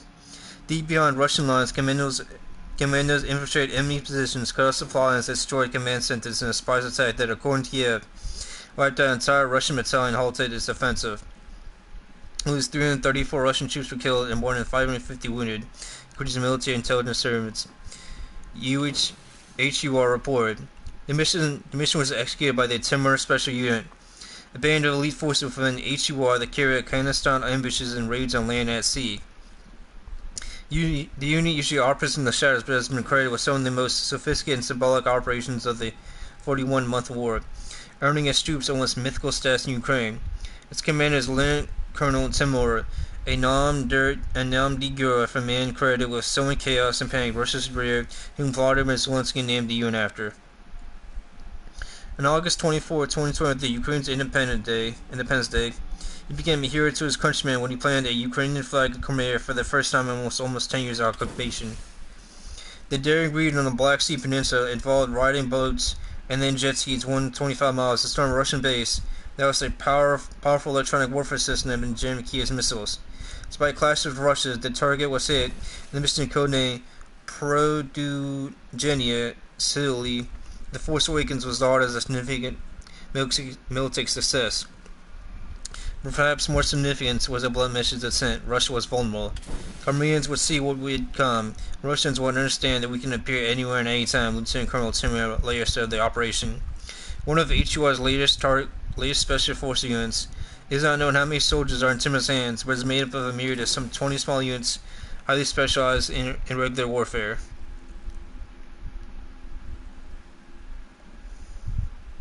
The Noble Arabians are known for their cutting-edge drone warfare on land and sea, while its broad STVO Brotherhood Battalion excels in amphibious raids and sabotage operations on Russian territory. Spectre 33 also part of Timur's forces, a dedicated combat diving unit. The peculiarity of this special Timur unit is that it includes various units with unique skills and special training enhanced by experience in modern warfare, said Dmytro Zimalo, military political expert, executive director at the Ukrainian Security Cooperation Center. It is probably one of the first units since World War II that have carried out successful deep raids with secret missions into Russian controlled territories, he told the Telegraph. The Timur unit has taken part in some of the bloodiest battles of war, from holding the road to life and backing the morale-boosting coups, including the liberation of Snake Island, the Black Sea, and hunting down Russian mercenaries in Sudan. It is well equipped with Western weaponry, deeply experienced on the battlefield, highly motivated, extremely effective, according to Ivan Stupak, Ukrainian military analyst and former officer in Ukraine's Security Services SBU. Assuming the versatility units work on display, he said, referring to unique ability to seamlessly find trenches, forests, and in the air. Russia invaded the northeastern region earlier this year with the explicit aim of carving out a buffer zone to prevent further cross-border incursions by Ukraine into Russian border regions. HUR on Tuesday claimed that the Russian advance Sumy was stop cold when Timur unit infiltrated enemy positions and defeated hundreds of Vladimir Putin soldiers in close quarters fighting in airstrikes. Nearly 1 dozen Russian troops were killed and wounded. HUR said it signed off a compilation video of the multi-pronged attack with the armed struggle continues, the glory of the Ukraine. HUR did not specify the exact date or location of battle, but analysts and open source intelligence show that Russian offensive operations into the northeast region stalled in late May. The action was carried out by the force of the Chimera Younger Stugda Siberian Battalion, Arada, 1514 Paragon Art Division, 1st Line Raven Group, and the 6th Special Operations Unit, which come under the umbrella of the Timur Unit. In May, the Timur Unit carried out a helicopter-less assault in the Kharkiv region. Like the assault in Sumy, it features a deadly synchronization of air power, artillery, drone strikes, and sabotage operations behind Russian lines. The attack was a bid to thwart Russian attempts to cross the Oskil River, which acts as a key national defense against enemy forces reaching the city of Kupiansk, found a stronghold on the northern fringe of the front line. HUR claimed that special forces struck 600 Russian underground shelters, minefield ammunition depots, 8 river crossings, and killed or wounded 439 enemy troops. Their notable exploits have also seen them dispatched abroad. In August 2023, 100 soldiers, mostly from the Timur unit, flew into Sudan to help push the rebels backed by Russia's Wagner paramilitary group out of Khartoum in the east of the country's civil war. Staying the front line between Ukraine and Russia all the way to Africa, the commanders trained Sudanese army soldiers in drone warfare and new technologies, carried out night raids, and helped retake ground. Like the fabulous film Crimea, the message was clear. We have no boundaries as to where we can and cannot work. In occupied territories anywhere in the world, Lieutenant Colonel Timur told Ukrainian Pravda in February 2024. Wherever there are soldiers, officers, or individuals involved in the Russian Federation Special Services, we catch up with them, he added. Yeah, so they're pretty much a mercenary, like CIA, Blackwell scene, pretty much going where they shouldn't be. Like, yeah, it's cool to help see and retake their like forces and stuff, like their territory and shit. But they're not really like stopping the Russian offensive. I mean, Russia isn't really losing. They're not really stalling them any stretch of the imagination.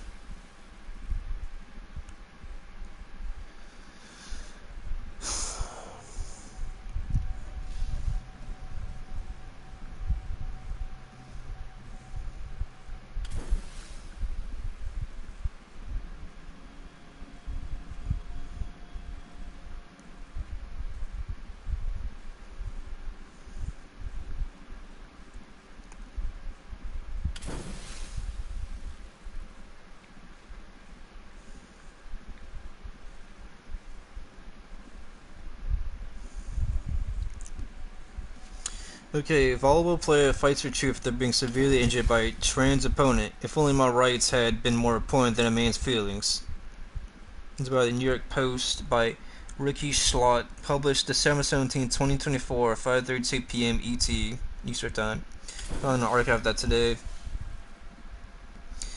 Peyton McNabb, a junior, is becoming a college athlete until a volleyball spike by a transgender competitor. Kim Vance's killing when she was 17 forever changed the trajectory of her life. Now, in the hopes of preventing history from repeating itself, she's sharing a story in the new documentary, Kill Shot, how Peyton McNabb turned strategy and triumph, created by the Independent Women's Forum.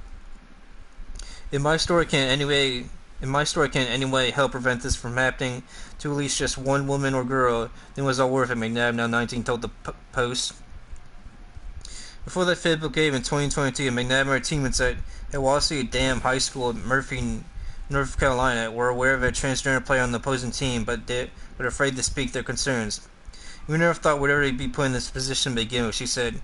I didn't know one person who agreed with a transgender athlete competing against us on my team, but we didn't know what to do. I mean, you could have backed out and stuff. Could have, forfeit the match. The match was relatively eventful until a player spiked the ball directly to McNabb's head, knocking her unconscious for 30 seconds, sending the whole gym into a shock silence. Everyone else, including the trans player, ultimately finished the game while McNabb was rushed off the court with a concussion, neck injury, and 2 black eyes. It was 100% avoidable if only my rights as a female athlete had been more important than a man's feelings, she said. The full extent of her injury unfolded over weeks as McNabb was diagnosed with a traumatic brain injury, a brain bleed, partial paralysis, and loss of peripheral vision on the right side. She also suffered ongoing memory loss, confusion, and severe headaches. The guilt Peyton's father and I carry is heavy, her mother, Pema McNabb, told the Post. At the time, we weren't allowed to speak up. We couldn't say, no, she's not playing against a boy, it's dangerous. As a lifelong athlete, having to sit out the rest of the volleyball season during a senior year was a major disappointment for McNabb. At the hopes and dreams of playing college softball, an opportunity too, but my injury set me back. It didn't end up working out, she said. I was really depressed. The documentary includes raw footage of the incident. This includes interviews of Peyton as well as his parents' sister, who had never spoken up before. I would never ever let her play say if I knew what I know, that Pamela McNabb said in the documentary. Pull your kid, don't play. It is not worth what has happened to her that happens to anybody else's kid. April of 2023, McNabb, then still 17, decided to testify at the North Carolina General Assembly in favor of the Fairness in Women's Sports Bill, sharing a story publicly for the first time. I was hesitant about it, she recalled. It's not my comfort zone at all, and I didn't want this attention. My thought about this happened to my younger sister with 5 kids one day, my daughter, and I seriously just cannot accept that at all. Not long after North Carolina officially banned trans athletes from competing in female sports at the middle, high school, and college levels. Yeah, it's a miracle she made a recovery that fast. The publicity drew scrutiny from the public and also from the transgender athlete who spiked the ball in McNabb's head, who McNabb says has never apologized to her. In the documentary, McNabb shows a camera on Instagram messages from the other player, who has never been publicly named, that reads, "Wow, I really am living rent-free in your head, aren't I?" McNabb is now a second-year student at Western Carolina University, studying marketing, but said injuries have followed her to college too.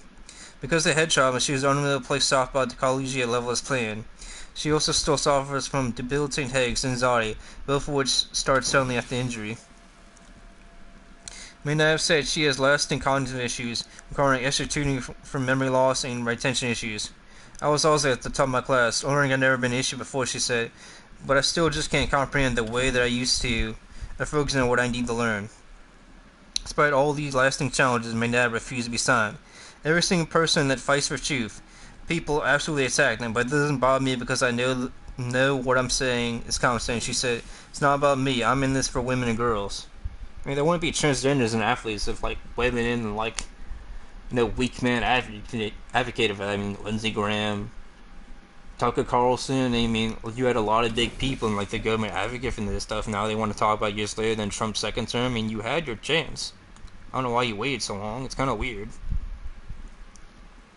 Trump's finally righting some of these wrongs that, Barack Obama, Joe Biden, Kamala Harris, a lot of these weak-willed commies have been put in place. I always hate this phrase, like, this person in government is a Reaganite. It's like, no, Reagan was known for being Reagan. You know, he's an actor, then he became a politician, and like most politicians, most people in life, he died. You can't just claim that you're a Reaganite. Well, most of the stuff he did didn't really, like, secure peace. I mean, also what we cried these past presidents and governors for was, like, what the situation, i.e. a time warp was. You know, like, oh, the boomers could do this. I'm like, yeah, that's because the economy existed and we had manufacturing. Take that away and, like, you know, it started shifting and, like, you know, I think it was Bill Clinton or Bush that said manufacturing, like, to China, Brazil, Vietnam, Southeast Asia, because they frankly didn't care about the common guy. I mean, if you want, like, a lobbyist or someone from a country, giving them, like, you know, frame stuff foreign country or, like, big checks, they didn't care. No, they can make as many Twitter videos or, like, you know, photos, but, like, most of these people, like Leo Terrell or some guy in a anti-Semitism task force, I mean, that's literally, like, less than, not even the top 10 things this government should be focusing on. You know, if they actually closed the border, made it out of titanium, tungsten, little steel, not concrete. I mean, concrete's kind of weak. It's great in, like, defensive thing, like structures, like, you know, like bomb shelters and stuff. But even then, if you're not making at least 200 to, like, 400 feet tall, putting spikes on it, I mean, anyone can get on it. Yeah, like, it's high enough ladders and stuff. Again, before the Hart-Soul Act, I think it was like 1966 or 65, like, violent crime for immigrants in the country was pretty low because the only people that come here was, like, the occasion, like, maybe rare at best Asian from, like, Japan or China or whatever, from Taiwan. Because most Europeans going up, and then when the Instant Hart-Soul Act came out, like, violent crime rose up, and, you know, like, organ trafficking, like, homicides, rapes, like, I'm not saying we don't have those besides, like, just illegal and illegal immigrants, but, like, a lot of it came after, like, the 60s. Before that, it was just, you know, the occasional murder or stabbing here. Like, a lot of people idolize, you know, politicians, celebrities and stuff, but then you realize you get that money. Like, what did they do? Do they make farms and make churches and they make public works to help people? No, they don't. It's like, oh, Sydney Sweeney is good at, like, you know, shooting. It's like, yeah, that's good if she gets shot at, but, like, at that point, she's, like, one of those only people that are a celebrity that actually knows how to use a gun. Is she cleaning it? Is she making her own ammunition? Is that just, like, her friend's, like, friend? It's like, oh, she's working on cars, too. It's like, yeah. I mean, is that just, like, photo up? Or does she actually know how to... Is she strong enough to put in her own engine and stuff? I mean, I feel like a lot of the stuff we've been seeing about is just, like, photo op stuff. It's like, oh, look, she's doing gun stuff. It's like, yeah. But there's a difference between, like, shooting a pistol at target, like, yeah, make your own ammo. Which most people don't know how to do. That's why they go to gun stores. And cleaning it, taking it apart piece by piece.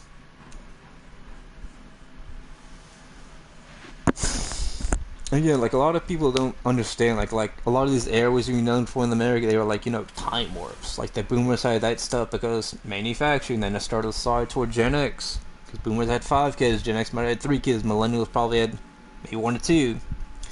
Then you look at it from the 90s to Zoomers, I mean, unless you're popping off like social media or getting into acting or insurance or just making it big in instruction, I mean, you may have kids and you may wind up in debt for that, but, like, you kind of don't want to put kids through that. Again, I'm not telling anyone not to have kids, but, like, you know, save your money, like, work some jobs and stuff. Like, I remember one of my friends had kids, like, well, he had a daughter. She's younger than 10. I remember when he first had, like, his daughter, they were on, like, child support. I was like, buddy, like, you're a contractor. Like, sometimes you work, sometimes you don't. Like, he's not doing that anymore. Just felt kind of odd, though. I mean, the few days he couldn't work, he could work, like, a, you know, did the Uber. If you could have volunteered at, like, a fire station or something. It's just odd, I guess. Okay, Howard Stern, the $100 million mistake. Radar reveals the inside story how his media empire went from must-listen radio to boring snooze fest. By Lauren McElver, August 6, 2025, published 6:40 p.m. Eastern Time.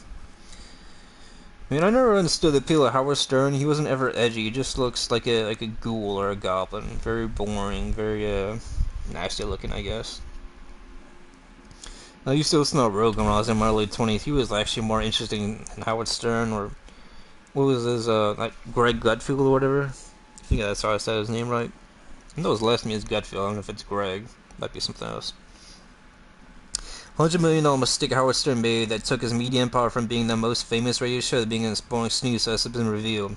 Since Starfest's career in the 1980s, the legendary radio host quickly became no stranger to headline-grabbing shows, but lately his radio show has been called out for drastically changing.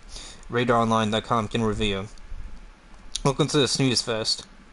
An insider claimed the legendary radio host has turned after landing a 5-year contract for $500 million with the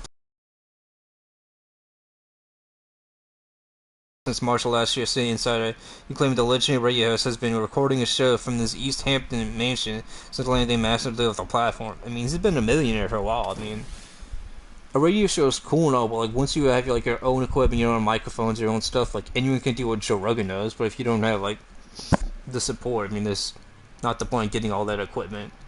What you really need is just like a good mic, good recording software and stuff. That's pretty much it. You don't need to be like an actual like Oprah Winfrey type show or like what Tucker Carlson does.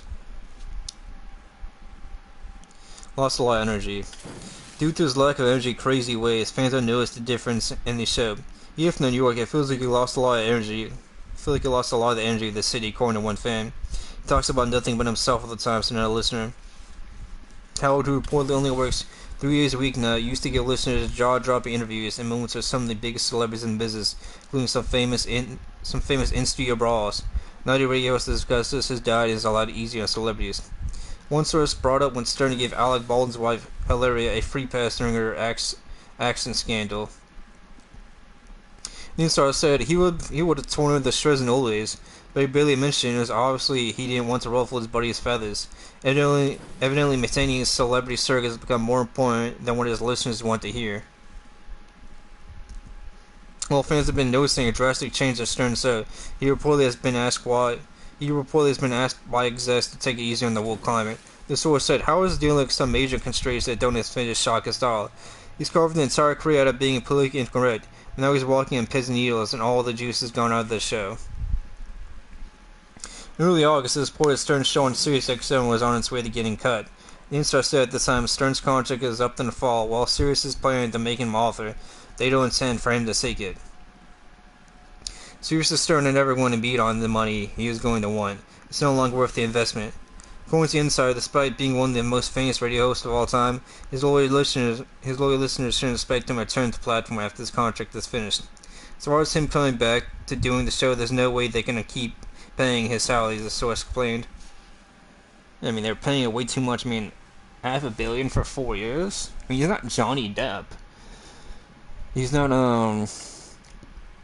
Ryan Reynolds, I guess. I mean, I can understand that for, like, a 10-year movie career, but, like, a radio host? No. I mean, radio's pretty much dead. I mean, Rush Limbaugh was kind of like the last good radio host, and he was, conservative or whatever.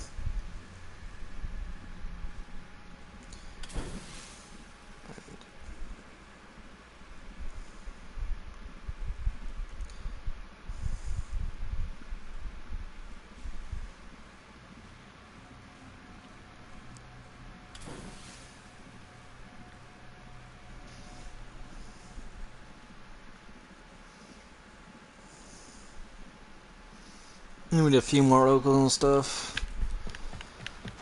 Trying to get another game on that new area I just unlocked. I didn't really talk a lot besides reading articles. I mean, I could probably start just archiving like.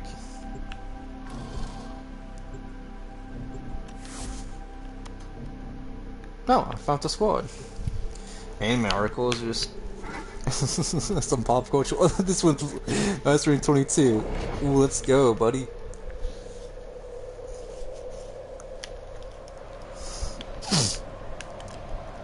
No, it's 10:30.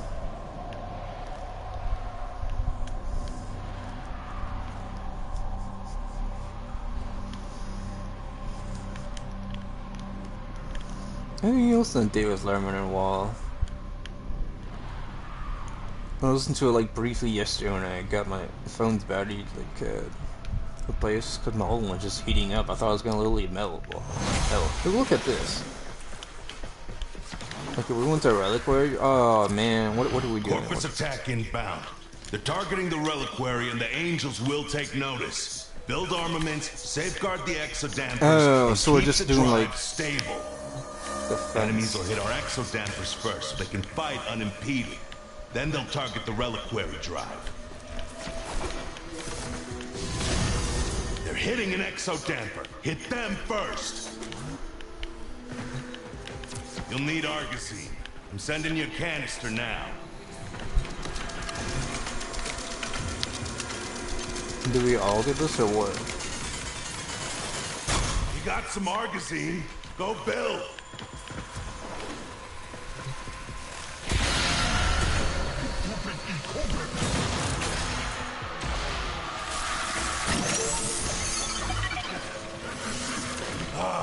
Armaments constructed. Oh, so only one is supposed to use this. Okay. Okay. Okay, well, next time I guess I'll just focus on like anime or like whatever tabs I have.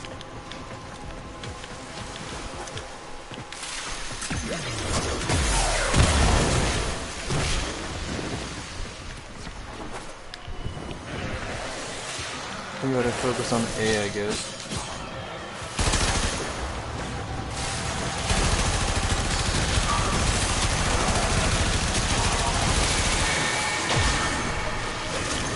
Energy, guys.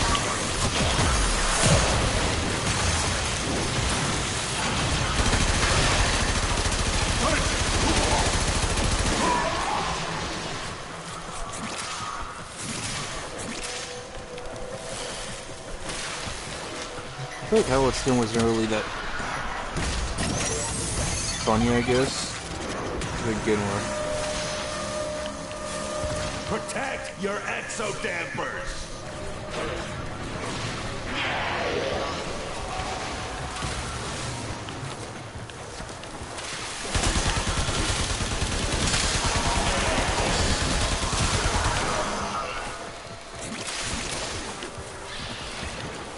What are we defending?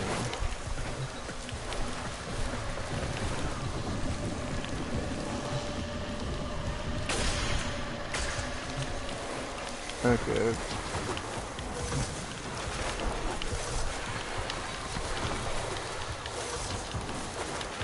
I don't know what.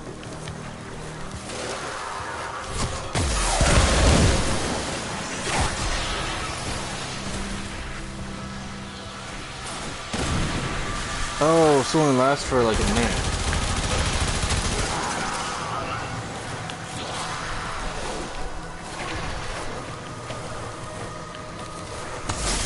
In the tutorial, we were going from like round to round and stuff.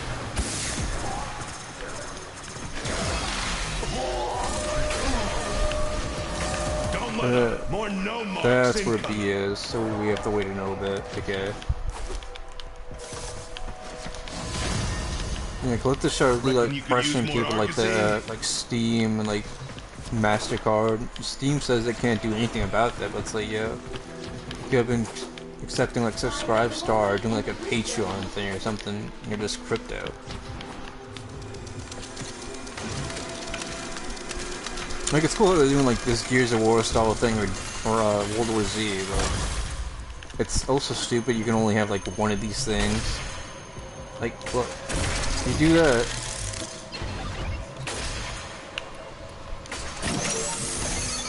And they only last for a minute.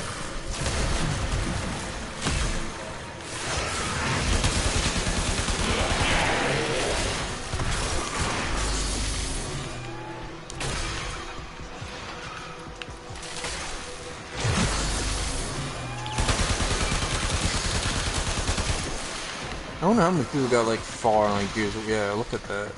Look at that. We got a bunch on. This one only is.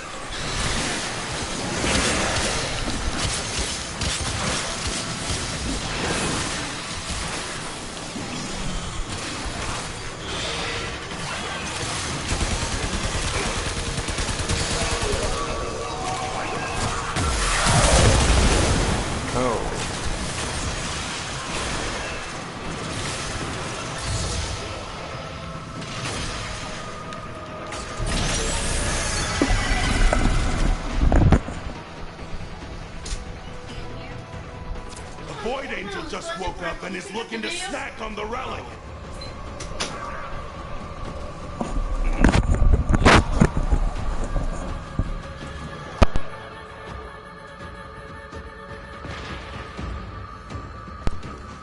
Need to eat something. We're fighting the Void Angel. Let's go. I'm guessing y'all all found it?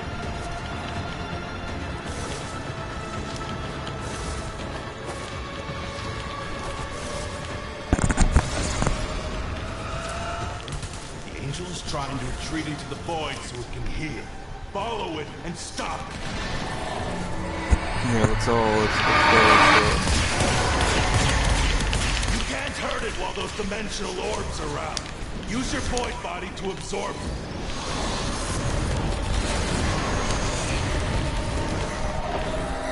Man, come on, come on.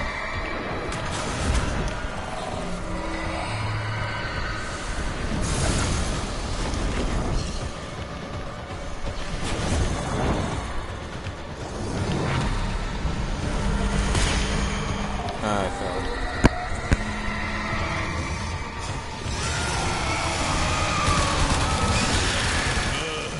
Now it'll stay.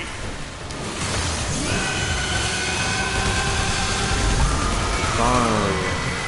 These wasters are fighting like their lives don't matter. They're driven. I've seen that kind of fury on this ship before. Once. Bro, come on. For a fresh wave.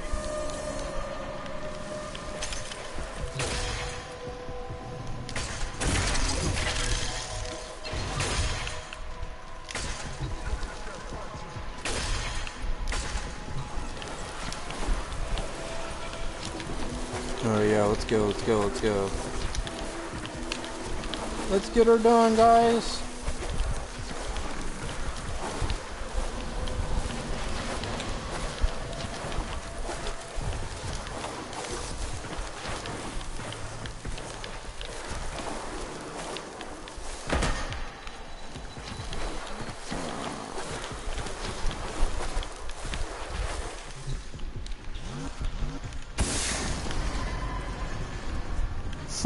Look at this. Look at this. No.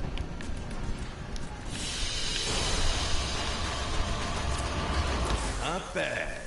Room for improvement, but, not bad. The origin system is... Okay, I guess we don't have to do an assassination mission like we usually do. Bro, how many like quests do I have to do to get Steel Path unlocked? Do I have to do Octavia's Anthem too? That's a Warframe quest. Or do I have to get the origin Wave system Rider or is Silver ever Grove? changing. Our enemies grow more powerful. Only the Tenno with true mastery of their arsenal will overcome Bro, what do I need awaits to do us. to get that Steel Path It is unlocked? time Come on. to take on a new challenge. I don't know what I have to do.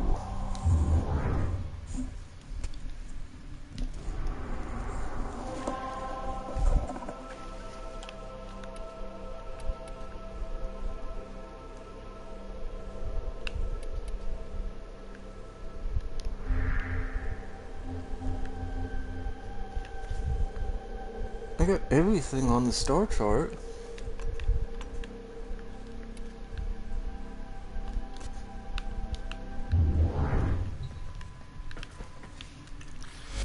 Oh, no, we're in Silver Grove.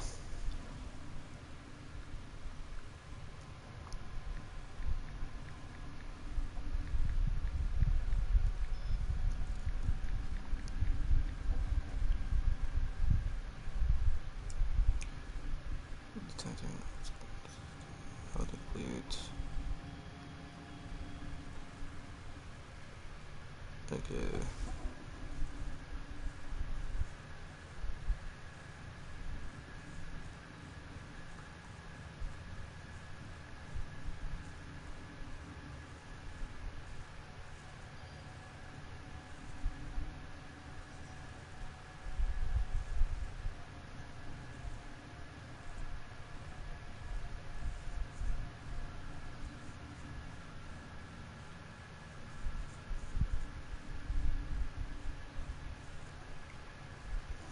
Okay, so I need to go to Cirrus.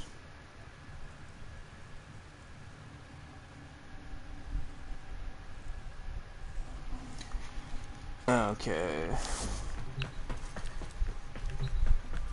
This is so stupid. I can't do like Steel Path.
Massachusetts Governor Maura Healey offers $30,000 housing aid to migrant families. This is an August 7, 2025 article. I forget what article this was. Oh, this is by Daily News for the People. And the who wrote was Daily Info 1310. Where did you find an actual person naming it? It's actually killed by anonymity of journalism for once. Massachusetts Governor Maura Healey is under fire after launching a new housing support plan that gives migrant families up to $30,000 in rental assistance over a 24-month period. The move is straight to help heated pandemic, heated public and political debate across the state and beyond. What is the House Home-Based Program? The funding comes from the state's home-based program, which is originally created to help low-income residents avoid homelessness. Under the new changes, the program now extends financial aid to migrant families, allowing them to move from state-run shelters into more permanent housing. Each eligible migrant family can receive up to $30,000 spread over 2 years to cover rent and housing costs. The shift is designed to ease the burden on Massachusetts' overwhelmed shelter system. Additional benefits for migrant families. According to reports, migrant families may also qualify for a wide range of state-funded benefits, including up to $4,000 per month EBT, electronic benefit insurance and cash assistance, $500 per month in food support, free state-sponsored health care, free cable television, and some housing units. These benefits have sparked widespread criticism, especially among local residents who argue that state resources should prioritize U.S. citizens and permanent residents. A divisive policy move. Governor Healey has defended the initiative, adding that the goal is to reduce shelter required and provide safe, stable housing for families in need. We're working to transition families into permanent housing, giving them a fair shot, starting what Healey said during a recent press conference. However, opponents say the program is too generous and may encourage more undocumented migration to the state. They also warn that taxpayers will be left to cover the long-term costs of these expanded benefits. Wall Street Apes. Oh my god, it's true. Democrat Massachusetts Governor Maura Healey is giving $30,000 to each illegal migrant family to help them move into homes. Maura Healey is shifting shelter costs to the state's home-based program. The program provides rental assistance to migrant families. What happens next? As the numbers of migrant arrivals continue to grow, Massachusetts now finds itself at the center of national conversation about immigration, state budgets, social welfare programs. The policy shift may play a major role in upcoming elections as voters consider how the state should handle issues related to housing, immigration, and economic priorities. I mean, maybe pull federal funding like Trump's doing to California and other states that are acting very weak. Yes, I will literally say that they're being weak communist states, like California, Colorado, New Mexico. Pull federal funding. Pull all of it.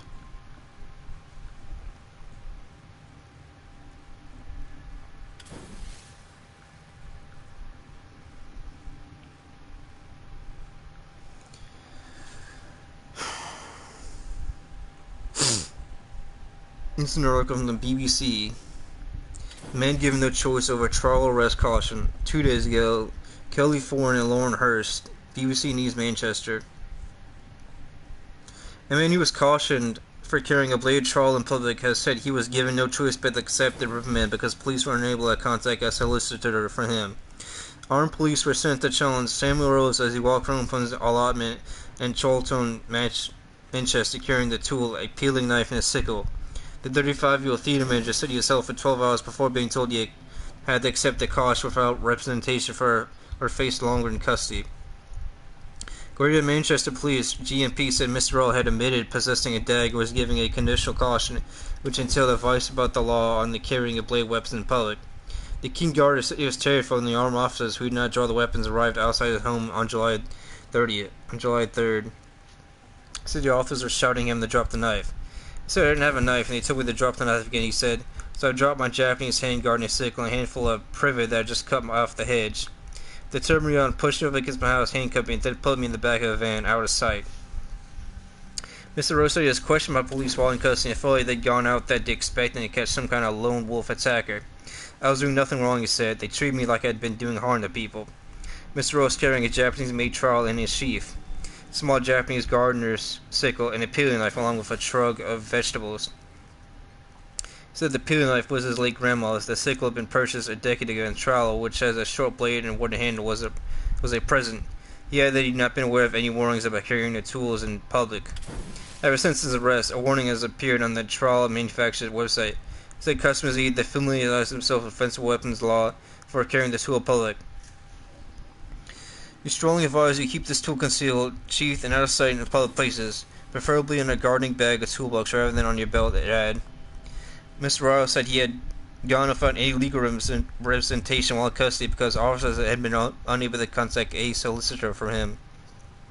He said he accepted a conditional caution but was now worried it could affect his job at a theater, where he sometimes had to work with vulnerable young people.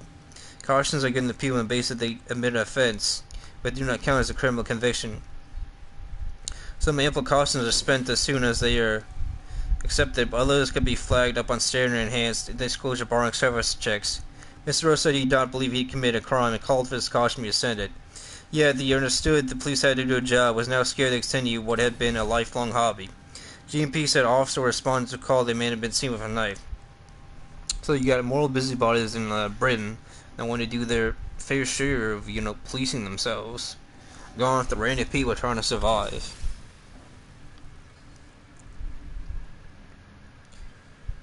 He was subsequently stopped, and a small sickle, a large dagger which was sheathed on a belt, and a peeling knife were seized. The force said he made the offense and was given an initial caution, which entailed advice and guidance around the legislation of knives, and blade weapons in a public place. Yeah, the Britain's really a communist shithole, like literally. I wouldn't move there unless I could afford round-the-clock security.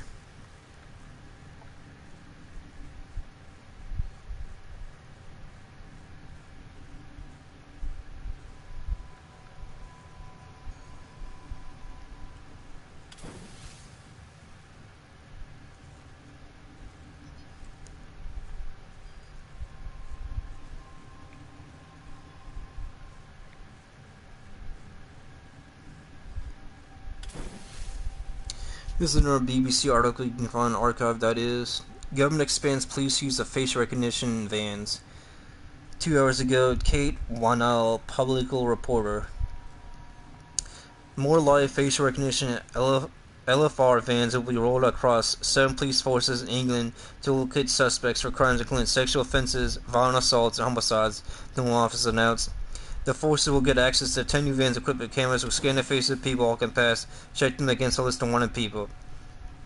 The government says the technology has been used in London to make 580 arrests in 12 months, including 52 registered sex offenders who breached their conditions. However, campaign group Big Brother Watch said the significant expansion of the surveillance state was alarming. live facial recognition was first used in England and Wales in 2017 during the UEFA Champions League final football match in Cardiff. Since then, its use has largely been confined to southwest London and Essex, including at a Beyonce concert to scan for pedophiles and terrorists. The government is now funding 10 vans equipped with LFR to be shared between Southern Forces, approximately doubling the number of vehicles. Southern Forces are Greater Manchester, West Yorkshire, Bedfordshire, Surrey, Sussex, Thames Valley, and Hampshire. Technology identifies people by taking measurements of facial features, including the distance between the eyes and the length of the jawline, then comparing the data to an existing watch list. Each van will be staffed with a trained officer who checks the matches identified by technology. Simultaneously, the government is holding a consultation on what safeguards are needed to ensure transparency, public confidence ahead of drawing up a new legal framework. Big Brother watches bring a legal challenge against the Met Police's use of technology alongside Sean Thompson, who was wrongly identified by an LFR camera. Rebecca Vincent, interim director of Big Brother Watch, said police have interpreted the absence of any legislative basis authorizing the use of this intrusive technology as carte blanche continue to roll it out unfettered, despite the fact that a crucial judicial review on the matter is pending. No Home Office must scrap its plan to roll out further live facial recognition capacity until robust legislative safeguards are established. Labour peer Baroness Chakrabarty told the BBC that the technology is incredibly intrusive. Some will say this is yet another move towards a total surveillance society. The former director of Human Rights Campaign Group Liberty raised concerns over privacy, freedom of assembly, and the potential for false matches. Baroness Chakrabarty welcomed as consultation of legislation to govern the use of technology, but said so far it had been deployed completely outside the law, with police making up their own rules and marking their own homework. Home Office Minister Diana Johnson rejected claims of surveillance, saying signposting will make it clear to the public when the technology is being used and information will only be kept for the period of deployment. She told the BBC facial recognition was a powerful tool for policing and would only be used in a very measured, proportionate way to find individual suspects of serious offences. However, technology has been used previously to target ticket touts in Wales, while the government source said this also included recent Oasis concerts. Johnson said she did not know if facial recognition had been used for ticket touts. She said that a conversation needs to be had about how technology is used, and government is consulting on this. The government says officers using the LFR vans will need to follow the College of Police and Guidance and Technology and Surveillance Camera Code of Practice. It also says independent testing of the facial recognition algorithm by the National Physical Laboratory found that the algorithm is accurate and there is no bias for ethnicity, age, or gender at the settings used by police. The Police Federation of England and Wales, which represents police officers, said the government must also invest in comprehensive training programs for officers to accompany this technology rollout, particularly as police forces face unprecedented officer retention crisis. The Home Office also announced it has fulfilled a manifesto pledge to ensure there is a named contactable officer in every neighborhood in England and Wales. It also said people can search for an officer on the website of local police forces who have signed up to a commitment to respond to queries within 72 hours. The type of content method probably will be up to individual forces. I mean, you're living in a commie nanny surveillance state. I mean, y'all give y'all's guns.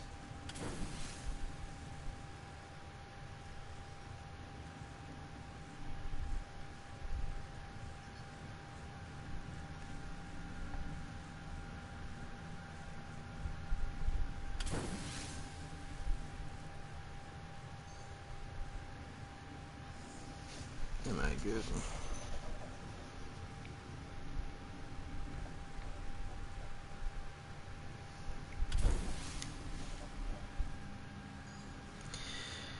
The Western's full pending Israel's plan for full control of the Gaza heralds a new Nakba. Jonathan Cook, August 13, 2025, 2300 words. We found on archive.is. Netanyahu's mass ethnic cleansing strategy pulls the rug out from under the West's cherished pretext for supporting Israeli criminality, fabled two-state solution. If you thought Western capitals were finally losing patience with Israelis engineering a famine in Gaza nearly 2 years into the genocide, you may be disappointed. As their events have moved on, even if extreme hunger, malnourishment of 2 million people in Gaza have not abated. Western leaders are not expressing outrage as the media call it. At Israeli Prime Minister Benjamin Netanyahu is planning to take full control of Gaza and occupy it. At some point in the future, Israel is apparently ready to hand the enclave over the outside forces unconnected to the Palestinian people. The Israeli cabinet first agreed last Friday in the first step at takeover of Gaza City, where 100,000 Palestinians are.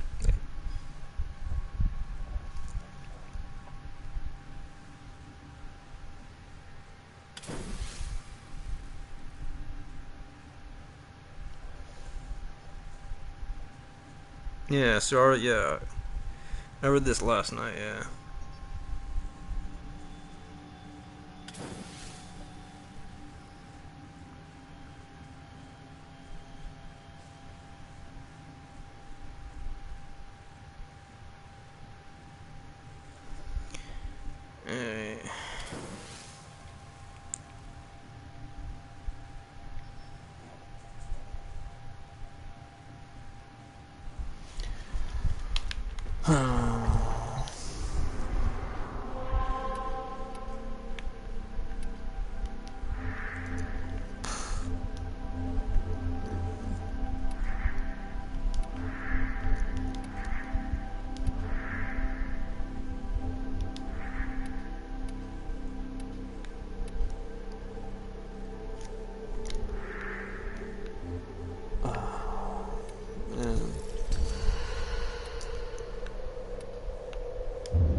I've really gone to every area of the Zaraman.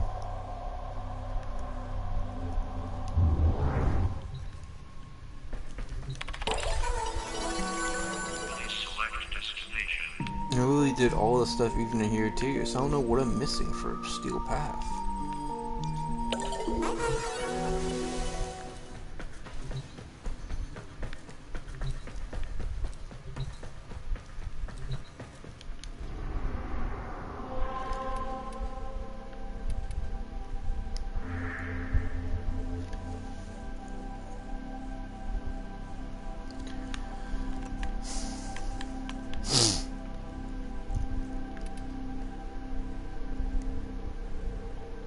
It's just glyphs. That's boring.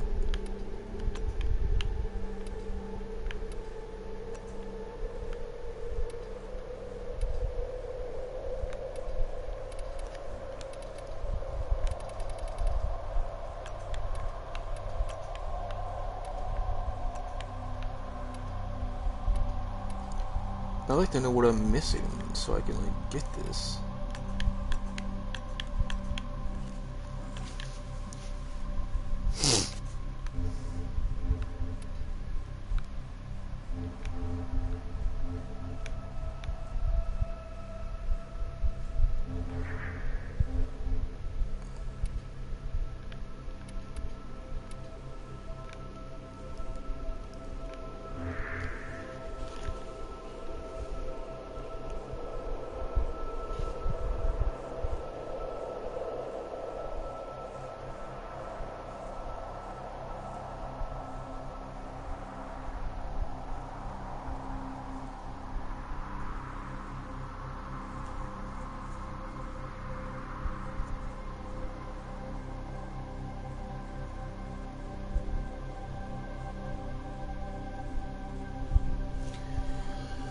I need food. I'm going to eat soon. The BBC called Anas al-Sharif. Its reporting will kill more journalists. Jonathan Cook, August 12, 2025, 1400 words. The media legitimized the murder of journalists by Israel, and they are doing it because they are racist propagandists for a system of Western colonial control in the Middle East. How is it possible for BBC reporter to have made the following obscene observation in a segment on it was murder at the weekend of Al Jazeera journalist Anas al-Sharif? There's the question of proportionality. Is it justified to kill 5 journalists when you're only targeting 1? Jeez.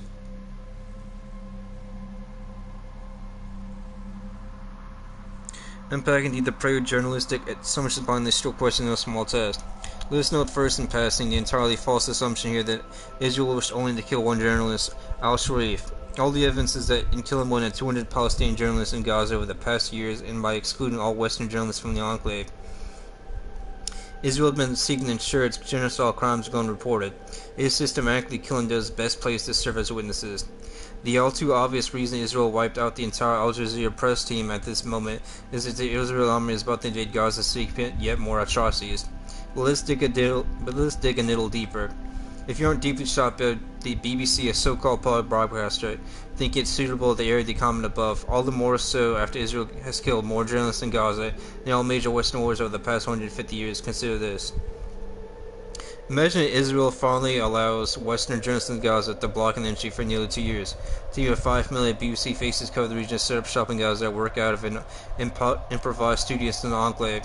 The news breaks that the studio has been hit by an Israeli strike and all 5 killed: Jeremy Bowen, Lacey Doucet, Yolande Nell, Lucy Williamson, and John Donison.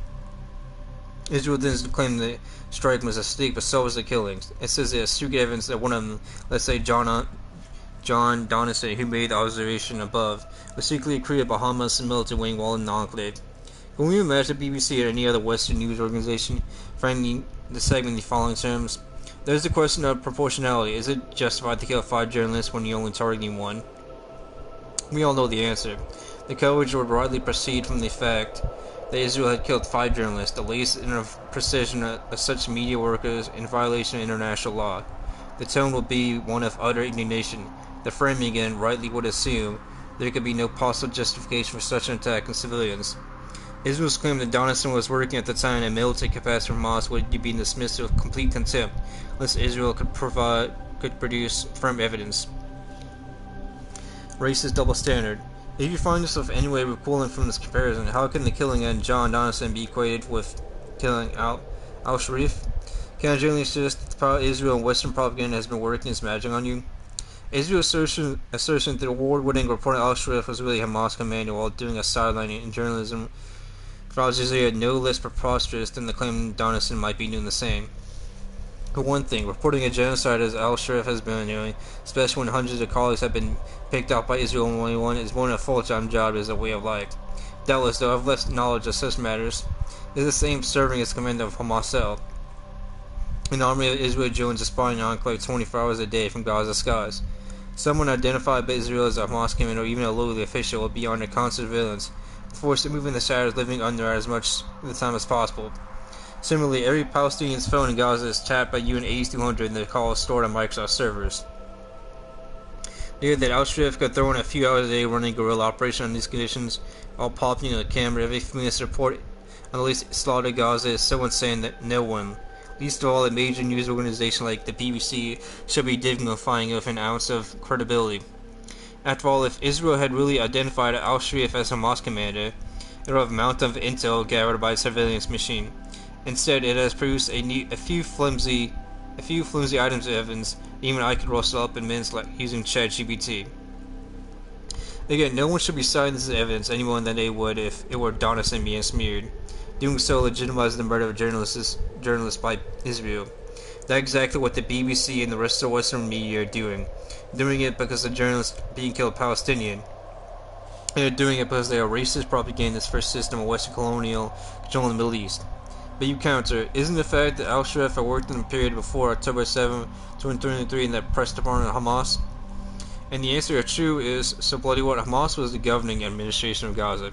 Everything that includes public schools, public services, schools, hospitals, its press officers were there to communicate public policy. Donison, Bowen, Doucet, Nell, and Williamson worked for the British state broadcaster. They work for a state currently breaking the most basic precepts international law by arming, spying on half another state, actively engaged in war crimes against humanity and genocide. Does that make them legitimate targets for Hamas to kill if they report on Gaza? If your answer is no, then stop peddling a depraved, racist double standard. Outrageous narrative. Israel has been pushing at an open door in Britain and other Western capitals in advance the idea that anyone is connected in any way with the administration in Gaza, and thereby tainted by terrorism and a legitimate target. In practice, that means much of its professional classes. Israel has systematically murdered, jailed, and tortured medical workers in Gaza, as Hamas operatives on the grounds that the enclave's hospitals were run by Hamas. It attacked and destroyed all Gaza hospitals on the same grounds. The idea that Israel could destroy Gaza hospitals initially shocked observers. Western media like the BBC quickly normalized these crimes against humanity, even though the people of Gaza were left with no medical services in the midst of a saturation bombing campaign by Israel and a mass starvation policy. Israel has been doing the same with Gaza's journalists, implying that any connections with the governing party, however tenuous, justifies murdering them. And Western journalists like those at the BBC are going along with this outrageous narrative. The British government, for which journalists like Donaldson work, is studying the agenda that BBC journalists and state stenographers are following. Jonathan Cook, while I wrote an expert report against the UK's classifying Hamas as a terror group, my latest article. An amendment in 2020 of the Britain's Terrorism Act of 2000 means that Hamas's military, political, and administrative wings were for the first time treated as indistinguishable. They all supposedly engage in terrorism. For that reason, showing any kind of support, even expressing an opinion of anything or anyone connected, have a tendency to Hamas can get you locked with the UK for up to 14 years. Britain has replicated as domestic policy the obscene logic that Israel has used to destroy Gaza's hospitals, murder its doctors, and kill its journalists. It has now expanded the warp logic to outlaw the direct action group Palestine Action as the terrorist group comparable to Al-Qaeda, is threatening anyone in Britain who expresses support for Palestine action efforts to stop Israel's genocide in Gaza as a supporter of terrorism. In short, the British government and the servile BBC that regurgitates its positions have the blood of al-Sharif and Gaza's other journalists directly on their hands. They helped kill him, and in reporting his murder, they ensured more journalists in Gaza will be murdered in the days, weeks, and months to come.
Let's go. Let's go. Let's go. Only under the shadow of death will your true potential shine. Tenno, I am detecting a synthesis target. Use the synthesis scanner to track the creature.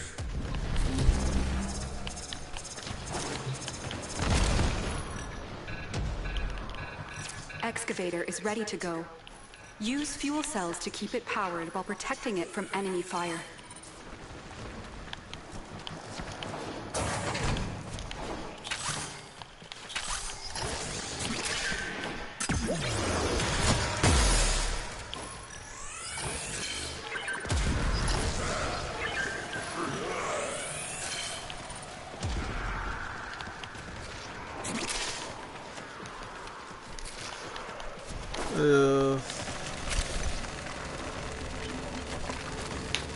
And the British government at least sending like mercenaries and quote-unquote British representatives to help fight in Ukraine, so yeah. I call that being a state fucking actor.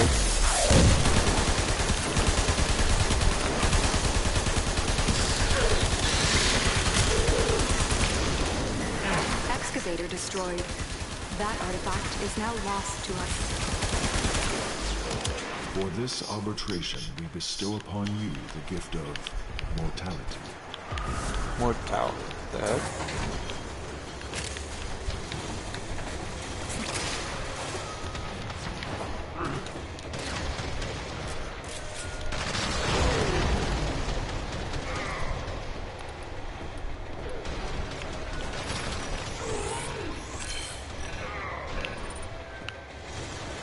The uprising. That's it.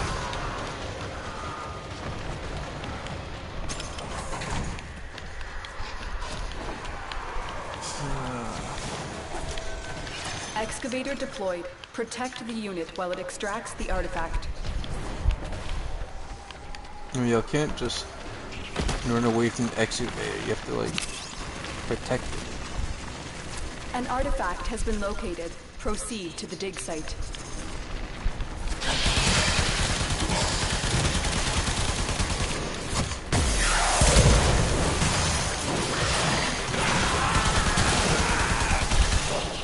Excavator is ready to go.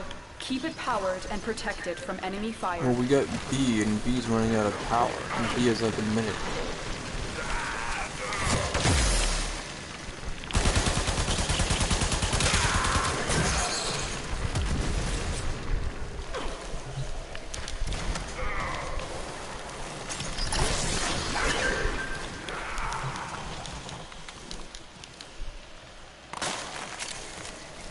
Oh no, what was that? Luke's claw.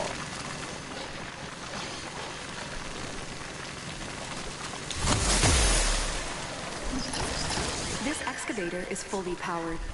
Additional fuel cells will be used to restore its shields. Oh yay. The scanner has picked up a target. Go to the dig site.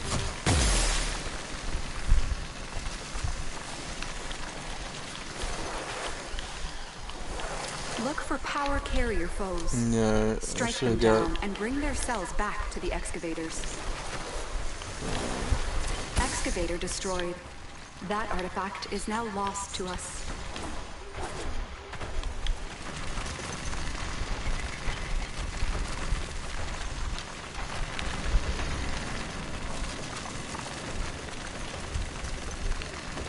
My phone's at 9%, so... I'm out of energy!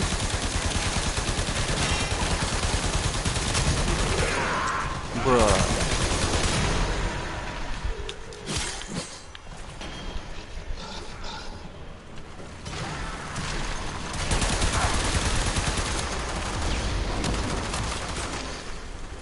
What, someone is dead?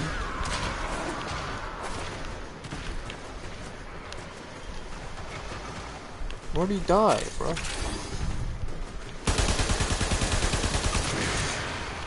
Oh, I forgot that you can't get revived in these no missions.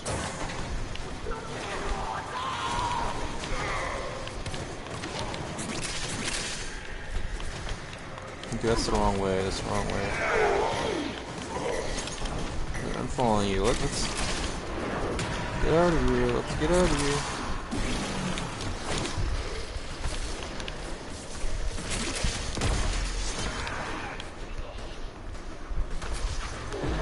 What are we doing?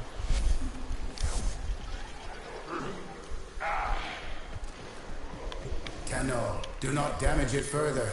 Use the synthesis device. What have you done? Synthesis only works on the living. Can you control your murderous impulses for the good of Sanctuary? Excavator is ready to go. Keep it powered and protect it from enemy fire. Bruh, how do we evac? I want to evac now. An artifact has been located. Proceed to the dig site.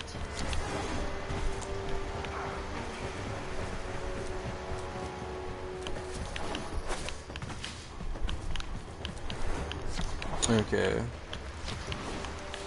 Is there any reason we're doing more digs that we need to?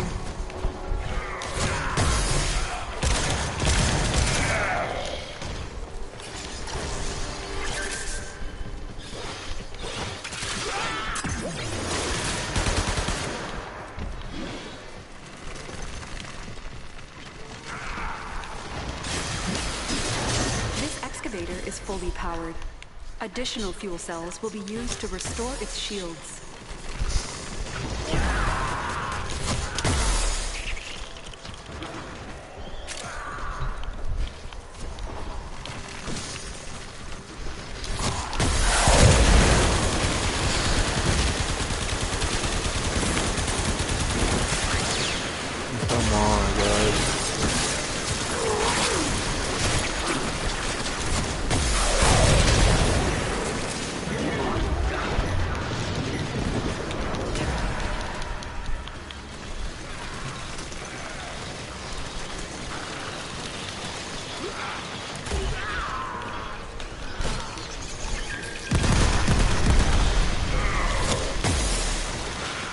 Come on.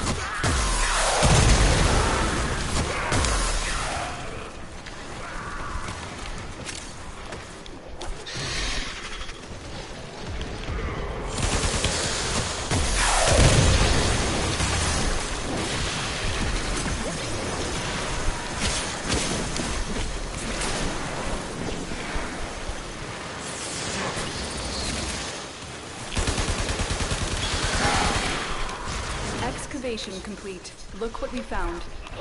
Keep fighting and excavating. When you need it, extraction is ready for you.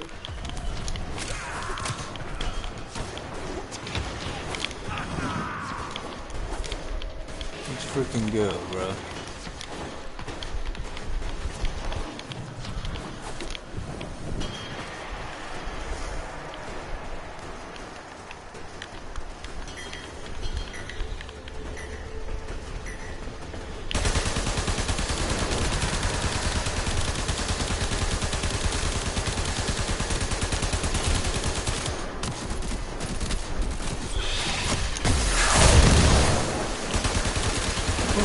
Energy waiting for these guys.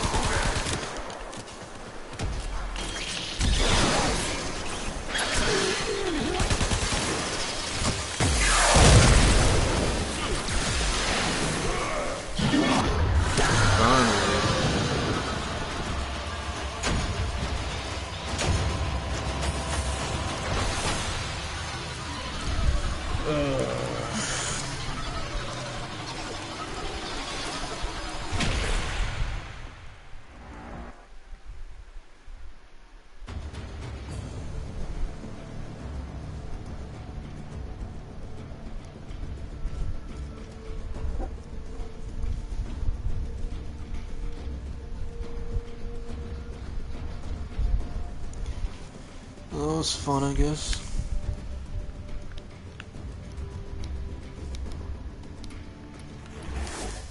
The ingredients you seek will not be easy to come by. They grow in some of the system's most hostile environments.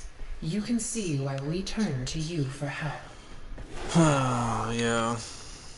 Tenno, tomorrow doesn't get off. Will you walk the steel path? Mind the grab. Purple line painted on Britain's busiest high street. Story about Paul Jeeves. 1 week ago, 4-minute read. It's by the Daily Express, I think. And the Daily Express contributed, but you can find it on MSN.com.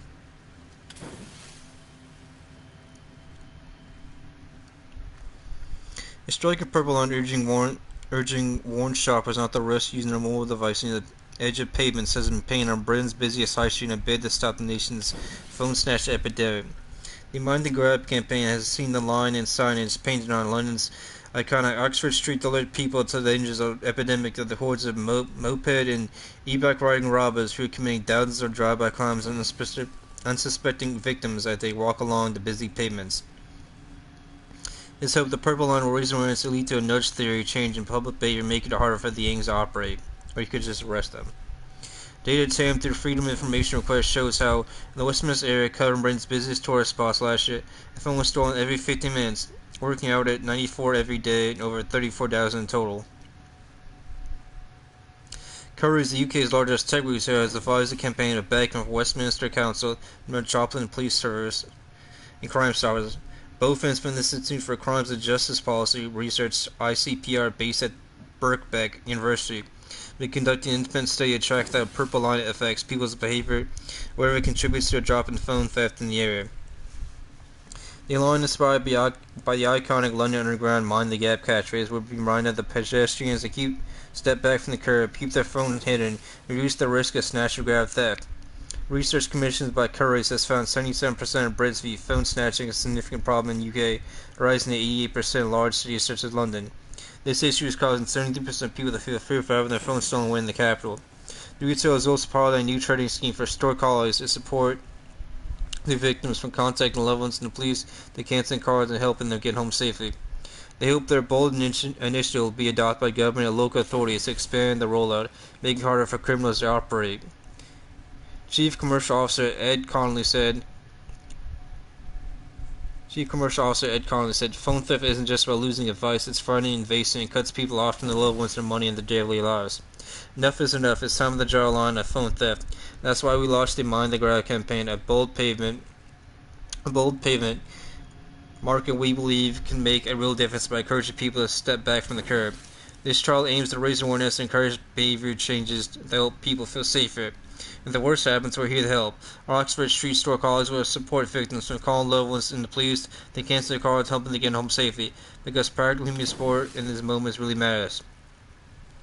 The Metropolitan Police is supporting the campaign as part of its broad strategy to tackle phone theft.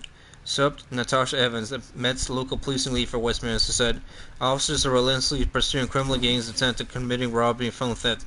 They've increased patrols in hotspot areas to identify and deter perpetrators, and robbery is reduced by 20% in the West End since April.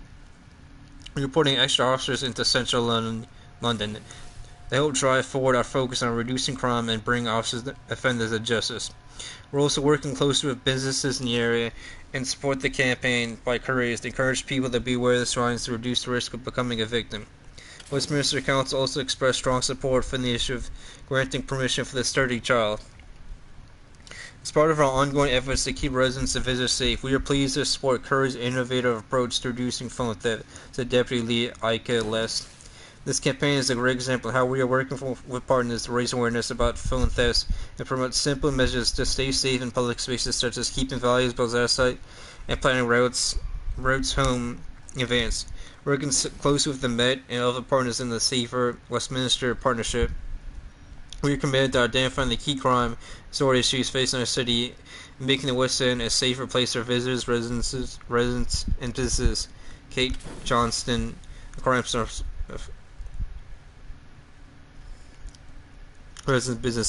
Kate Johnston, a Crime Stoppers charity, said, mobile phone theft is not just a statistics, it's a crime that leaves people feeling vulnerable and shaken. At Crime Stoppers, our mission is to help make communities safer. Attacking the surge and phone theft is a crucial part of that work. Innovative approaches like Curry's Mind the Grab campaign, which is a clear visual cue such as the purple line around people keep after the curb and keep their phones out of sight, show how simple, well-designed intervention can raise awareness and change behavior to reduce crime. Prevention is only part of the solution. If you see suspicious behavior or witness a theft, report it anonymously to Crime Stoppers. Your information, no matter how small, can help prevent further crimes and keep our streets safe for everyone. Together, by staying vigilant, adopting these simple safety habits, and sharing what we know can make a real difference. Again, arrest and prosecute and put these people behind in jails that are stealing. And they're probably Pakistanis, Jordanians, Syrians, Iraqis, maybe a few Iranians. Again, these soft on crime policies make you a weak nation, a weaker empire. Last article on the night because my phone's at 7%, and this is a Reuters article. And it's 11:30. Doing this for hours. Trump's debanking order could create headaches for banks, sources say. Okay, this is by Nupar Anand, Pete Schroeder, and Saeed Azhar, August 14, 2025, 3:54 p.m. UTC. New York, August 14, Reuters. U.S. President Donald Trump's executive order requiring banks not to discriminate against clients on political or religious grounds could create uncertainty and administrative headaches for the industry, sources say. Sources said Trump signed an executive order on Thursday directing the Treasury Department and bank regulators to ensure lenders do not have policies in place to deny services to customers based on political or religious beliefs, a practice known as debanking. Any wrongdoing uncovered could result in fines, disciplinary measures, and even referrals to the Justice Department. The order came days after Trump accused JP Morgan Chase, JPM.N, Bank of America, Back.N last week of debanking him, alleges that leaders discriminate against conservatives. Large banks have denied rejecting clients on political grounds, instead blaming the accruals for some of the account closures. Banks have earlier said that certain decisions to close accounts are based on rules around reputational risk, a criterion that has been banned by Trump's order. The order also gave regulators about 180 days to conduct a review. While some lenders welcome the order for its potential to streamline processes, those express concern about how onerous it could be to comply with the order. The scope and zeal with which regulators carry out Trump's directions are still unclear and causing some trepidation, experts and industry officials said. There are words in the executive order which can be open to an interpretation, said Matt Bazant's partner at Meyer Brown. We have to see what meaning regulators attach to it, what is the scope of the activity that they focus on. It's not even clear if there will be regulations or just guidance, which will be enforced through the bank exam process will be handled in a quiet, non-public manner, Bazant said. Trump's criticism echoed long-standing debating complaints from Republicans who accused Wall Street banks of woke capitalism and denying service to gun makers, fossil fuel companies, and others perceived to be aligned with the political right. Fair access to financial services is a fundamental principle of the U.S. banking system, said Jonathan Gould, the comptroller of the currency, in a statement in response to a new order. It is unacceptable for banks to discriminate against any customer on the basis of political or religious beliefs or lawful business activities. The OCC, which oversees national banks, is currently reviewing banks for improper policies and will take remedial actions as appropriate. Spokespeople for the Federal Reserve and the Federal Deposit Insurance Corporation declined to comment on how they plan to implement the order. Industry executives says there are many questions about the executive order that may only be clarified if regulators publish rules on debanking. Said 3 sources declined to be identified because the discussions are private. It is too early to tell how onerous it will be to comply with the order given the lack of details so far, another industry source said. Banks could also face myriad challenges if they are forced to review and potentially renew client relationships or debank, said Stephen Gannon, partner at Davis Wright Tremaine. Reinstating or modifying arrangements, as the order suggests, would require banks to analyze large volume of data on client activities and products, he said. Regulators are unlikely to hand out penalties for any historic account closures, but they could be asked to disclose reasons for past debanking, 2 sources said. Now that the order has been announced, banks could face regulatory penalties if the banking guidelines are not properly implemented, said Ed Mills, an analyst at Raymond James, a financial services firm.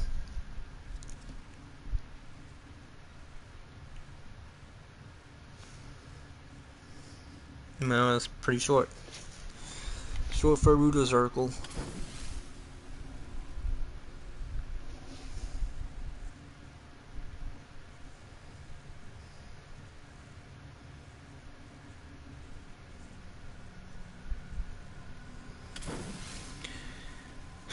I knew there was one for raw milk. Ooh, this is Bloomberg. Owned by Millienda.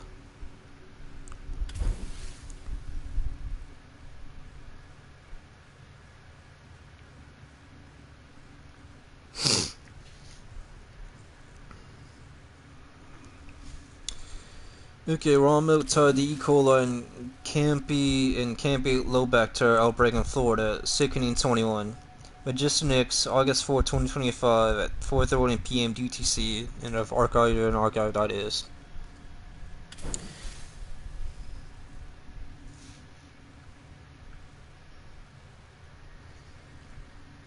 Raw milk has been linked to an ongoing E. coli and Campylobacter outbreak in Florida that has already sickened 21 people, including 6 children under the age of 10, the State Department of Health said.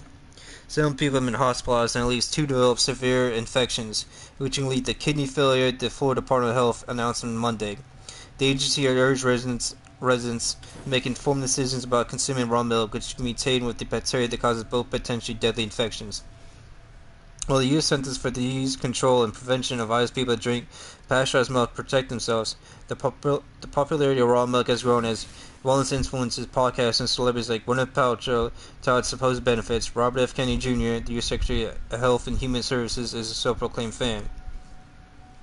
The Florida Health Department noted that consumers report benefits of raw milk consumption, including better taste and protective effects for asthma and allergies, in a press release before detailing the complications tied to the outbreak stemming from one farm. Sanitation practices of this farm are of particular concern due to the number of cases, the agency said. It named the farm. The infections were diagnosed in northeast and central Florida. Severe infection of E. coli can result in hemolytic uremic syndrome, which causes kidney failure. Young children, older adults, and those with weakened immune systems are at most risks for both infections, according to the CDC. And they want people to pay for this. Come on. U.S. Food and Drug Administration has banned raw milk sales across state lines since 1987. Advocates believe Kennedy's ascension to the top spot governing the nation's health policy will lead the FDA to stop the ban on interstate sales, but no plans have been made public. Individual state regulations vary widely. In Florida, it's illegal to sell raw milk for human consumption. However, it is legal for pet consumption, creating a loophole for people to still buy raw milk from themselves, said food safety lawyer Bill Marler. Kennedy's raw milk supplier Mark Affey said the secretary encouraged him to apply for a position with the FDA to oversaw raw milk policy and standards last fall. McAfee, a producer from California, said he was denied a meeting with the agency until raw milk wasn't a priority for the administration.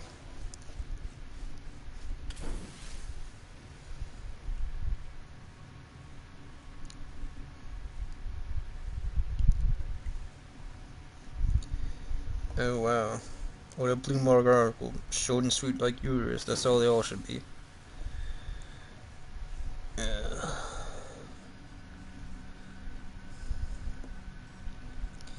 it's getting so late.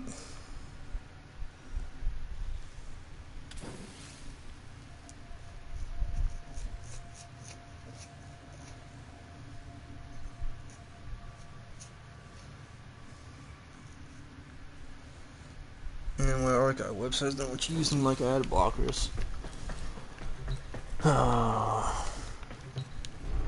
It's almost 11.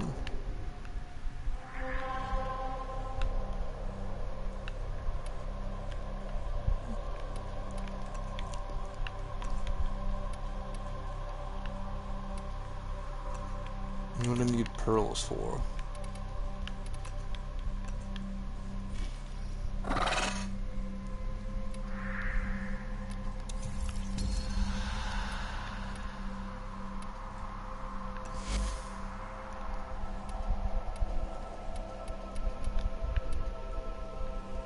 It's pretty late. I don't feel like I want to just play 10 rounds or 10 tiers of the circuit.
God damn, Oxford's a civil ad on his website.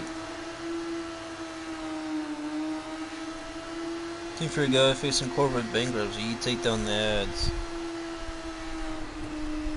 Not corporate bankruptcy, but like that stuff happened I read about on my stream yesterday.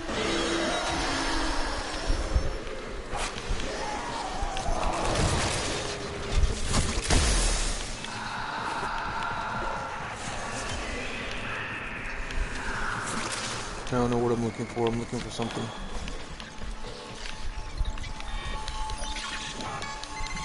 Halfway there. On the job, no quit.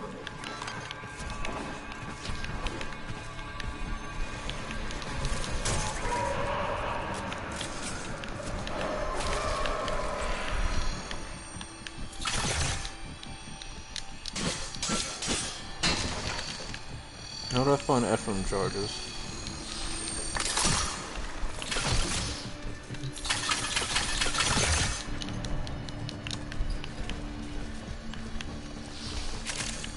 What are these chargers? Come on, bruh.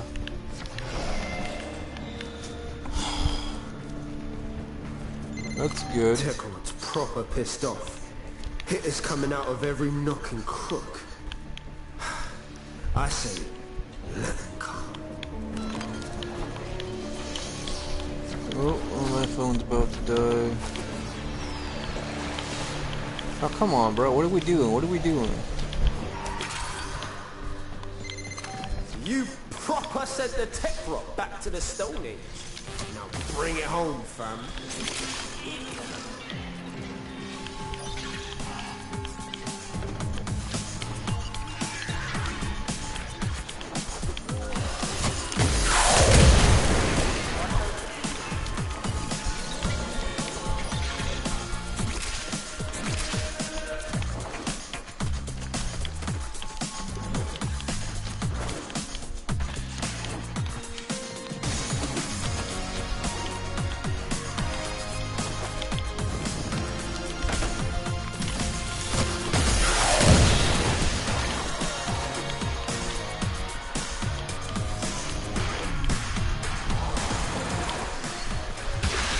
I don't know what a hex treasure is, but that's good.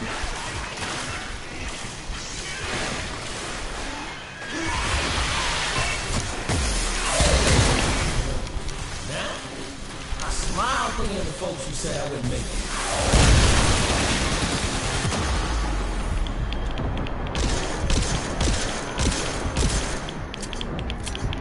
Revive me, come on.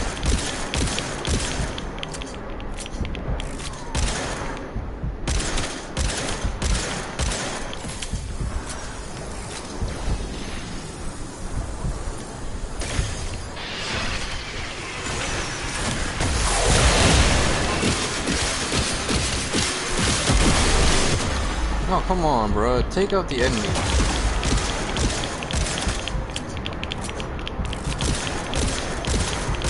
Bro, come on.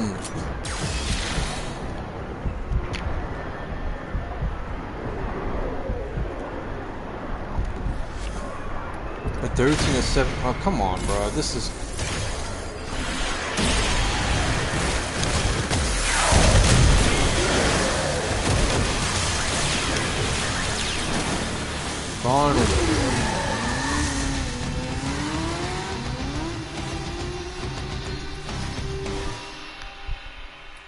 Ifron simple.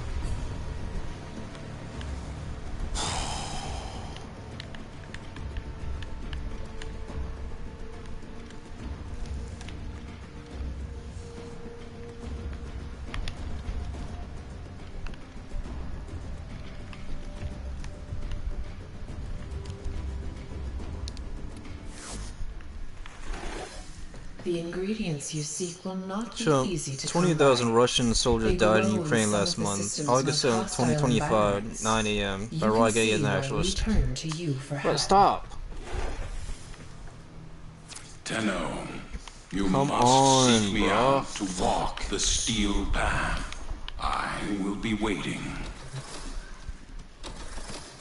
In a post on True social media site, True Social, Trump blasted the war is ridiculous and also highlighted Ukraine's massive losses. I just been informed almost 20,000 Russian soldiers died this month in a ridiculous war with Ukraine. Russia has lost 112,500 soldiers at the beginning of that year. Yeah, that is a lot of unnecessary death, Trump posted. Ukraine, however, has also suffered greatly. They have lost approximately 8,000 soldiers since January 1st, 2025, and that number does not include the missing. Ukraine has also lost civilians, but in smaller numbers, as Russian rockets crashed into Kiev and other Ukrainian locals. Trump went on to describe the conflict as a war that should never have happened. He said, "I'm just here to see if I can stop it." Reliable casualty figures for the war, now it's the fourth year, are hard to come by. At the beginning of July, Secretary of State Mark Rubio claimed 100,000 Russian soldiers had been killed since January. In September of last year, the Wall Street Journal estimated the number of dead or wounded on both sides exceeded 1 million. Attempts by the Trump administration to bring an end to the war have so far been vague. Negotiations in Turkey between the belligerents have focused on prisoner exchanges, Russia apparently refusing to discuss ceasefire terms. President Trump's frustration with Russian President Vladimir Putin have increased in recent weeks as Putin has intensified attacks against Ukraine, including missile attacks in the capital, Kiev. And Thursday, President Trump called Putin's action disgusting. Trump has also promised to impose secondary sanctions on countries buying natural resources from Russia. Trump's special envoy, Steve Witkoff, is set to travel to Russia after visiting Israel and the Gaza Strip. Wow. So promising.